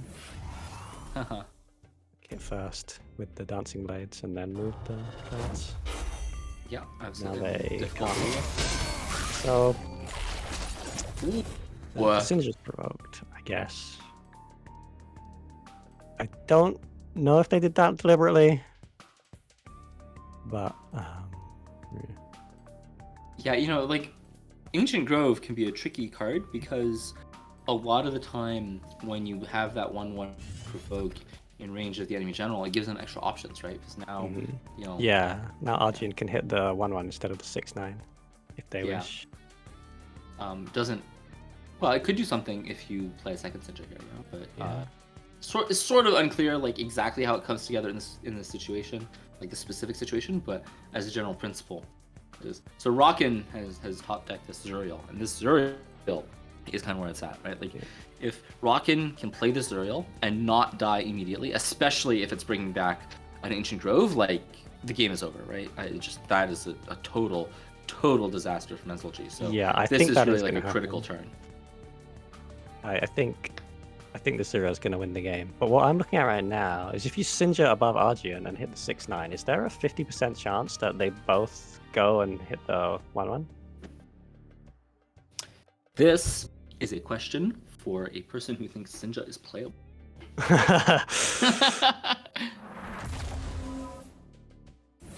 They're going for a different line of play anyway. Maybe they were wondering about that as well. Oh, this is cool. Yeah, so here, I mean, this is nice that like Mizzle is really saying, hey, you don't have a Razorback or anything. I don't have to really be worried about your damage. Is that a rope? They didn't like move their Sindra at all. Yeah, it looked like a rope. I mean, it was a very difficult turn. You know, and it's like if everyone had infinite time to think, like actual infinite, you know, everyone would make the right plays, and it would be interesting, right? Like a lot of being good at Duelyst is you have to figure out the play in a specific amount of time. You know, Mesolgy. I don't want a game where it's like everyone by default makes the right plays, and then sometimes you make mistakes. I like it a lot more when it's like, hey, what can you come up with? And Mesolgy did a pretty good job. You know, if I think that turn was just extremely tough. He's in a really hard position, and he did something that made a lot of sense. You know, even with the rope.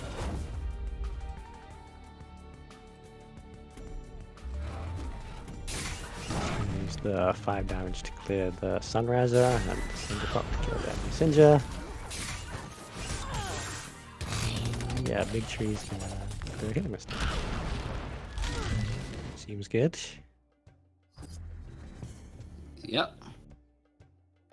Definitely seems quite good. I think the first question that comes to mind is Mesolgy going to concede here? I think Mesolgy is a fighter, but at some point it becomes overwhelming.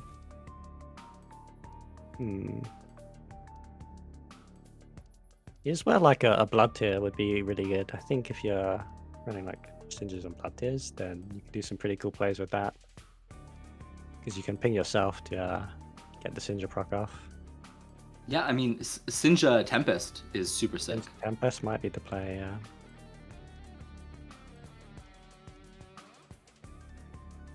Be nice fit at airdrop. Yeah. Alas.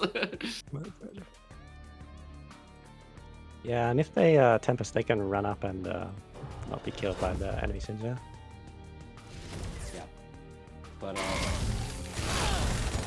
yeah, so here Mesolgy is definitely full on. You know, hope they don't have Zuriel plan, but I think they could try and like win by face damage, or if they hit the Sindra, then they're setting up an ML. Yeah, no, I think definitely go face with everything, right? Yeah. You know, it's nice actually. Here I don't. Yeah, no, I take it back. Rockin' can't Zuriel here, so that's very good, right? Because then they have the moment has passed, and at least they can't get back their tree. They're still screwed because it's gonna be double rejuve, but it's good, right? Mesolgy is really is making something out of this. Like, good for him. That's impressive.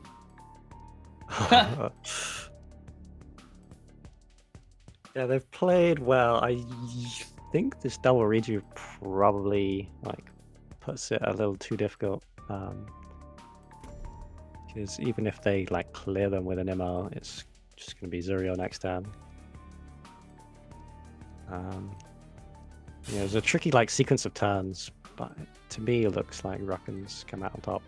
They could have like just won, and Mesolgy did good moves, so they didn't just lose. But now, Absolutely. Now Rockin's backed off. Probably good for them. Where you put the Sinja is really interesting because Sinja can act as a deterrent against Holy Immolation. You can imagine that if the Sinja moves, say, in front or above of Fae, then maybe, you know, of course, Mesolgy could just hit it with their own Sinja, but, you know, it's like, it's deterring those some Holy Immolations. Now, you know, Mesolgy kind of has an opportunity where they can go and they can punch face and then they can, like, rejuve Vimo or something, and I mean, okay, you know, maybe they're dead on board if they do that. That's details, but you know, it's like you're still putting pressure on, right? Like you're still putting them in a situation where they can't Zuriel at that low HP. So it's still possible, right? I mean, realistically, I think the line is going to be that, but you just don't punch with your general and you stay out of range, but you know, just MOing. Mesolgy probably doesn't know that Rockin's on these Zuriels. Oh, I think Mesolgy must know. Like, there's no way you're playing Bone Reaper Tree Sinja and you're not playing Zuriel. Like, that's what we'll do with this archetype. I think if Mesolgy had to guess Rockin's deck, yeah, he could get it correct to within 3 cards, if not exactly.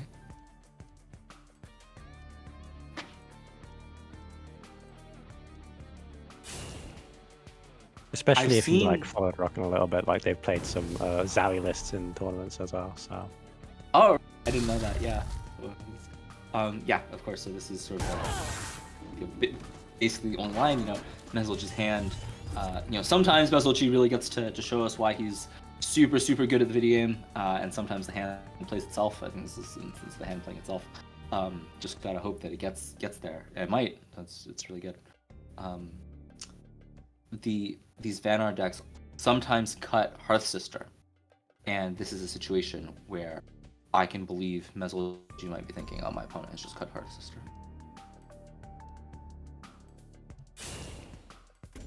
did we see it? I think we saw it get played way back in the mists of turn 1. To clear the something. They did like a Hailstone Half Sister turn to clear the Light Chaser and the. Yes, Silver. you're right.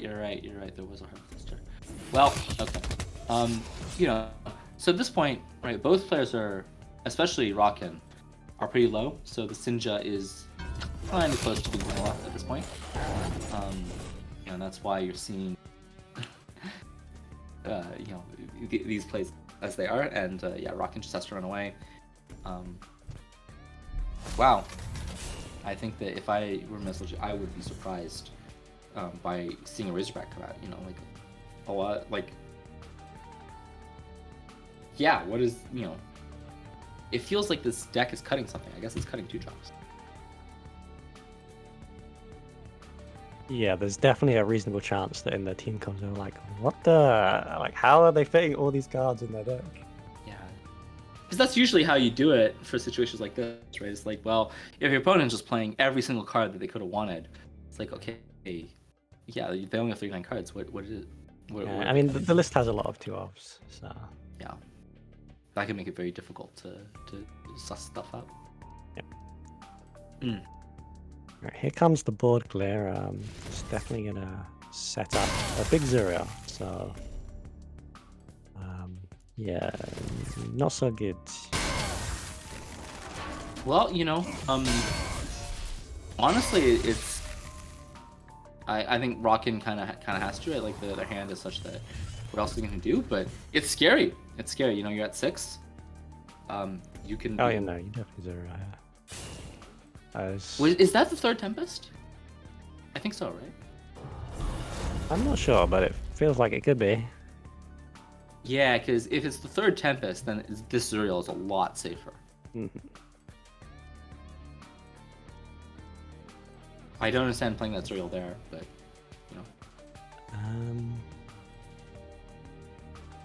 because you could play it directly in front of the Rejuve, and at least there you're safe. From yeah, it has airdrop as well, so yeah, why not? That's I think that's some emotion. That's some blood pumping.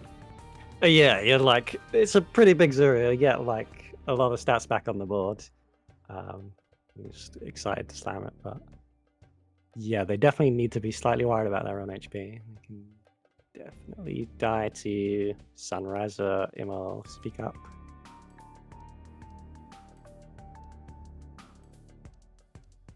Man, that turn where the Dancing Blaze was exactly where it was, and so couldn't put the Rejuve in Rockin's face makes a massive difference. Because man, if you could just double Immo here, it would be so good. Mm-hmm. Yeah. So this is I mean, this could get here, right? This could get there. Like this is not losing on board. So good job. Good job to Mez for finding one that doesn't lose on board. Yeah, it's not losing on board, plus a chance to Immo lethal next turn. Mm-hmm. Not a high chance, but they're just Really getting nice try. This matchup was really very difficult for Mezzelge, and he had some really good turns. Mm-hmm. They were hard turns to play. Yeah, I think they had a chance to win if they didn't. I think someone said it in chat, like they roped out the turn, they didn't move their Sinja. If that went face, they probably could have got lethal. Mm-hmm. Yeah, I mean, I think that you can always do better in matches of Duelyst. And even the best players in the game, like SLG, it's no exception. They could have done better. I'm sure that game, was winnable if they had played better. But everyone always has a chance to play better in every game that they play. So, SLG just played great and made a great game of it. And Rocket, his deck is sick, and he, hard countered Lyle the way he was planning to. Cool. All right, now we're going to see some Dragal. This deck looks like is going to completely obliterate the Vanar deck that we just saw. So it's a Vanar mirror, but you can hardly call it a mirror. These are two very different decks. Yeah. Though 2 Aspect of the Mountains is kind of interesting in this aggro Vanar. Yeah, it's cool. You can combine it with Tiger sometimes. You can get a Rush 5/5. Yeah, that's really cool. I don't know how often this deck gets to 9 mana, but when it does, that's awesome. Yeah. I think this deck also got a buff on the next patch. The new Mesmerize reactivates your general. That makes Snowpiercer really scary. Yeah, right. But Like the that's, Spirit of Wild reactivates the Mesmerized goes faced. Yeah, two buffs. So we're seeing it before those come in. So yeah, it's already like got a little bit of a following or some players behind it. Yeah, and I was gonna say, we're gonna see some Jagal. We're seeing Smarty play this aggro banner. So, but they're all in a call together. So maybe Smarty is just being told what to do by Jagal. I mean, yeah, it's really nice. Like if you can get a little coaching, on a deck, it's like that's a pretty fun way to improve. Yeah, like Jagal plays so well. Like his in-game decision making is really good. So, I think we're in for some very tight technical play here. So Smarty is keeping this Chromatic Hold. I would guess primarily for Fenrir, but of course also possibly for the Crystal Wisp. Yeah, I don't think she's gonna be Chrome coding that just yet. Just start with a Fenrir and yeah, maybe you can like save it even for Bone Reaper. The provoke will be annoying as well. But I guess you can Half Sister that way. It also does 2 damage. It's you never know when you're gonna want it. Yeah, Hearth Sister can be used. Of course, they can just Hearth Sister back. Hailstone is definitely Plan A against Bone Reaper, but you can do those other things in a pinch. You can also kill them. Kill them is a big part of the plan of this aggro deck.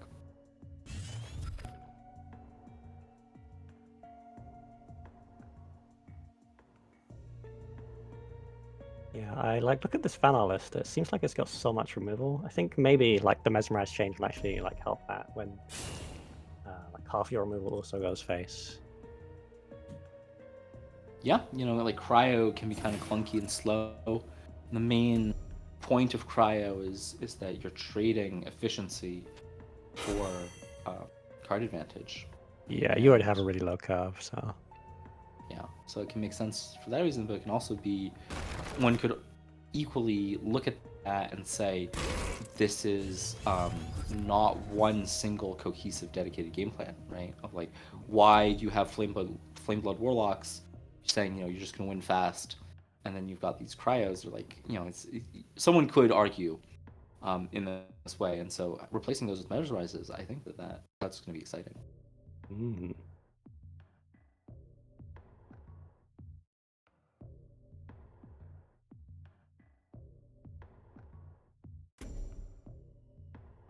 So presumably no Healing Mystics in the aggro deck.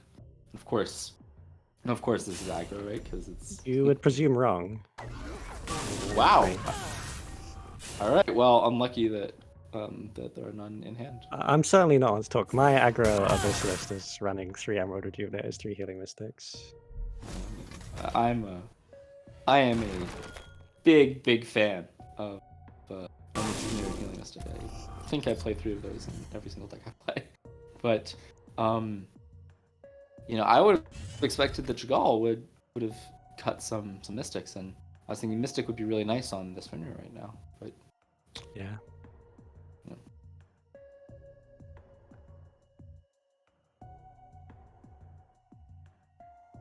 sort of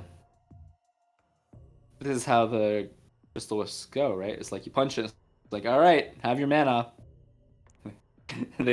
Rocket sure has his mana. Yeah, what are they gonna do? Are they gonna like Hearth Sister so the Snow Chasers out of Infiltrate and they can kill it once and for all? And then heal up and kill a 3/2? You know, maybe it's going to be second chromatic cold on the Fenrir, and then Hearth Sister punch the Snow Chaser. Maybe it's all terrible. It's just completely awful. Yeah, but You know, maybe you walk down and you take the mana tile with the healing mystic, so you have 3 things on the board. But yeah, that's probably what I would do. But then I'd complain about it afterwards. yeah.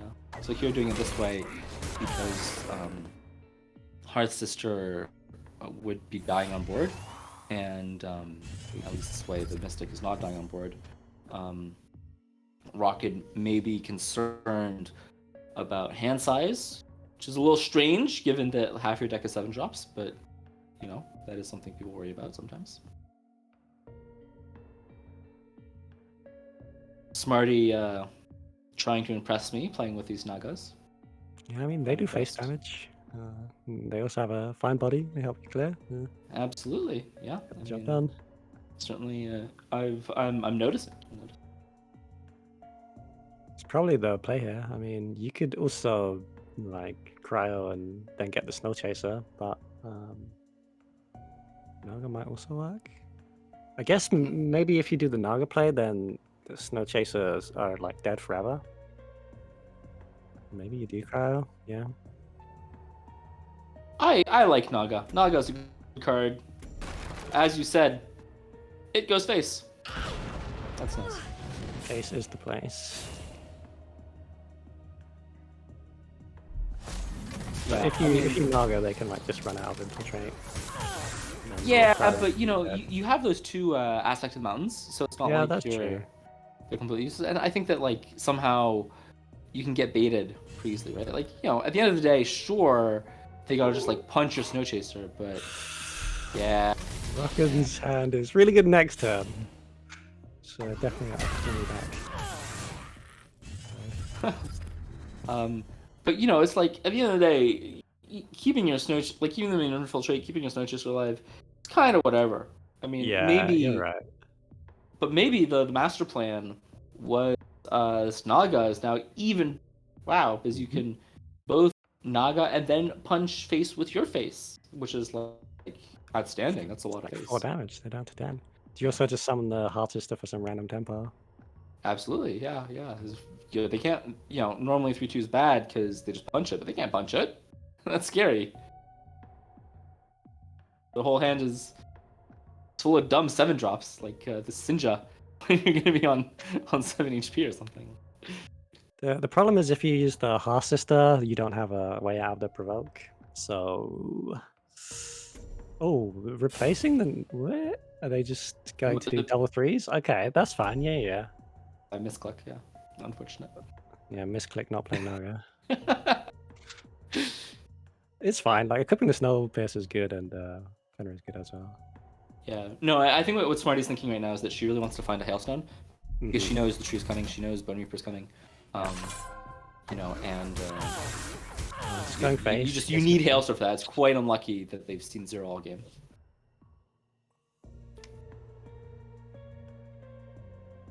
All right, show me the Sinja.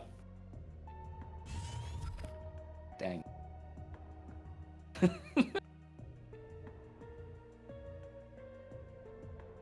just want to add, I do like going face here. Like when you're playing aggro, your like actions are quite valuable. Like you want to spend them hitting the enemy, and because you're playing so aggressive, they're gonna do the trades for you anyway. Like sometimes they get a slightly better trade, but like are you really that worried like about this 3/2? Answer no. Yeah, you know, the Fenrir change really makes this 3/2 even worse. Yeah, Snowpiercer is really good. Snowpiercer just go face, 5 damage is a lot of damage.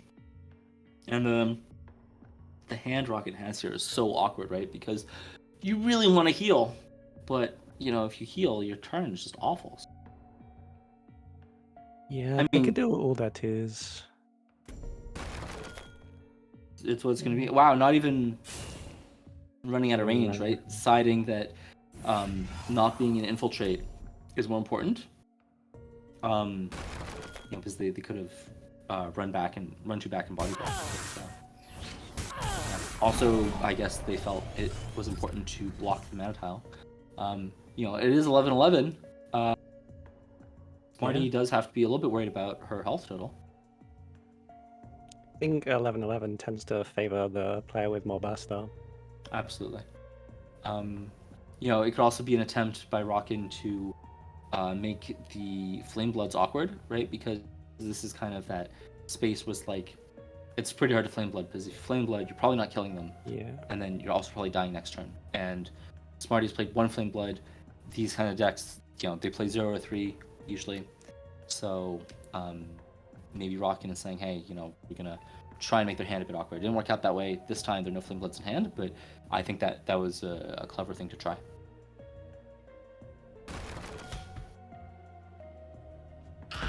Proud to kill the minion, and I guess you're going to do 3 and a 2 on the mana tile. They just replaced the other Snow Chaser. Yeah. So healing up a bit. I think I can't really explain why, but 11 and 13 do feel very different to me in this situation. I am much more comfortable at 13. I feel like, that like this comment about Flame Blood being awkward. It's really, it doesn't feel awkward in the same way at 13 at all. Nice. And then here, I think that Smarty had to think about playing around Bone Reaper versus having stuff in Rockin's face and deciding to play around Bone Reaper and doing it in kind of an interesting way, because right now Rockin can't provoke all 3 and also run 2 back, right? If they're provoking all 3, they're only moving 1 away. So that's a very small but possibly important thing. I really like Smarty's hand here. She's got three Hearth Sisters, so definitely got a positioning advantage on any provokes that do come down. Yeah, absolutely. Also opens up the possibility if you lose what was supposed to be a free matchup, you can go Hearth Sister, swap your Hearth Sister, swap your Hearth Sister, concede. Definitely big swag points. It's important to rub it in that, like, even if they beat you, that they're definitely not better than you. No way that would be impossible. After all, you can Hearth Sister your Hearth Sister that just got Hearth Sistered. That's a very skillful play. And it's that shell game. We're just gonna see a big provoke, and that's gonna get Hearth Sistered away. That's terrifying. I'm terrified for Rockin. I can't believe they found 0 hailstones this whole game. Can you? They must be. I mean, it's still. Well, it's funny they can double Hearth Sister and they do get lethal that way. That's cool. But, I think there was one. Okay, you gotta play.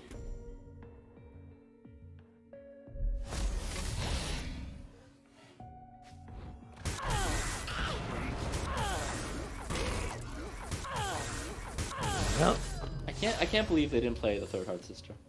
I know, right? I really, really can't believe it. Just poor, honestly. The word that comes to mind. No, well played to both players. That was cool. I like this aggro banner. I think it's very creative, and I think Jagal is the only person who does this. Yeah, I mean, I expect to see a little bit more. I think it just got buffed last patch, and it could be really scary. All right, so we're seeing patch combo. So this is Elucidator combo that is Lady Locke Merkblood Phalanxar. Cool. Yeah, I think probably the main reason it's in is just Spirit Harvester kills pretty much everything Smarty's running. Yeah, I mean, in general, Magmar is really good against Venar, but in this particular instance, like the Harvesters, like, yes, it does destroy basically all of the Vanguard deck, but the Vanguard deck has a lot of burst, like especially the Snowpiercers that like really don't care about Harvester. But it's really good because at the same time, Mad Mac is getting me playing like these 5/5 provokes, right? Mhm. That okay, they can only move one space, but they're provoked, so you don't care that they can only move one space. And that's going to be really difficult for this Vanguard deck to deal with.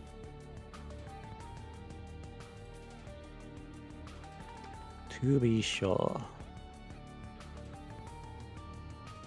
Oh, and this is a really, really good opener for Mac. We got the Siltar into the Phalanxar. It's a lot of stats to put on board turn 1. Do you think you open middle with the Phalanxar, or like do you match top or bottom depending on what they do? Yeah, I've just been putting in the middle. Phalanxar, you just gotta put it as close to them as possible. They can like walk away from it. It's really interesting. I don't know how I feel about it yet, but maybe I just need to think about it some more. I really like Fractal in Mad Max deck. I think it's a really creative deck because the Fractal here, I'm thinking, is not just for Elucidator combo. Fractal could totally just be used on like a 5/5 Phalanxar with Revoke, like that's reasonable. Yeah, makes sense to me. Or Monk Bloods, that's always fun. Yeah. Oh, that's funny.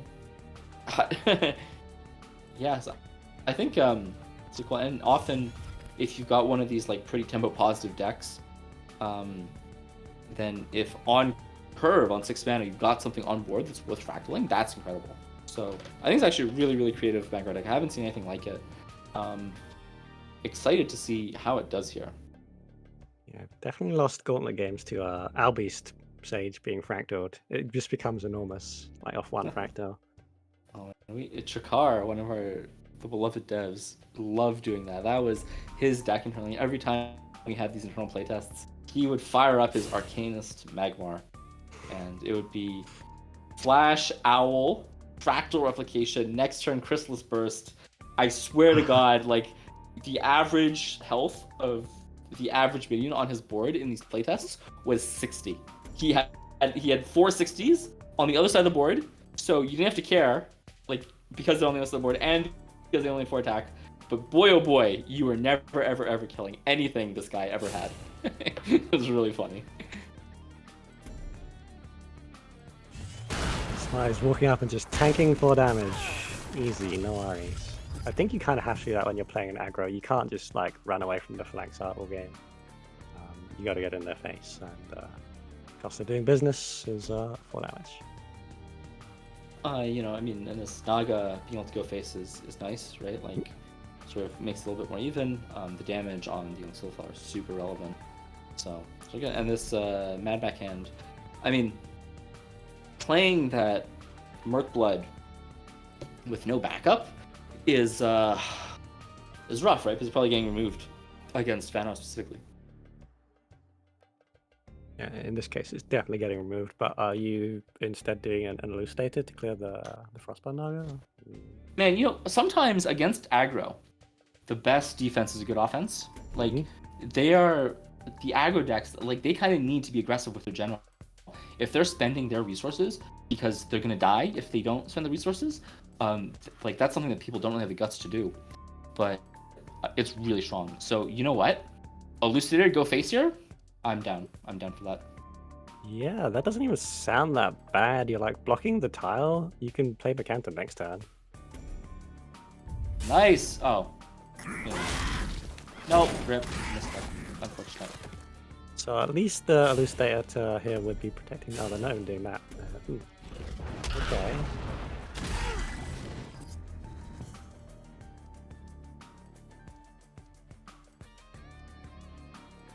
So they've cleared board. Okay.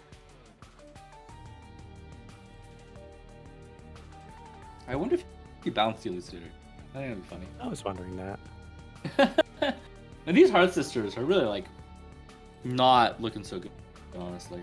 I think I often play 2 Heart Sisters. I like that. Really? But it's so good. People are, Definitely all 3. I think people are used to having Warbird. But, you know, like yeah. sometimes it's 3/2, right? Right here is a 3/2. There's nothing you want to move. You don't care about moving anything. You have two old Skyra golems on your hand right now. It's not great. It does let them take the mount out, I think. Oh no, well, and let them take the mount out and clear the illustrator, so that's not nothing.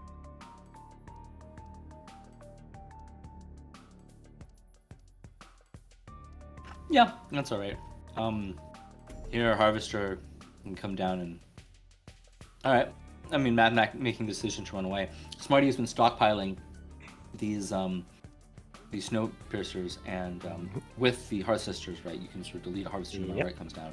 So that's really nice. And Mad Mac's deck does look like it's going to have a lot of trouble against his artifacts. So I don't know how much Smarty knows about the deck she's playing against, but she certainly set herself up very, very well.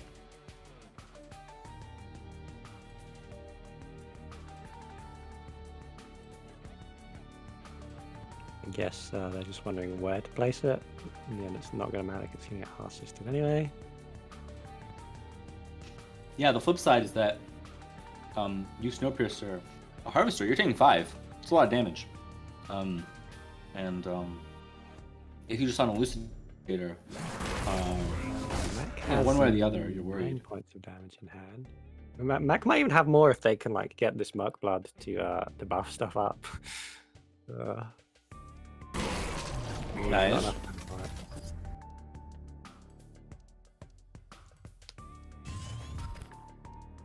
Yeah, like one of the really nice things about playing Lady Locke and Mercblood in Magmar is, man, if you have a 5/5 War Beast, like that's pretty good. So.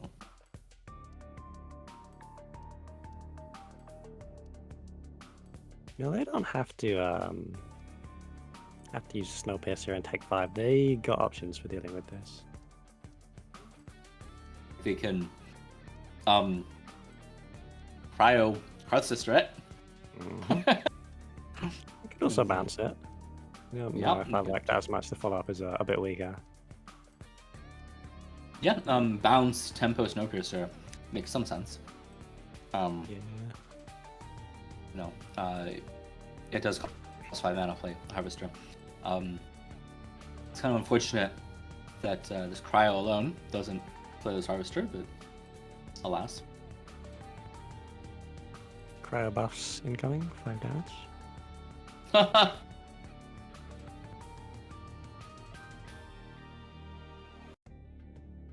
Yeah, they're definitely thinking about it because yeah,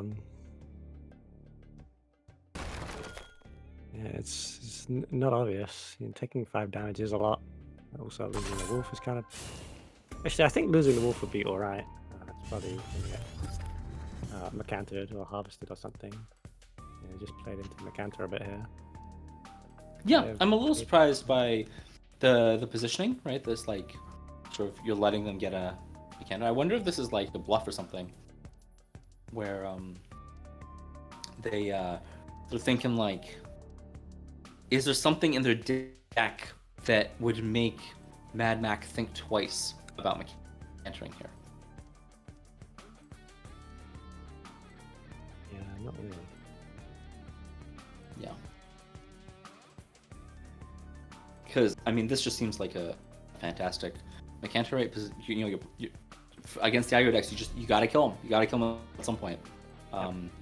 Sending this Mercantor face, I mean, it's so good for exactly what you want to be doing.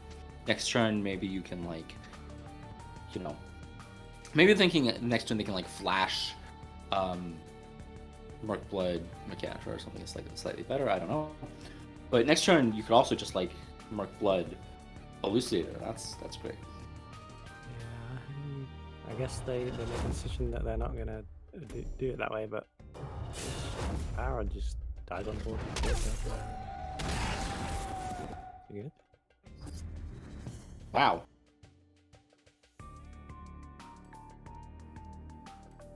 What? Why are they... What?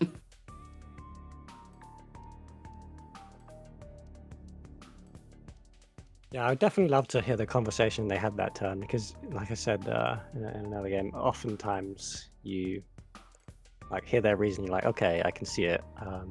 Definitely not the conventional turn. Like having 2 provokes at least is nice, and they're gonna clear off the artifact in time. But yeah, I'm not sure about that turn. Do you think I never played Team War as in Duelyst 1, so I'm not super experienced. Do you think this is a case of team using supersonic on you? You know what I mean? Yeah, definitely possible. Yeah.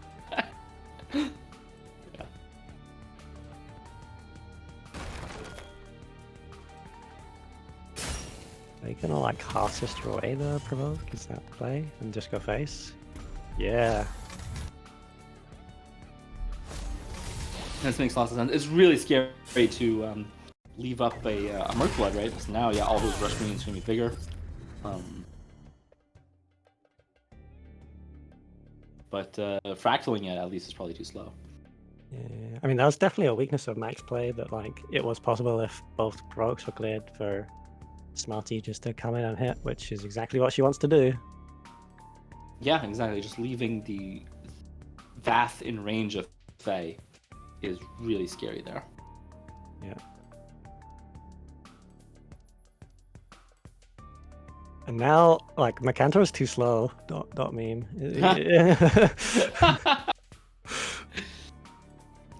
Yeah, I mean, this Snowpiercer still having 2 charges, pretty brutal, right? That's gross, because you also got to expect that they can like have removal, right? Like Hailstone or yeah, this is really tough.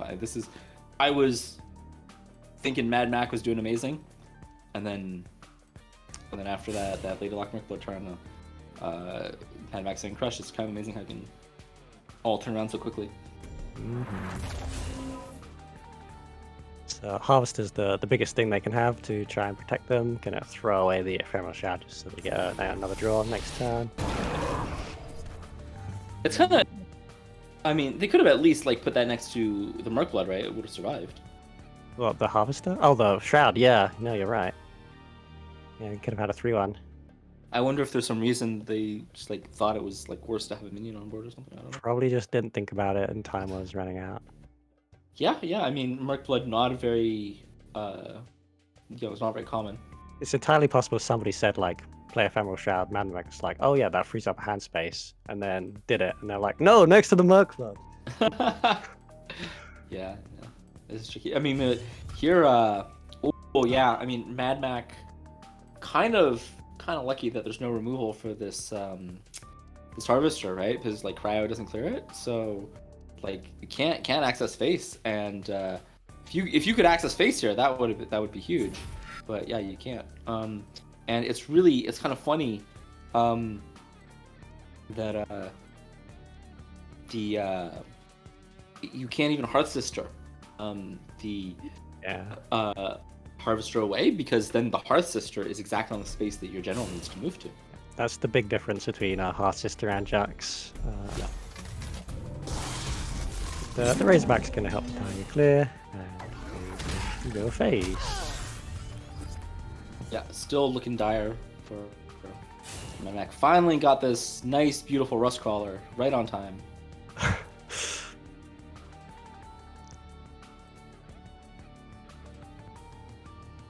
It's getting replaced. Goodbye. And now combo is like squarely shut off, right? You can't even hope to like flash Elucidator Fractal because you just don't have the HP for that. Cantor's gonna clear off the artifact, and I guess they just need to heal 2 up to 6. Dead to slightly fewer things. Oh wait, is this a draw? Oh, this is a draw, yeah, nice. Nice. Good job. All right, now, yeah, Yeah.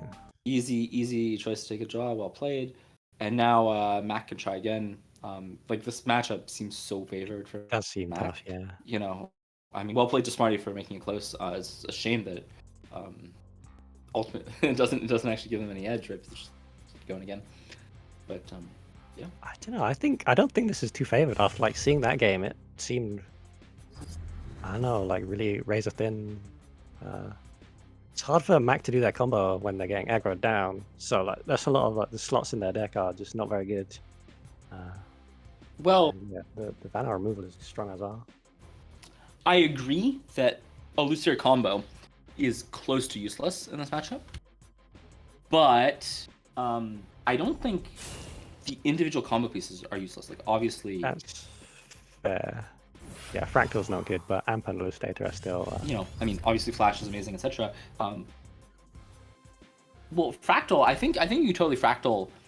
Yeah, like provoked Fouling Star or something. You're happy with that. And 6 mana those, and you 6 mana with setup. I don't know how much time you have to like get that setup online. yeah, I mean, like, it's conceivable that there's a turn in which you would cast it. Like, obviously, it's not a good card, but you know, it's not as bad as it normally is. And Amp, I mean, also like I think that card is actually playable in this matchup because again, against Attico, you got to hit him back, right? You got to go face.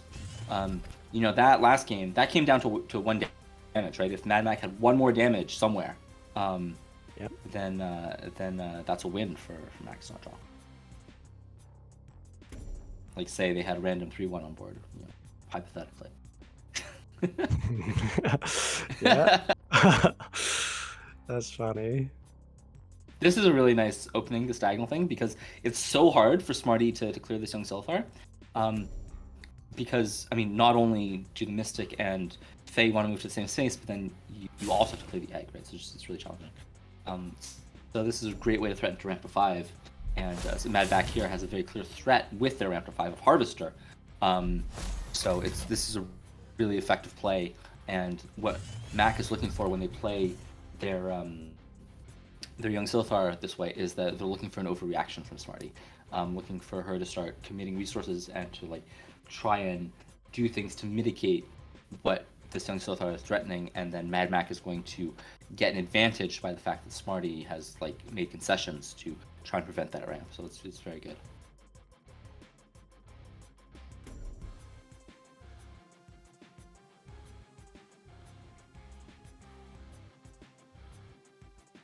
Yeah, and again, it's a slightly awkward turn for Mac. Are they just gonna play their 4-drop because it costs 4?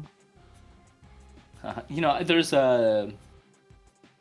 would be really nice if they could find a way to like flash the Lady Lock onto the tile, and then you know send that to Lucidaire face. But that's not really doable here. So instead, it's going to be just Flash Harvester, wipe almost the entire board, which is pretty good. Here, a cryo would clear, but the cryo is so bad because it's like that's your whole turn. So I guess you also need to just it's nice, right? Harvester buying Mad Mac a lot of space right here. Yeah, and with the distance from the wolf, there's a reasonable chance it just dies to your Harvester next turn. Or if it does, then you can worry about that later. Yeah, you know, at worst, it's going to be some resources that need to be invested into this Harvester, and when it's your opponent's 4-mana turn, and they're this like super face deck like that, that's worth a lot. So it looks like it's going to be Snow Chase around the cryo to put the effect off the Harvester, but it's still going to be a live, so 5-1. Yeah, and it's going to be interesting to see how this 5-1 gets used. Was this like going straight into the 3-1, or you could be a little bit greedier? I don't know. There aren't really any clear ways to deal 1 damage conveniently in Smarty's deck. So, having a 5-1 around could have some value, but I could also see Mad Mac just taking the chance to get Infiltrate here. Scary. Mad Mac going to Flash Lock Elucidator? Yeah, just go whole hand. Yeah, just play your whole hand. Yeah. Casual. That's what it's there for, right?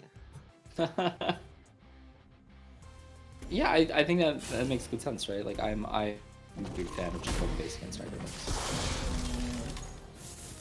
Let's see if there's agreement. They might be thinking that like they can save lock for bigger sort of provoke chain next turn if they draw up. Maybe they could just do Elucidator only. Wow. Oh, Deathmark. Wow.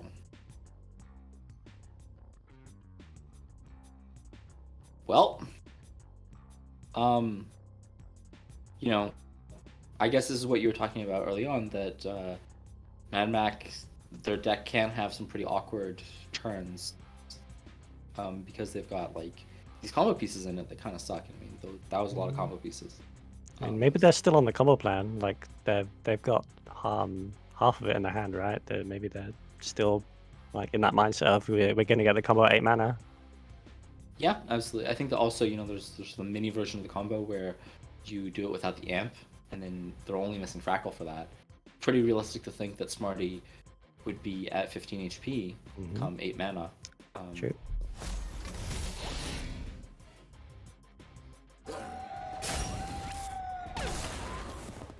Yeah, it's just an efficient way to go face here. Keeping an infiltrate. This is pretty bad for Mac, but also playing around Mechanical is really nice. Yeah, this does suck for Mac. They're screwed. I don't know what they do. It starts with a replace, but do you think they'll replace one of the combo pieces or Mechanta? Okay. I like this Mechanta replace. I think that, against good players, you kind of give them credit. They're not going to be a good Mechanta. Yep. I find myself often placing Mechanta on 5 or 6 mana against good players. I'm like, they're not going to make this good. I'm not going to waste a slot in my hand. Murkblad's going to block the our sister, and Flanksar's going to just stand in front as a big bouncer saying, please do not pass. This positioning is really cool because this position is playing around Hearth Sister. If you imagine the Mechanta or the Phalanx are one space forward, then there's a universe where Smarty Hearth Sisters that Phalanx are, and then she can move her general forward too and punch face. So that's very, very heads up positioning by Mad Mac.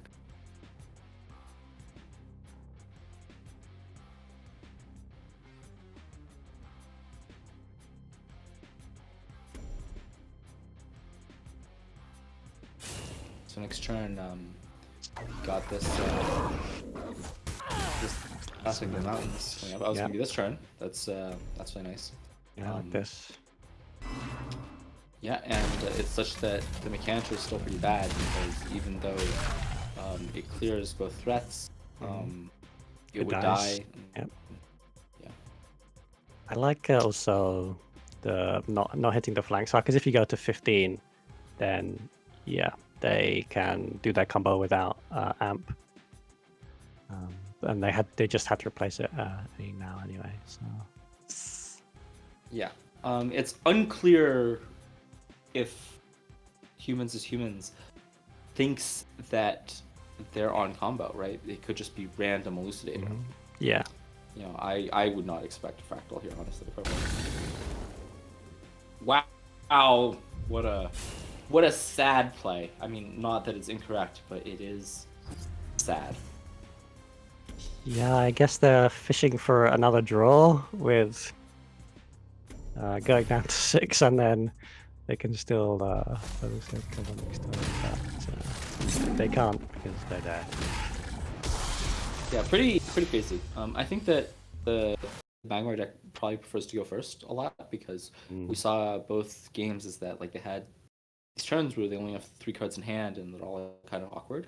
If you go first, you tend to have 4 cards in hand, and that can give you a lot more options.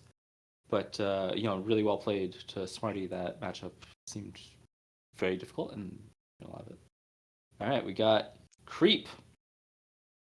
Creep with no Abyssal Crawlers. I love it. I'm a huge fan. I will ignore the 2 Dancing Blades. You've got no Abyssal Crawlers. You got full marks from me. Good job. And also 1 Dark Transform. You were asking earlier, like how good do you think it is? You might see it. Get used to it. Absolutely. Completely awful in this matchup, unfortunately. It's the worst possible matchup for DT, but I guess that's evidence the card suck. Yeah. Maybe something we get mountains, and then they can now transform it in order for it to get mountains again next turn.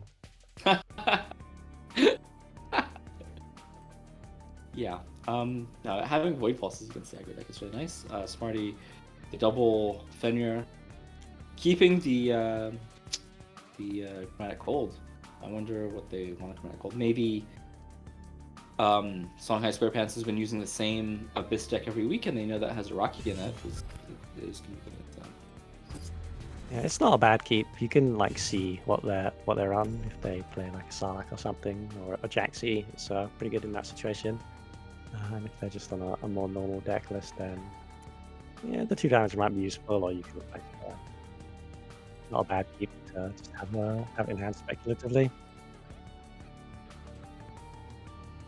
Player 2 turn 1, if you're playing this Fenrir, then that also gives you another card in hand compared to playing double 2. So keeping a speculative Chromatic Cold makes a lot more sense in that context. Yeah, nice to have options. Like, it's not just about the resources in hand, it's also about the choice that you have to like pick out the good play each turn. Whereas if you're top decking, you just have to do whatever your deck gives you. Yeah, in games like Magic the Gathering, I think the card advantage manifests itself as just like how many things do you have? Like, you know, you count the number of you count the cards you have, you count the cards your opponent has, and then whoever has more tends to win because, well, one card is enough to win the game. But in Duelyst, it's so much more about like you having options available to you, as opposed to like the raw quantity of resources available to you. Mm-hmm.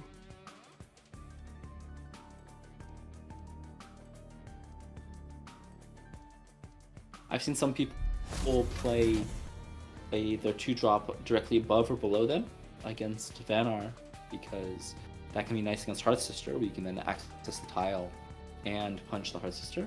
I'm not totally sure why Red put the Iraqi there, but maybe there's some reason. Yeah, I'm not sure either. Oh, probably against Tiger, of Yeah, course. they've seen Okay, tigers. Yeah.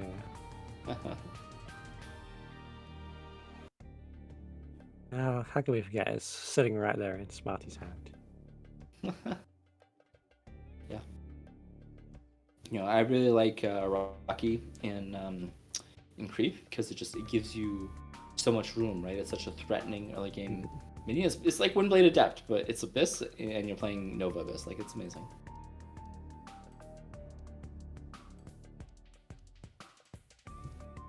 Shroud is really nice here. The Fenrir change makes it so that you can't Shroud and then ping to fully clear it, but still pretty good. And it's also going to buff up the Iraqi with its opening gambit, so that's double nice. There's a universe maybe where the Iraqi is one closer, and you use like the self body blocking thing to. Wow, I'm not even playing another card. I feel like this matchup is so much about tempo that you just play it anyway, right? I'm kind of surprised that they care about value here. I think saving the blood tier can make a ton of sense because you want to pin for a lot or something. You don't have to punch that, but surprised there was no Primus that was played there. I'd really like to have 2-3 right now. Yeah, it's not the most efficient use of your cards, but you tend to end games with cards in hand anyway. I don't know. It's tough. Like, it doesn't do much for you, but you do want stuff on the board.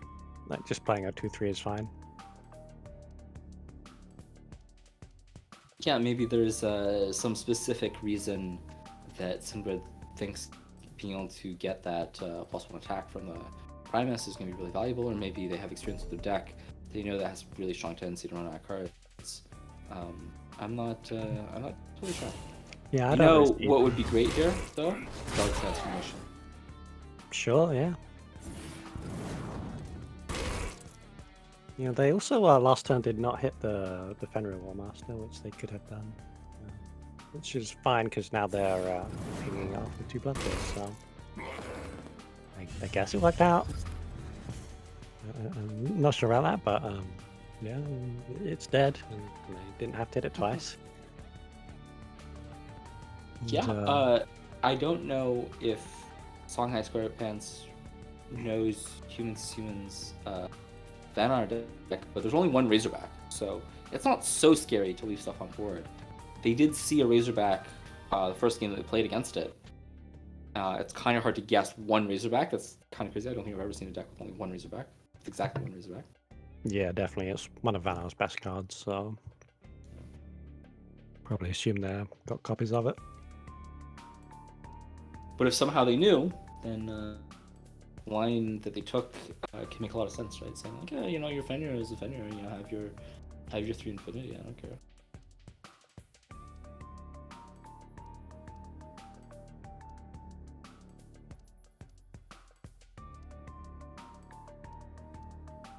I'm just eating a chocolate bar right now. I need to refuel though. Yeah, chocolate's really good. What kind of chocolate do you like? I've got a double decker. Do you know what those are? I have no idea. Is that a British thing? Maybe. I don't know. How would I know? That's fair. I'm a big fan of dark chocolate. I think milk chocolate is terrible. There's a double decker loaded with like some sort of cookie or extra.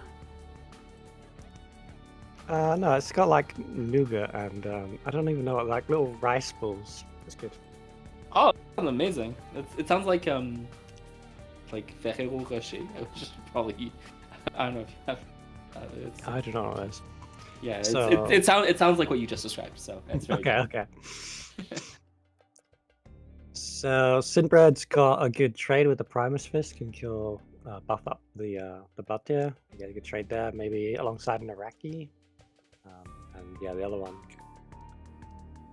Play the Fenrir, I suppose. Seems reasonable. Yeah, this is it's tricky in a lot of ways that somebody could play this, right? They could try and play the Rejuve now, and then it's a question of like Iraqi versus Primus. It's tough. Oh, sorry, Mystic versus Iraqi. Yeah, I guess they've got on solo HP that they don't think 12 is safe enough. I guess they're going to hit the 3-2 as well. Yeah, makes sense. I mean, there's another world where they run both blood tiers into the Fenrir, and they just leave the 2-3 on board and play other stuff. It's kind of tricky because the aggro decks, like, they scare you so much. They're there to intimidate you, but you gotta think like, what's the hand? If you look at Smarty's hand right now, it looks pretty crap, right? Like, and it's a lot of damage. Okay, but if you don't kill him right here right now, then this sucks pretty bad. Yeah, I mean, you always like, it's very easy to have the enemy in your head be like, well, what's the most possible damage they could have? And then we need to play around that. Which isn't wrong, it's not a bad instinct. It doesn't always get you the win. Ooh, Void Pulse, nice. Yeah, so here I think that there's this choice of like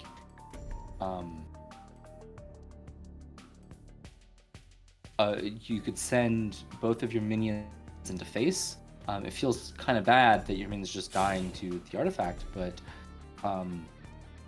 the damage is worthwhile, right? Getting that 5 damage minions down to 11, like, that's scary all of a sudden. Yeah, and I think the Snow Pisser doesn't work on counterattack, so that's a little bit of HP you're saving in that. And then the rest of your turn could have been Rejuve and then Lure on the Flame Blood, but the alternative, doing it this way, you get this Void Pulse is so nice that it lets you clear the artifact anyway, and you heal for more. So this is like basically worst case scenario for Smarty. And as much as they're sort of saying, hey, we're an aggro deck, they don't have that much burst, right? They've got like these chromatic colds, they've got these tigers, but you know, it's like it's not really like super bursty in the way that like serious aggro decks can be bursty. I think that's why you don't see too much of this archetype in general. Yeah, it's a pretty nice replace though.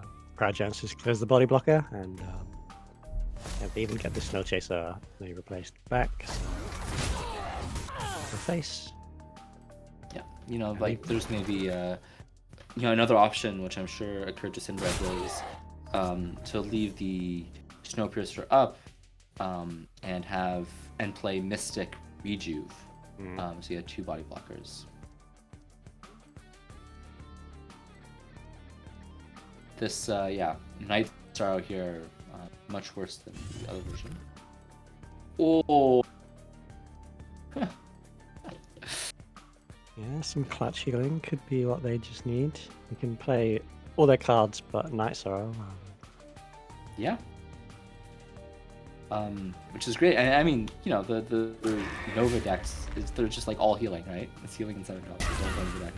So it's not really that out of the ordinary. I love just standing there, just being like, yeah, what are you gonna do about it? Like you're at 9, you know, I've got revenants and stuff.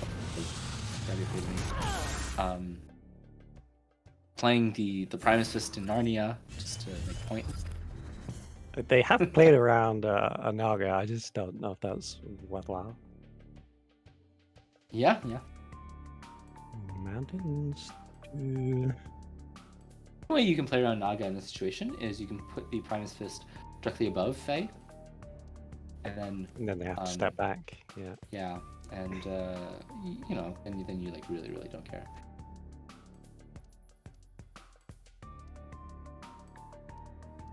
One thing that's really nice about this positioning is that if they're gonna aspect the mountains it, then they're gonna need a follow-up Hearth Sister for that seismic elemental to do anything. Are they?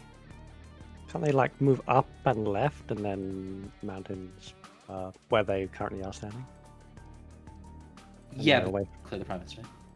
Yeah, but but the Primus isn't in range to hit them anyway. Although leaving the Primus up is actually bad for the Night Sorrow, so yeah, maybe it's better to just clear both minions. If they want a Night Sorrow, they have to hit the 5/5 with Lotus. Yeah, it's tricky. I mean, it's also you know, Naga playing it has a cost of like 2 health here, and okay, well, you know, you're dead to Revenant anyway, but you can at least play around Nova. But if you play the Naga, you can't. You're dead to Nova too. So it's very okay. Another Rejuve, completely stifling the the aggro deck. Really nice. Here, Sinbad doesn't have it, but that's fine. There's no reason that Sinbad really needs to like win the game right now. You know, if you sort of run away and you body block, they're at 7. They're not getting much higher than 7 anytime soon. You're gonna be at 13. You're chilling. You're chilling. Chilling for now, but you don't have forever. And eventually, the aggro deck will draw some burn, some tigers, and some whatever else they have. Flame bloods. Don't have forever. Yeah. A lot of this is going to come down to who draws their their out-hand damage first. You know, this is one of the things that can be kind of rough playing the Nova deck, is that you're pretty reliant on top decking your 7 drops when you're at 7 mana. I'm not willing to risk that Smarty might have a Hearth Sister, so Not even body blocking. not even body blocking. Yeah, that is risky. They don't have it. So Smarty just needs 2 damage. They can play Naga into. Didn't get it. All right. Well, you know, maybe this is the beginning of comeback, right? Because sometimes you gotta go for one of those wins that counts for more than one win. Smarty can do Snow Chaser, Naga, and then replay the Snow Chaser. That's really cool. Save the 2 HP. Yes. Nice. And now Lilith can't hit them. Revenant's not lethal. Yeah. I mean, certainly. I thought this game was going to be like pretty over. Now it's looking really good for Smarty actually.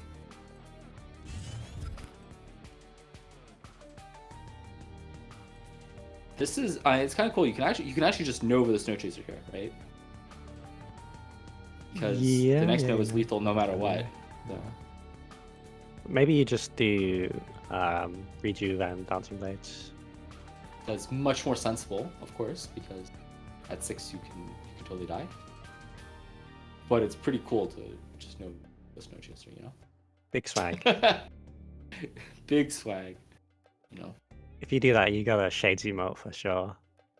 yeah. If you don't have it, just you sort of spend the last 80 seconds of your turn just figuring out how to buy it mid game.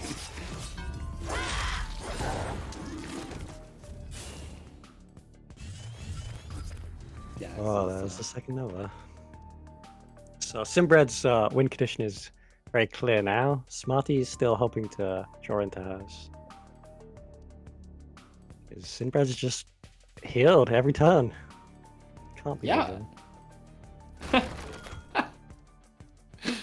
Yeah, no, I mean that is like that's sort of what the Sabistic deck does, and it's really good. Well, at least Smarty has a full hand.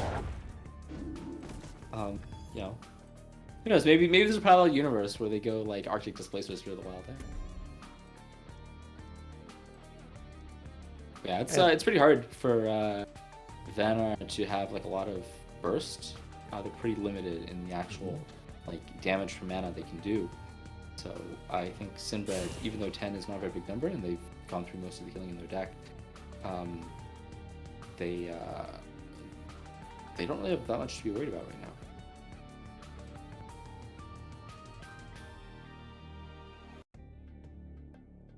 Yeah, they sure don't, because they can even use like the first Nova for board clear, and the second one will be enough damage for lethal.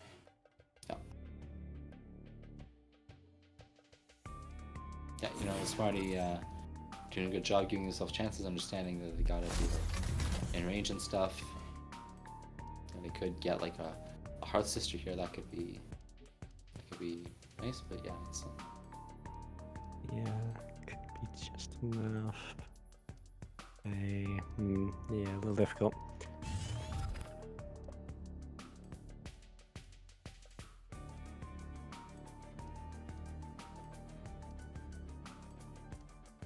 Here, Sinbred opting. Looks like Sinbred's opting to clear, as opposed to just leaving that one Snow Chaser up and running away, not taking any damage. That can be kind of tricky because I don't, it's. I think here there are combinations of cards that can kill you as Sinbred, right? I mean, just like Chromatic Holds and Tigers, right? That's all 1 damage from mana. So you can die here. But if you did it the other way, then maybe you're scared of like Hearth Sister. Yeah. Not so clear. Yeah, there probably is a correct line of play. It's just probably 90 seconds isn't long enough to do all the permutations of like which cards add up to 10 or 8 damage. Yeah, I mean the way I don't think about these things is I really just say like damage for mana, right? So Chromatic Cold is 1 damage for mana, and Tiger's 1 damage for mana. We're about to see a really big brain play here. Yeah, I mean it's been like Sinbred is so low, in their deck, right? It's like it's very likely they'll have another Nova here. They need to make sure this Nova doesn't deal 7 damage. Now the Nova can only deal 6 damage like this. So playing around this makes a lot of sense. Really good. Sinbred should definitely replace this Dancing Blades into a Primus Fist, which I don't even know if they run. Yeah, or the last White Pulse would be Yeah. kind of nice. Yeah. Nice.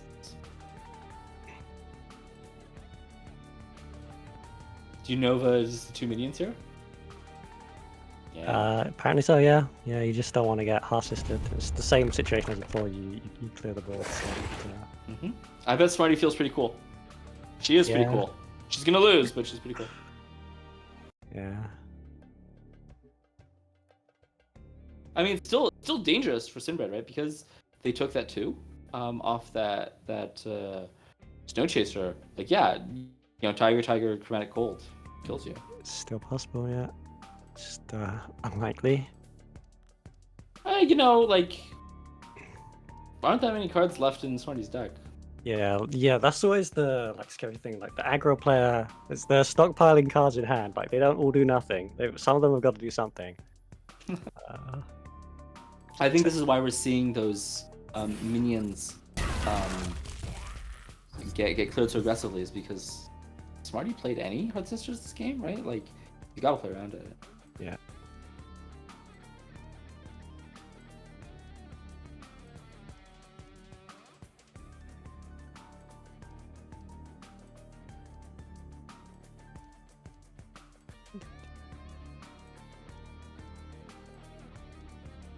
Yeah, No, that's not math, but she could Chromatic Hold another one.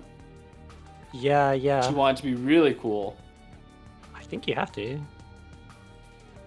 Yeah, I mean, I was gonna say the Hailstone replace could have saved it because they could heal a Mystic and then bounce it to heal it again. But, yeah, I think if you want to not die, you have to dispel another tile. Then it only deals 8 damage. yeah, you know, at some point it's like, okay, what are the specific cards in hand, like that you can find that are gonna give you lethal, right? I guess you got the Flame Bloods too, right? It's still 2 Flame Bloods, so it could be like Flame Blood CC, or like Flame Blood Tiger. You know, so I guess there's a way. There's a way.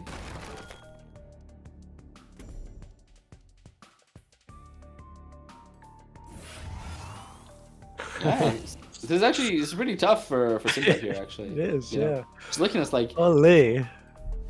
yeah, you know. You just use the Revenant to clear board again, and you just carry on with the plan you've been doing.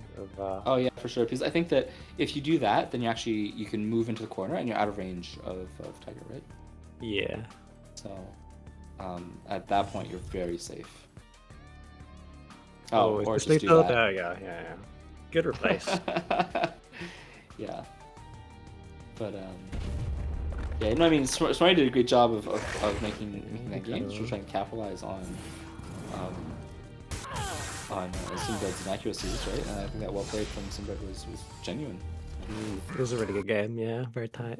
So close. But we both players probably, thinking like, oh, if I just draw this, if I just draw that, it's a win. And yeah, sometimes when you don't, it's you got to play perfectly. And we saw some really good play there. All right, and so we got this. Is this copying Juvy's Disciples, and deck name is Instrumental Convergence, which is poetic, I guess. I don't know. What does that mean? Your guess is as good as mine, man. Well, I can tell you what the convergence means, right? It means it's a polite way of saying I net deck this, but instrumental? I guess sure, instrumental because it's instrumental in that they're using it as an instrument to win their set. Genius. I wonder which human of humans is humans. I think it might be human of humans. Oh, he is the live player. Yeah, good guess. Good guess. I had some additional knowledge given who. What was the additional knowledge that humans just net decks all the time? No, the additional knowledge was this week we played humans, and humans played Songhai. Yeah, I mean he did win a tournament with Spell High, so I'm excited to see these Ghost Links. I'm excited to see the spell. Yeah, all right. Opting to keep the Ghost Links rather than the Kaido. You just Oh man. have a body on board, makes sense with Killing Edge, I think, and yeah, you just have a little body on board that can carry Saber Fine Seals and Killing Edges and Juxes. And it replace itself. Hmm. So as we've discussed previously, like this matchup is really, really hard for Abyss, so it makes total sense that Humans is Humans is sending this in. Yep. But yeah, this is kind of interesting. How do you play your 2/2 drops here? Do you play 2/2 drops? I guess not. Yeah, I think this is fine. And if it gets bored, at least you can ping off the ball, I guess. Useful for Heartseeker as well. You like having Blood Tier because you can Blood Tier Night Sorrow 4 wins. That's one of the big threat in the matchup. Yeah. Humans can take all the mana tiles if they want, but I don't think it's necessary. Just Fox and Boar is enough.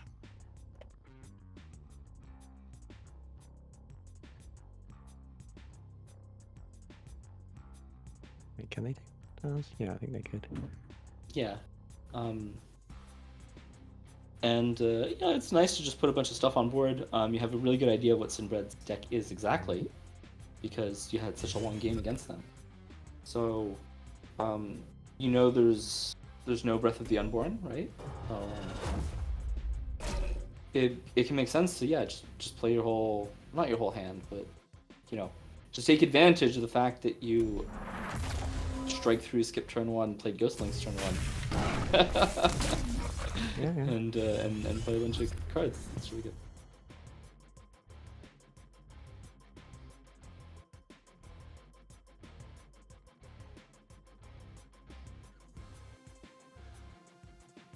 Yeah, really, making forcing Sinbred to make decisions, right? That's tricky. One thing you can do when your opponent has a boar and a fox is you can just say, yeah, have it, go for it, be my guest. And what are you gonna do? But, I kind of like that. It's definitely also a really viable route in like aggro v aggro matchups. Like card advantage tends not to matter as much as just like HP and mana efficiency. So in those matchups, I just tend to let the ball like go back and ping them, and not too worried about. I mean, if you just hit it, you're guaranteed that for 0 mana you take 3 damage. Whereas if it goes back to hand, like they at least have to pay 2 mana again to get that, right? Yeah, like this fox is giving them infinite Phoenix Fires already. Yeah. You can give them a boar as like, have as many Phoenix Fires that deal 1/2 as you want. It's just a bit scary. Like you don't know if the hand is like full of inner focuses and mana vortexes and 0 cost stuff. That they actually can like burn through the hand size that fast. Yeah, it's a gamble. It's not something you want to do all the time, but sometimes you have a hand that's like, well, it's your best chance, right? So I can see it in some situations. Yep.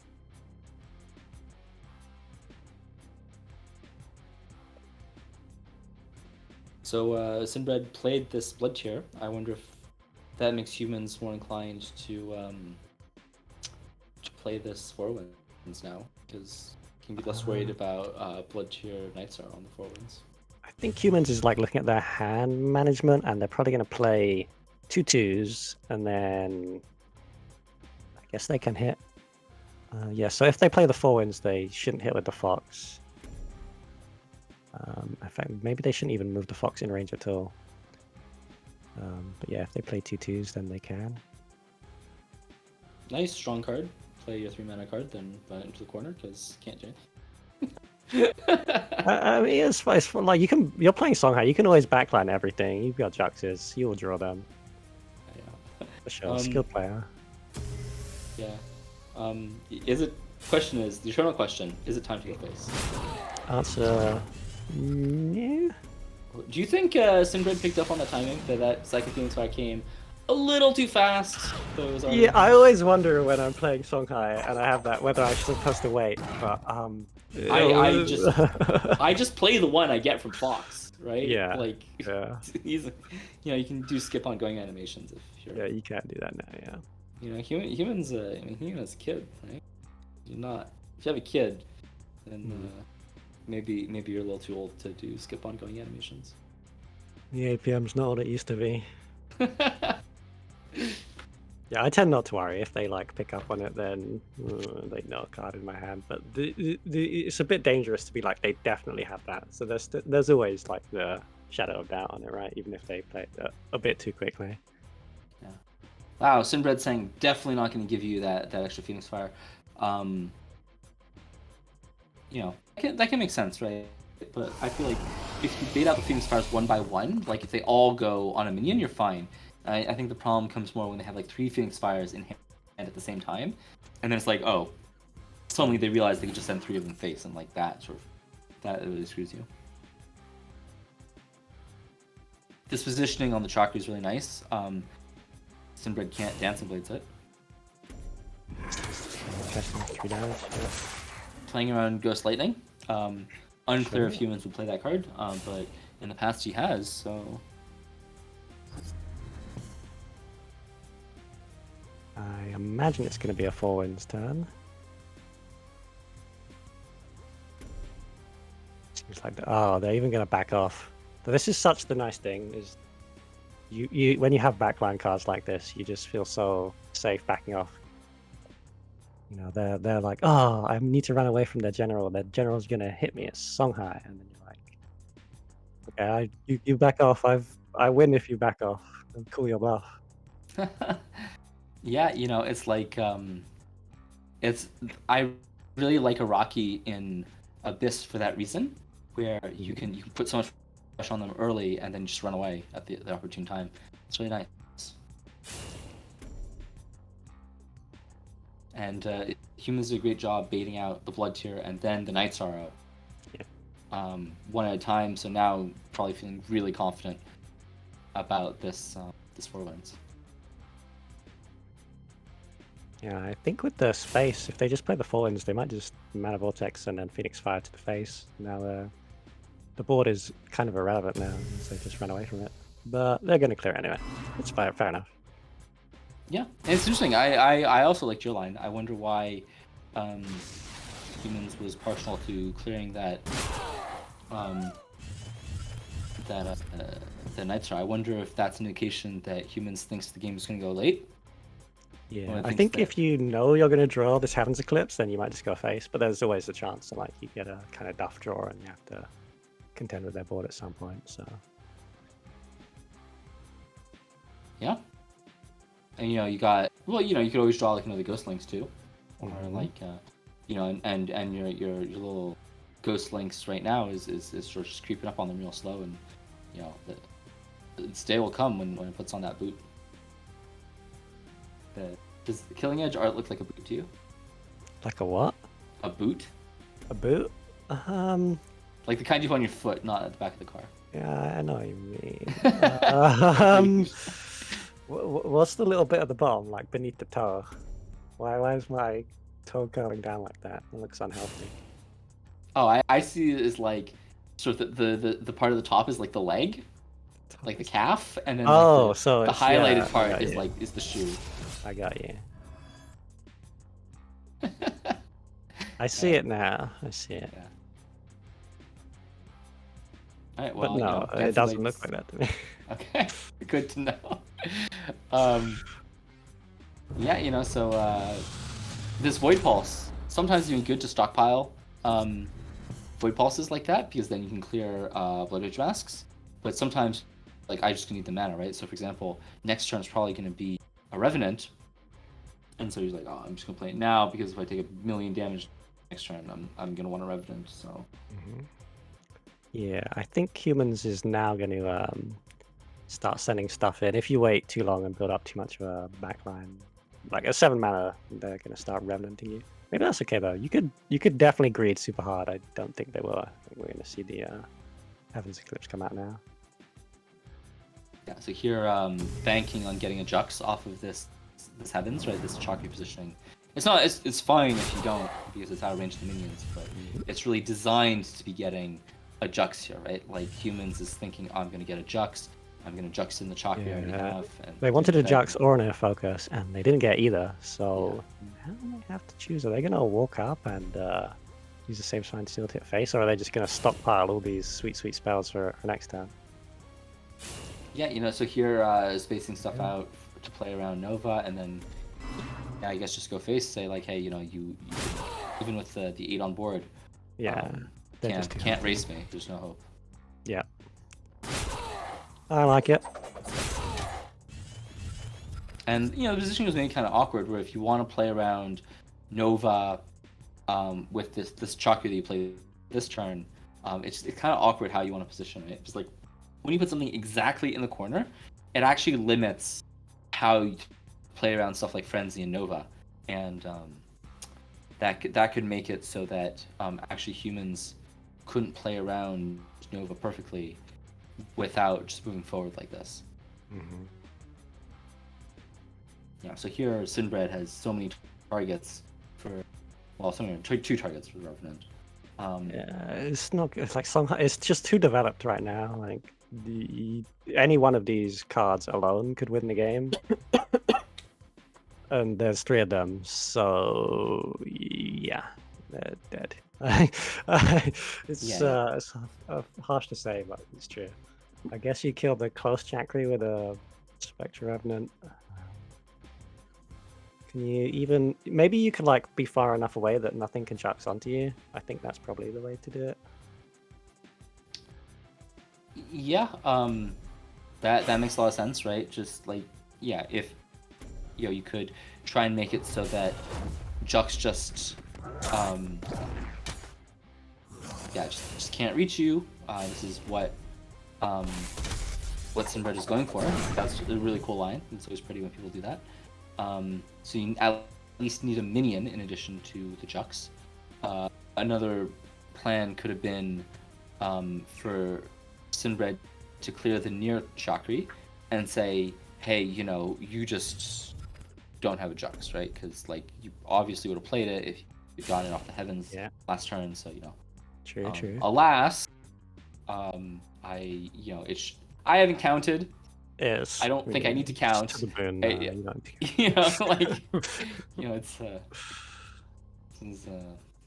It's this is one that maybe should be expressed in scientific notation. It's like yeah. It's so satisfying to be the one doing the damage to the moon. Which is a big Chakri. All right, so humans is humans. Gonna be on 5 points here. Right, so. And we'll need one more, right? Yeah, but Stalling High Square Pants saved the best for last. They got Lionar, which is at the time this set was played, was universally regarded as the most powerful faction. This is a nice. We see one thing to highlight here: no Arclight Regalia. That makes Sinja at least a little bit more palatable. Instead, it's got Primus Fists. Makes no sense. It's nice. There's no Dispel in this, so that can be kind of tricky, especially for the upcoming Vitruvian. That's gonna be tricky, but if there's a faction that's gonna reverse sweep here, it's Linar. So let's go rock it and see what you got. Yeah, rockin' rocks.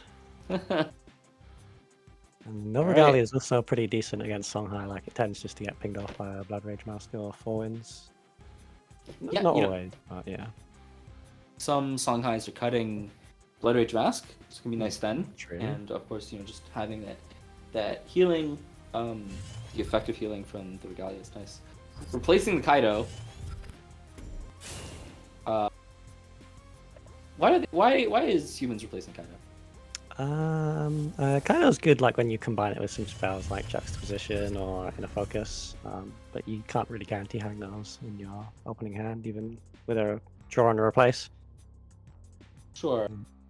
Is there no and is there consideration that you're kind of sort of maybe a little bit passing turn 1 if you play Ghost Links here, right?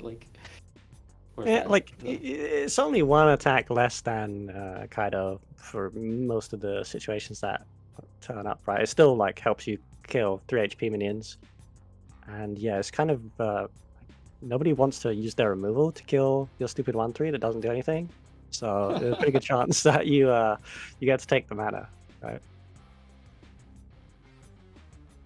Yeah, I mean it's definitely a good mana dork. You know, it kind of reminds me of Feria, right? It's like a thing to put next to the wells.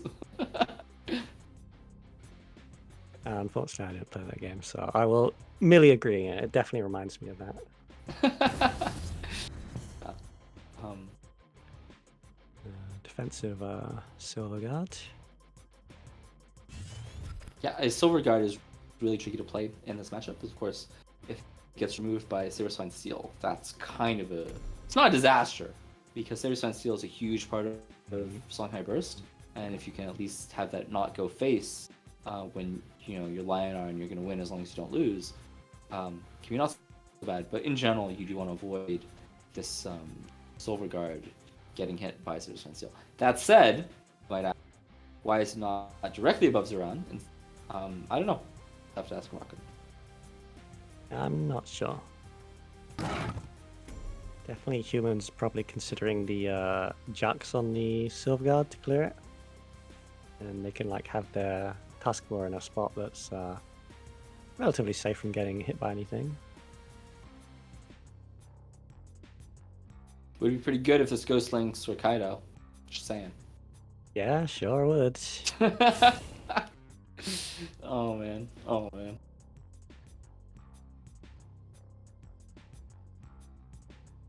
I think the value, the difference in value between Kaido and Ghost Links is that like I don't understand, like so much of Spell High is bluffing, right? It's making your opponent worry. What? Humans. Yeah. Humans. Just a small misplay to swag on them. All right.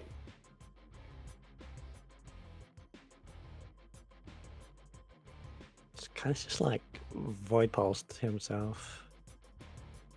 That Tusker would have done 3 extra damage and took 2 extra damage. Yeah, that's some way of thinking about it. But yeah, so much of a Spell High for me is like bluffing. It's like you play these threats and then your opponent feels compelled to remove them because they don't know what's in your hand and they're like, oh, this could kill me. Could and often does. Yeah, it's those are the best bluffs. Is when you have a lot of value in your range too. There you have the Chakli has to go. Scariest 2-drop in the game, probably. Yep. And humans doesn't matter that they took extra damage from the Silver Guard. They got healed up anyway. They knew that. All plans. Yeah, it's more the sort of the pseudo beam shock you get from forcing them to hit the Tuskmore again, right? Yeah. I'm not actually saying. Yeah. Of course. Rockin's just backing off here from the powerful Ghost Links. Can't be in range of those. Just run away. I mean, not that it's a huge concern in this particular matchup, but when you have Sunrise in your deck, it is sometimes valuable to be a bit damaged, right? So that you can proc it. Yeah, like big on 24 HP is probably better than 25. And Yeah. you also kind of want your opponent to be on 24 as well, so you can get the rare Master heal on them. Mm-hmm. But yeah, against Songhai, I think it's kind of I think against Songhai, I would choose to be on 25 instead of 24. Sure. You know, it's yeah, it is a consideration. I'm sure Rockin thought about it. So you could see the Fox in the back line because they have the Jacks, but you can save that for something later. Like, there's a pretty good chance you want to use that defensively on some dumbass provoke or, I don't know, Syndra or something. So just having it close is good now, and yeah, behind you, so can't get Dancing Blades. Yeah, it's the sort of thing where, you are kind of tempting Rockin into clearing it, because like, hey, I got 5 cards in hand. If you could do, if you can have one proc somewhere, right? If you Sunrise or Sundrop, or if you Regalia and hit this, right? Like, oh man, Regalia hit it. You don't get a second Phoenix Fire. Anyway, but maybe trying to tempt Rockin into like clearing this Fox a little bit to try and deny the Phoenix Fire and get him to overcommit a little bit. Or equivalently, just leveraging the fact that it's not really particularly good for Rockin to spend too many resources clearing this Fox right now, and saying, well, I might as well put it closer then, because why not? Yeah.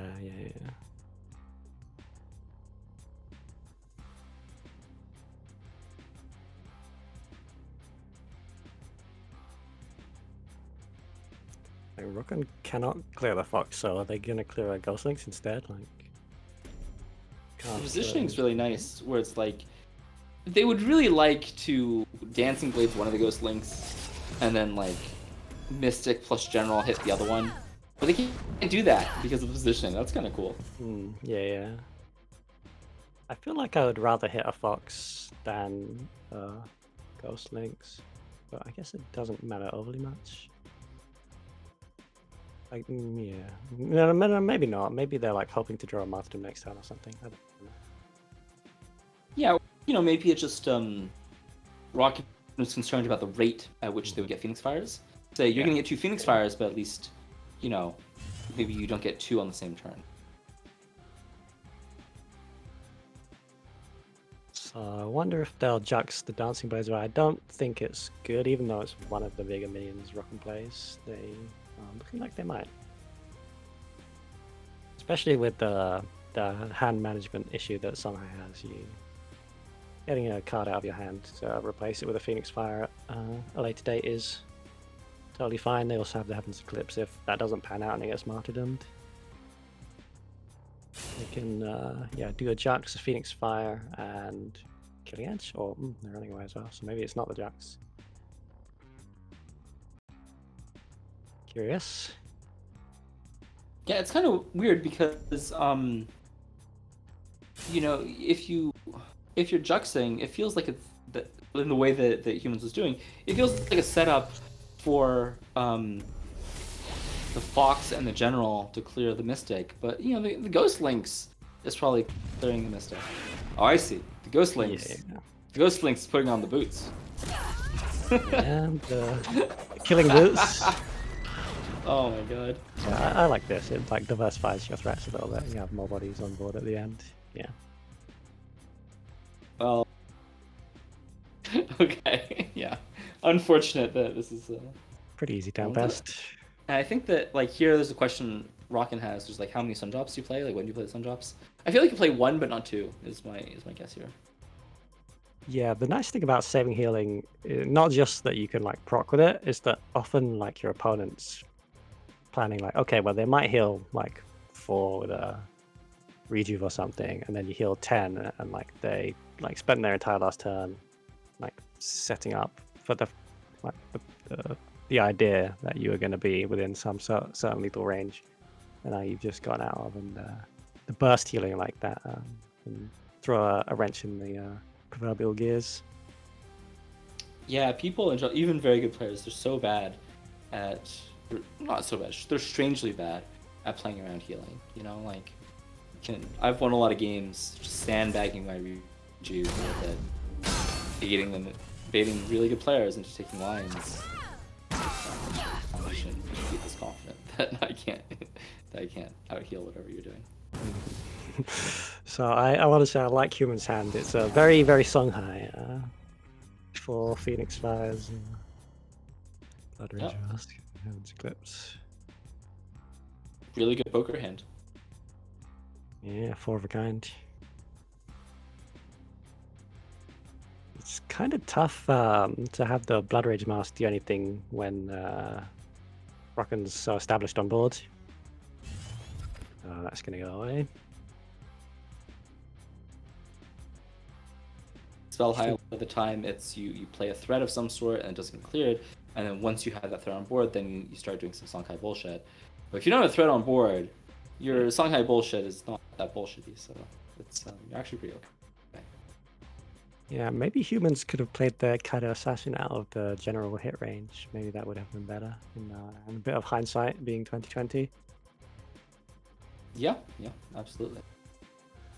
I wonder if he would have done it differently. Yeah, I mean, sometimes it's only easy to see after after the fact. Like when you're in the middle of the play, it's like quite hard to visualize how everything's going to end up, right? Yeah, you need to just like step back and like have that moment of clarity. It's almost like taking an exam, you know. It's like sometimes, you know, you don't know how to solve a problem, and then pencils down, and then as soon as you yeah. So humans, I think this is one of the best ways to try and mitigate foxes and the Phoenix Fires they get is just like play threats and they end up Phoenix Firing your threats, and then it's like, okay, fine, go for it. Yeah, they've made the decision to clear board, which is definitely sympathetic. Yeah, not sure if it's better to go face. Like, again, because you can't see the opponent's hand, you don't know how much healing they've got. Definitely spooky. Well, you know, I can really appreciate humans' choice, right? Because we were just saying, Yeah. you can really bait some people by just like getting them to overcommit to things that just lose to healing. Human's not falling for that. You know, a human had X-ray vision, saw this Sunshine Elixir in Rocket's hand, he would not be going face. So, props to him. Yep. I also just like the MO, just to heal up the Dance Blades. The extra damage is nice too, of course, put pressure on the enemy to have a chance of winning the game, but yeah, having a 5-5 is a lot better, or a 5-3 is a lot better than having nothing. Yeah, absolutely. I mean, you do have to... Rockin choosing to stay in range of Riva here. Definitely a bit risky. I don't quite know what hand could do it, like triple Saber Sign Seal into Blood Rage Mask, is that enough? I can believe some combination of Yeah, some I high think- card skill too here. But... I think that would be lethal if they had exactly what I said. Yes, yeah. It is. But, you know, Rockin staying against the wall because of concern over Kaido Assassin, which makes a lot of sense, so... Humans with the full bulk crit here, which is going to let them run away, and they're low, but they're alive. Yeah, absolutely, you know.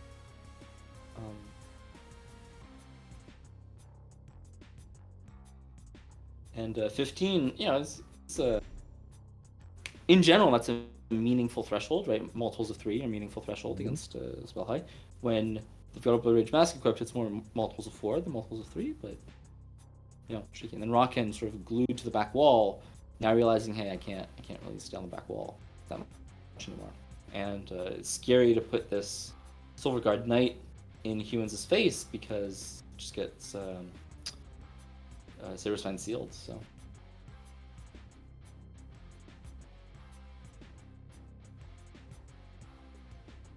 Yeah. You could do Silver Guard Knight outside of Zeal, right? Sure. Yeah, it's you know, I wonder if that's what Rockin's thinking about.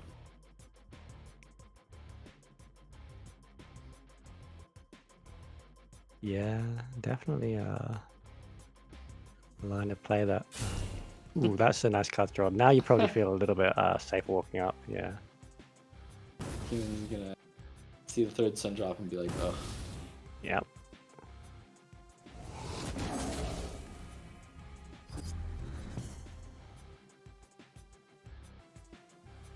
This matchup is just very hard for Songhai in general, and this is part of why.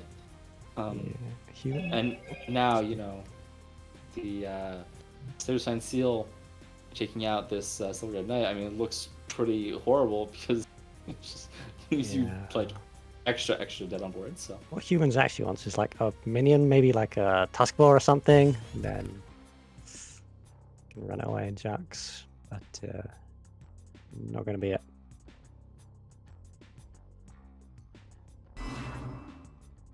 yeah, no minions, and I don't really see what I'm going for here, but who knows? They can like get a Saber Spine to clear the Silverguard, and the Phoenix Fire can clear the Windblade Adept.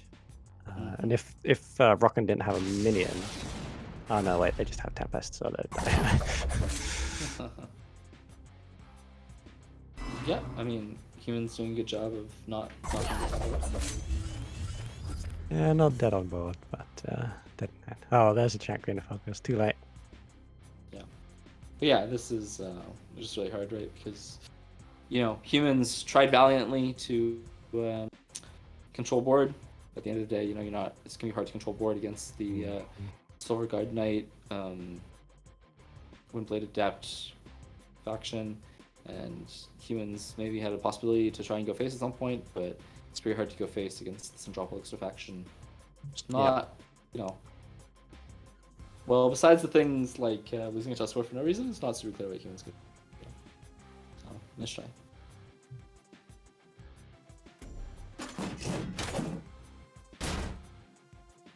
Rockin' taking, like quintuple counting. Looking up those addition tables from first grade. Alright. I usually don't mind if you take a second just to double count and check that you got lethal, but yeah, that one was pretty obvious. Yeah, no, it's They have to have a team board meeting about it. Oh yeah. It's a flat structure, right? They gotta run a vote. All right. There's Petruvian and Magma left for humans, and they're going with Magma. This is winnable for Songhai Square fans for sure. Yeah, definitely. And they got the triple Mind Steal. Yeah, I feel like 3 Mind Steal is too many, but what do I know? All right. Right. They got the Rosals, which are perfect against Lionars that run Regalia. This Lionar does not run Regalia. Yeah. So these are 1/4s.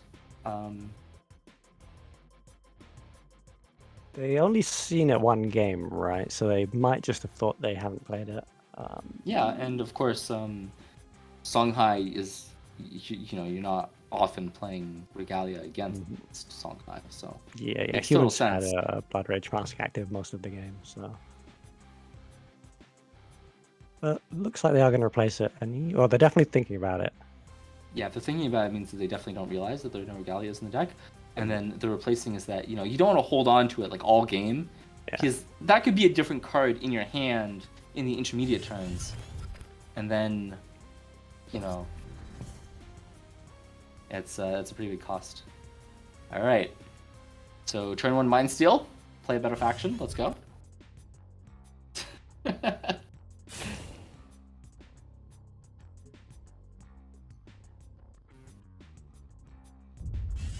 it's a bit of a non-combo with the eggs and the natural selection. But still a good card. The Primus Fist, well, you can always select a Primus Fist. Yeah, I think that in this format, to break serve, so to speak, right? You send out a deck that your faction is going to be good against, and then they're going to respond with whatever you're weakest to. Yeah. And Magmar is really weak to Songhai, so having those natural selections, that's going to do a lot in the Songhai matchup, right? Like being able to natural selection that turn 1 Chakri, that turn 1 Fox. That's a way that you might be able to break serve. Now, is Magmar the best place to look when you're looking to break serve? Maybe, maybe not, but also maybe you should try and break serve all the time, especially if you're as skilled as a player like Abracadani. So I think maybe that's why we're seeing stuff like natural selection in the same deck as like Rust Crawlers, because it's sort of expecting that you're going to be going against some pretty specific cards and trying to come prepared for those cards. Yeah, it's a fine card anyway. Like, obviously, yeah, like you say, it does have those low rolls where you have a Vindicator or something on board. But the flip side is that, sometimes they, on an empty board, like play a Grandmaster 0 or something, and then you just kill the 7-drop. So here's an interesting tidbit about playing diagonally, where, on the one hand, Rockin is using the self-body blocking idea to threaten ramping to 5 in a way that's very hard to stop, because, again, young Silthar and Vath want to move both to the center tile to clear this Francis. But the flip side is that Abracadabra can walk onto the top mana tile, Lady Lock on the bottom mana tile, and then Young Silthar above the Lady Lock. Presumably, the Windblade trades into the Young Silthar, and then the Lady Lock can't be cleared, even though you have 2 things on board with 2 attack, because the Primus Fist is self-body blocking your general. You just can't do anything that turn. And so that's like, the sort of the back and forth cost of like playing things in like a diagonal pattern 2 spaces away. Like, oh man, are you really gonna do this? But none of this happened. Instead, Abracadabra just like plays plays a Young Silthar in natural selection. It's like, okay. Yeah, this plays just fine too. It's, no problem at all. This line. Yeah, saving the Lady Lock for maybe the Phalanxar. Yeah, that would be good. Because Rockin has to can't really walk to the mana tile if they want to hit the egg unless they have double tree drops, which they don't. So there's a pretty good chance for seeing Lock Phalanxar next turn. And yeah, Lina struggles to deal with that a little bit. They might have to martyrdom it, and Abracadabra will heal back all the damage the buffed up Windblade Adept did. Rockin also here has to have sort of the presence of mind to not use the martyrdom, right? Because it's hard to take your 4 mana turn, play Mystic and nothing else, especially when Mystic is doing nothing. Feels pretty bad. But on the other hand, there's nothing to martyrdom, so it's not so hard to do it. I wonder if Abracadabra I wonder if Abracadabra on the next turn they replace the Mecanter instead of the Rejuve, because if you top deck Mindsteel, that's what you would have liked to replace, I think. What do you think about this Mystic placement? Obviously, it's blocking Abracadabra from just walking on the tile and getting directly to 5 mana. But it's throwing the body away. It's just going to die to Young Silthar and Vathir. Well, I think it's bad. But I believe in Rockin. Rockin's going to make this comeback happen. You go, Rockin. You rock. You're the best. And we'll see what you had in mind with this Mystic placement. Yeah, is there a 5 mana thing? If they... Yeah, I'm not sure what you're most scared of at 5 mana. Harvest is not actually that insane.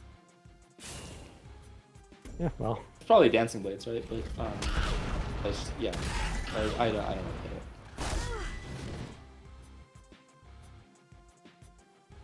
to do. If you...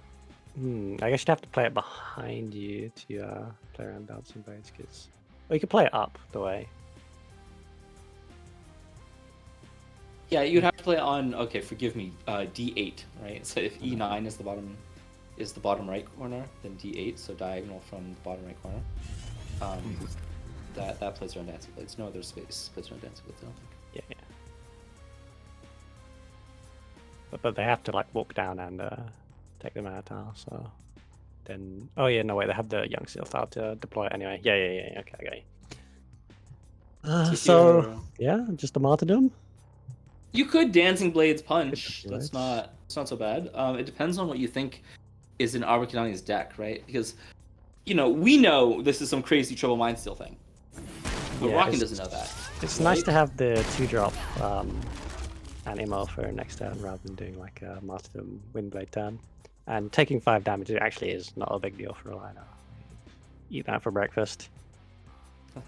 Abracadabra, I usually think of him more as Silthar Elder kind of guy. So, using your martyrdom on the Phalanxar would kind of scare me. But of course, if Rockin could see Abra's deck here, they probably would martyrdom.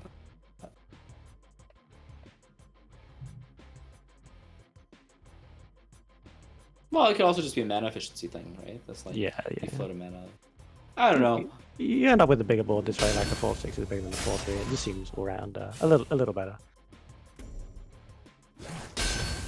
And moving the Silthar down so they can protect the egg with a big boy.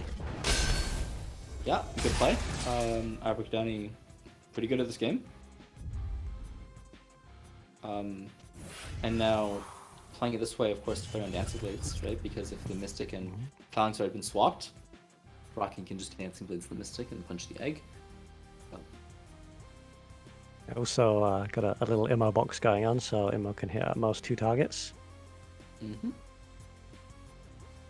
Yeah, Immo's still very good here, but the flip side is that Abracadabra can hit right back with Canter, because you can't do a nice Immo, the Immo you want to do here, and but I was getting pretty low. I forget exactly what's in Abra's deck, but does he have Rejuves? Yes. Let me check. Okay, yeah. Abra would never. He would never skip Rejuve Day. You sure? Hoppy? I don't see it. Oh no, wait, I'm looking at the wrong thing. Yeah, that's why. Yeah, I got 3 rejuves. Right, my bad. It's like, Abra's kind of low here. Lionheart can do damage. I mean, like, heal faction, kick W, right? Like, this is scary for Abra. 12 is not a lot of HP. So, yeah. I mean, of course, you're just going to encounter this. But you have to start worrying. Indeed. I guess you can Harvester. Harvester's probably better than Encounter, actually. Sure, yeah. I'm on board with that. That lets you like play around Immo like a lot more. And, like, drop the Harvester and then walk away, so it's all split up.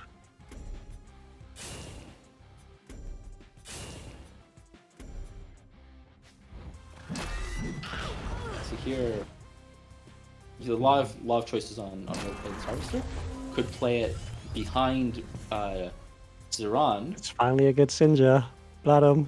Amazing. Amazing. I think that's partly on the positioning. Like if they played it. Oh.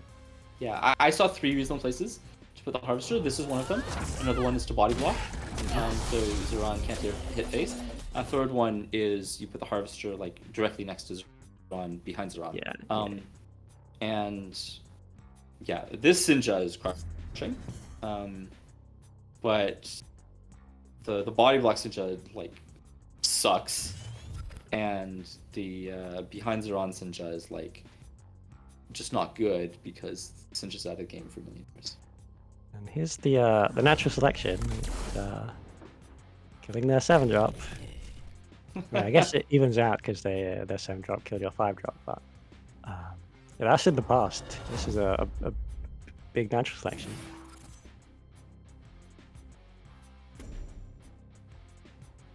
Surprised by this positioning, right? Because you could think, you could Yes. imagine that there might be some positioning that is better against Holy Immolation or Sunriser, but instead Abra's saying that he's really concerned about his health total here, and so he's saying, sure, you can immo my 2 things, just don't hit my face, please. So that's why we're seeing him make the play that he's making here. Couldn't you do that by like you being in an L provoke, so you're like say top left of Zeran, and then the provokes are like above and to the left? Yeah, you could do that, and Abra is very good at the game. I'm sure he had a reason for not doing it that way, but I can't for the life of me see why.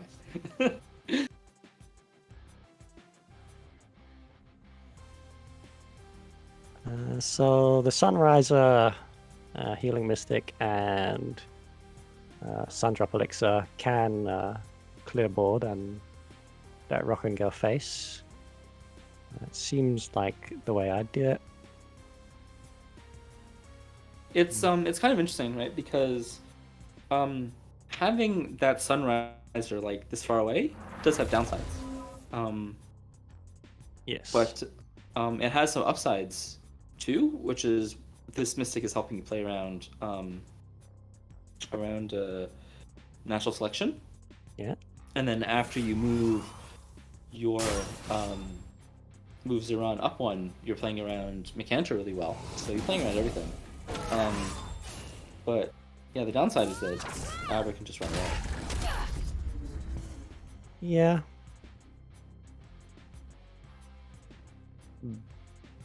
But I mean, it's not like it's not like you can play it anywhere else and they can't run away. If you don't clear their stuff, then they're just gonna run away from not just your Sunriser but also your general. So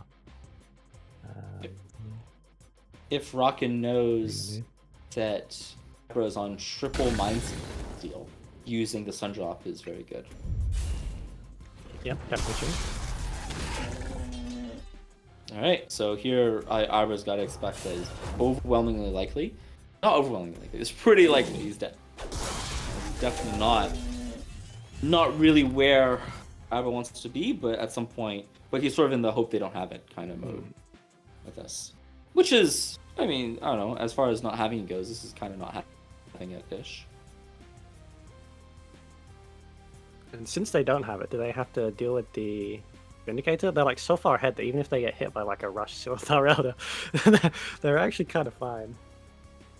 Yeah, you know, it really comes down to, I think, how much Rockin and his team knows about Abra's deck or what they're guessing, right? Because I mean, if I was afraid of Elder, yeah, I mean, I would just like Sunrise or Martyrdom or something. But if I knew their deck exactly, yeah, I would just like punch Rejuvenimo all face.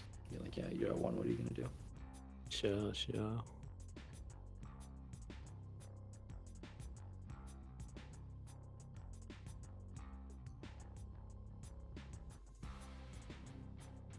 Yeah, I think there's like pretty reasonable argument for just like running, you know, a small number of Elder, like maybe 1 or 2, because the Lionel matchup can go like to 9 mana fairly regularly. And you see like both players are seeing at least half, well, not quite half their deck, but probably more with replaces, right? So yeah, pretty good in the matchup if you don't get bullied quite so hard on HP. I don't think Abracadabra would be able to play it very easily. Like they need to heal.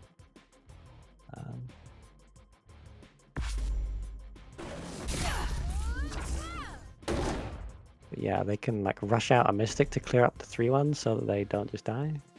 Sequencing is unfortunate. Oh yeah, got to. I mean, it's gonna be a little awkward either way. No, it's not, because the Mystic will just be dead. Yeah. Yeah, I guess now it's like the okay, given the board state, given the position in front of me. Yeah, they can at least rush out the young so far. They got an egg blocking for them. Nice. And do you double block with the Mystic, or do you block the Rejuve off? It's a double block, yeah.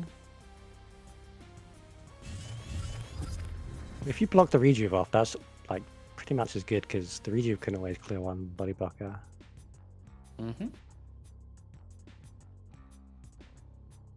I got that Mind Steal to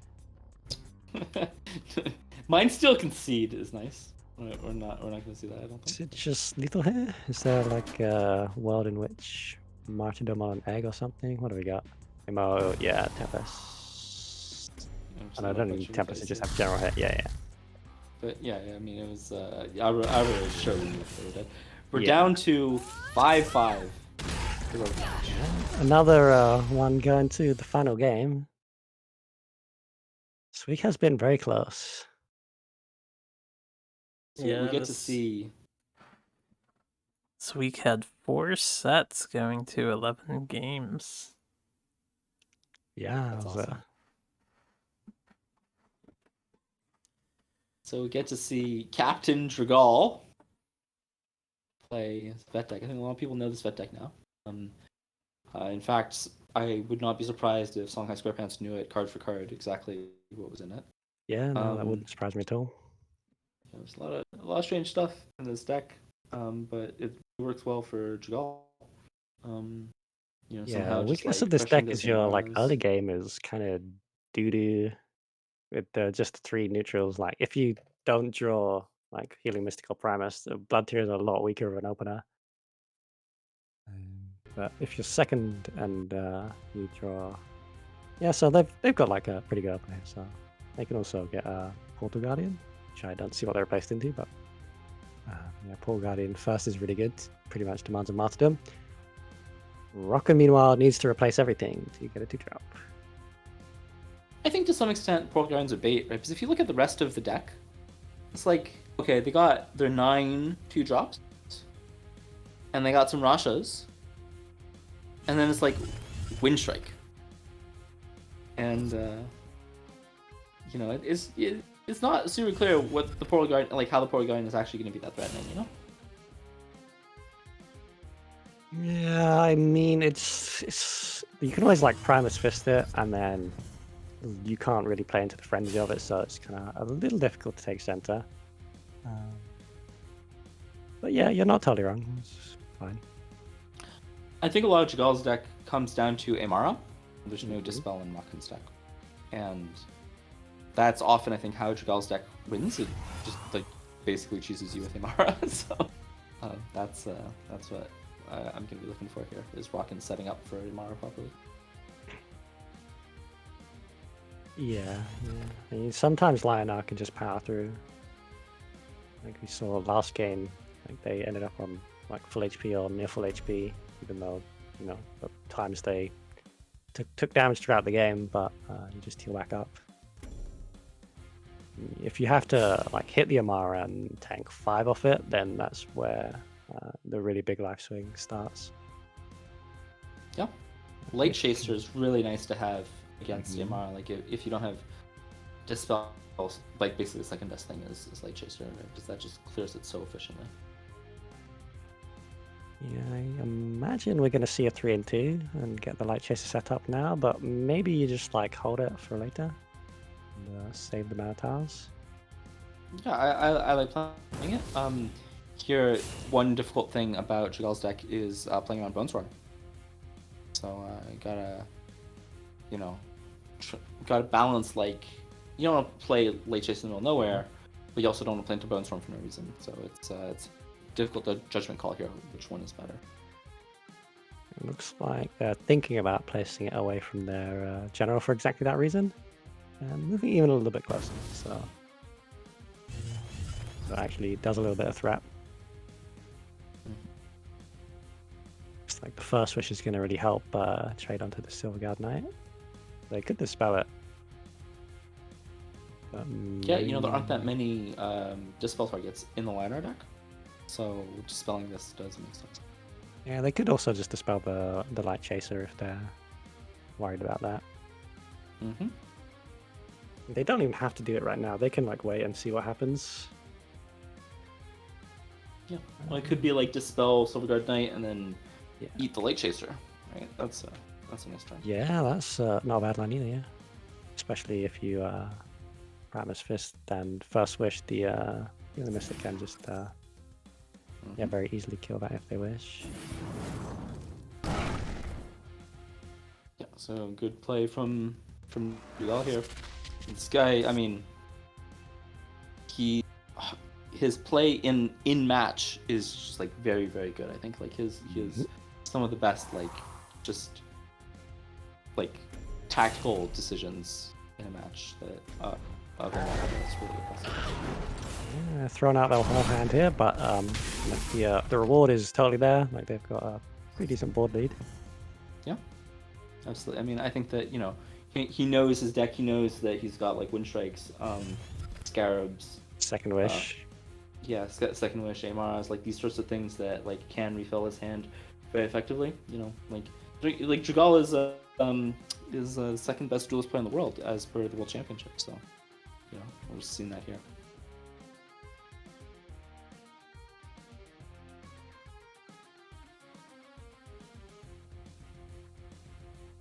Yeah, so Rockin can now, like, they can use their Primus Fists to rebuff their Silverguard Knight back to a 3/5 if they want.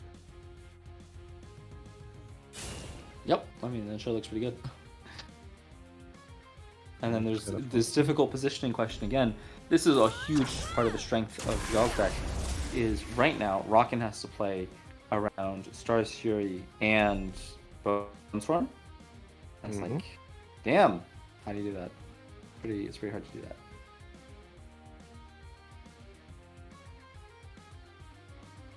Because of course he also wants to buff the first Primus Fist with the second, so it's really, really unclear how you're doing this.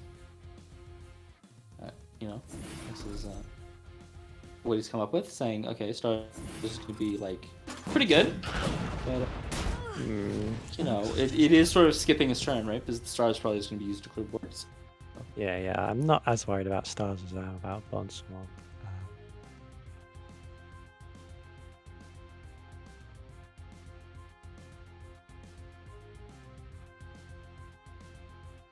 Yeah, I wonder if this Primus Fist is in the right location, the one at the top, because if it's like, let's say it's below the other Primus Fist, then the Dragol's Primus Fist doesn't have any good trades here. It's like got a fine trade into another 2/3.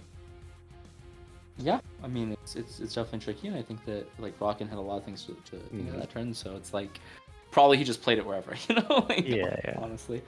I wonder here if Jagal even like stars, because you can totally second wish Portal Guardian here, but like second wish, it's so low tempo, right? So it's kind of sucks to do that. Oh, this sequencing is odd. Wouldn't you draw first and then play the Portal Guardian? Yes, there's no reason to do it the way Jagal did it. I guess it doesn't matter too much at the end of the day. Yeah, maybe Jagal knows that in his deck there's nothing he would rather do with his mana more than Portal Guardian there. So I don't think that's true. I think that, you know, if he if his 2 draws are like exactly First Wish Mystic, he would prefer doing that. But you know, it's whatever. Agreed. Hard It's video whatever. game. Yeah. I think that the hardest part of Jagal's deck is like these wind strikes, and like yeah, just somehow he plays in such a way that like he's just able to play those cards like, oh damn, I kind of feel like I have to deal with this, you know, and gets a lot out of that. So I think that this is going to be kind of you know, when he plays those presumably next turn, that's going to be like, you know, the first real big test of Rockin's character. Looks like Martyrdom here. It's it's only giving Drago 3 healing, but that's a pretty big removal card gone from Rockin's hand. So letting a Portal Guardian get out of control isn't exactly ideal either. So I'm totally on board with getting rid of it. Yep. And here you can see some accommodation for Amara, right? Because if you wanna, Jagal wants to Amara kind of like out of range of the bottom 2 minions. Zerix is moving up 2, and then Zerix can't really do anything useful with the general. So in particular can't hit the 2/1. So that's some clever positioning by Rockin.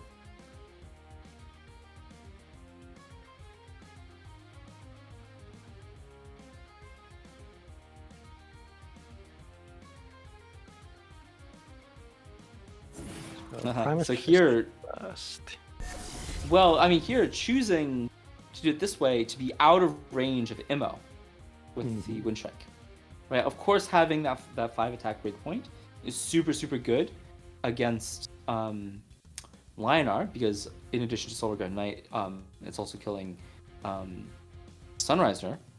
But here Jagal is saying, I can't afford to get Immoed here, right? Like, he's behind enough on board, and it's pretty hard for Juvi to come back on board in situations like this. And so it's a tough call to not just like potentially deny a buff like this, but he's saying that the difference in positioning is big enough that it's worth. Rockin here is doing great though.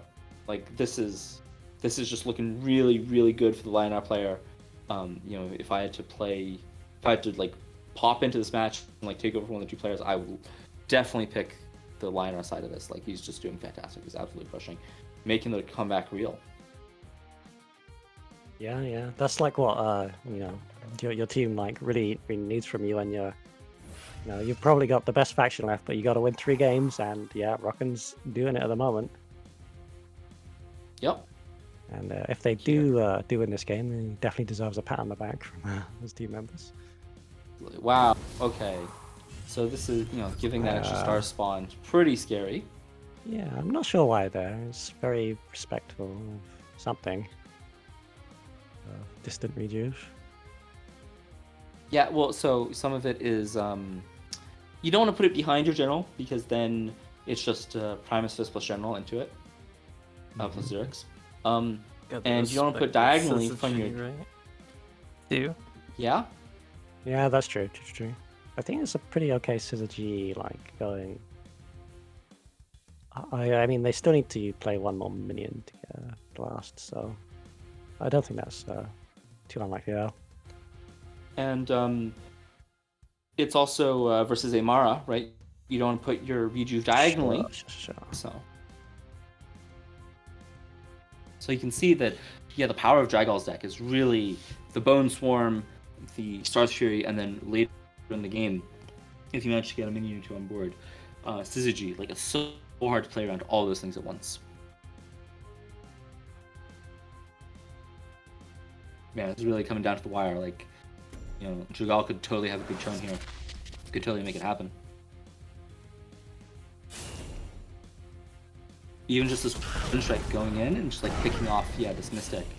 That's pretty big, right? Like Dragall's coming back on board. No, there's no answer for this Amara. He's gonna get the heal off of it. And scary, real scary for Rock and Wilson. The Amara does just die on board though. Was there a different way to do that? Like, can you... You could have like used the Shrike to clear the Rejuvenator. That would have given Zurich 4 attack with the staff. You could have killed the 3/3, and then the Amara would be out of range of the bottom minion, would it? I don't remember the position. Oh, this is fine anyway. I don't want to... I don't even remember quite what the position is. Yeah, well, you know, you could have, for example, flown the Wind Strike behind Zurich instead of where it is. That's sort of a very easy change. I don't think it's ultimately going to matter because I think like just Tempest is, well, yeah, everything's just going to get Tempested, so probably. Maybe not if Rockin is replacing this Windblade instead of the Sinja. Surely he replaces the Sinja. Why do you think they would replace the Sinja? Oh man. Generally, Rockin'. even if you don't like it, it's gonna clear anything that Dragul plays, and Rockin's got a big HP lead now. Yeah, That's no, I about mean, not to be off, fair, yeah. to be fair, the Sinja is going to be fantastic against Scarab, and surely Rockin knows the deck, and so.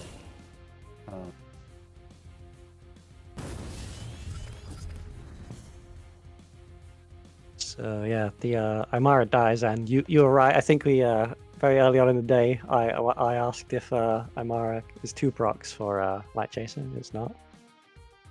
Yeah, well, that's if you martyrdom Amara, right? I think the general rule for this is really relevant for Sunrise, where if you if you martyrdom the Amara, then the Sunriser procs once off the martyrdom heal, but then it doesn't proc again off of the Amara Dying Wish because somehow the Infinite Loop Protection says, oh, you know, the card can't trigger the ability twice.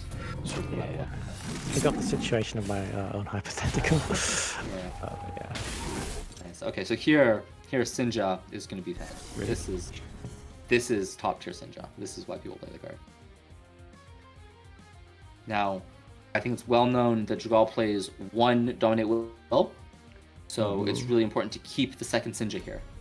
Yeah.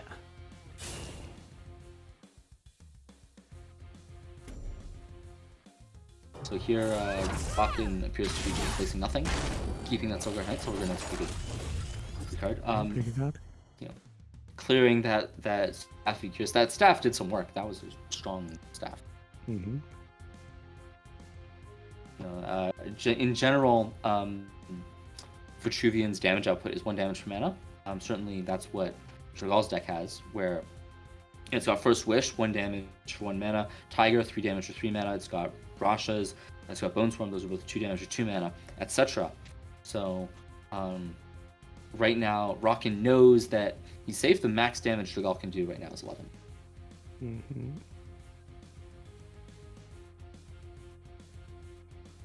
Yeah, and I mean, if like they need to clear the Sinja, that's like half of Rockin's life total. Like, if you can clear the Sinja, you're probably quite close to just killing Rockin.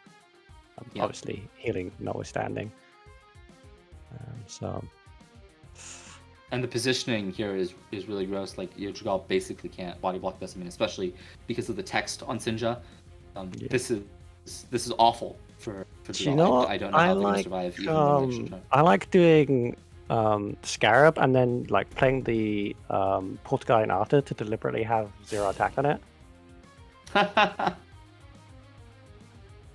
That's sick. That's a sick line. So here, the idea playing, yeah. I mean, this is like ropey. That's fine. I mean, there's so much pressure on Dragal. Like, just bring something useful. Yeah, it's tough done. But if they'd first switch the Scarab, it's safe from Sinja, and Rockin has the second Sinja. It's going to probably be, yeah, it's not good. Well, I mean, this is a pretty disgusting bait, right? Because, like I said, it's 1 damage per mana, and if Actually, Rockin plays the second Sinja and then walks into this healing us and punches it, Rockin's at 11, and the general hit plus the 1 damage per mana, that's exactly 11. So this could be a bait from Dragal. I mean, Dragal, like, obviously, the situation's dire for him, but this is a way to win the game. Yeah, and that's kind of big brain. even this body block from the Windblade Adept doesn't necessarily save him because it could be double Bone Storm. So let's see if Rockin plays around it. I mean, it's kind of wild, but I mean, I think when you play the Sinja there, like, you kind of, I mean, he could always martyr up the this guard. Yeah, all right. Maybe you do not win this Scarab. You're so close to killing them though. Like, it feels pretty bad. Yeah. Yeah, no, this is all right. It's actually just one Bone Swarm here. Bone Swarm. Oh, so close. If that's a Bone Swarm, Dragal wins. Wins, yeah.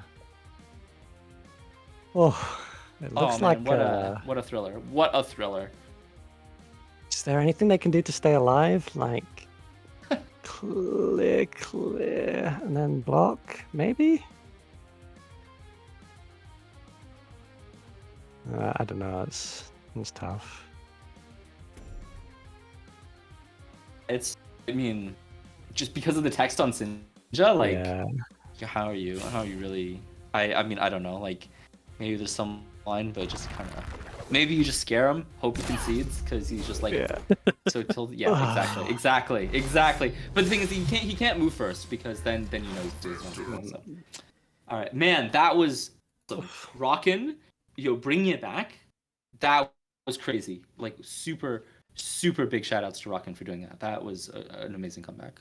Yeah, congratulations to the Songhai SquarePants. I would think this week that was 2 pretty big, maybe considered upsets, because I know the humans and Lizard Lovers teams are seen as very strong. Both of them were toppled today.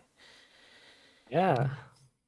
It just goes to show, like, anyone can win on the day. And the teams, like, even if you're a team full of top players, like, there's people, like, just beneath you that are, like, nipping at your heels. They're just as good. They might not be quite as well known, but no, they can play the game for sure. Yeah, absolutely. It's really exciting. All right, well, that wraps up week 3, as always, for the end of the week. Real quick, I have some statistics from the recorded document that we have.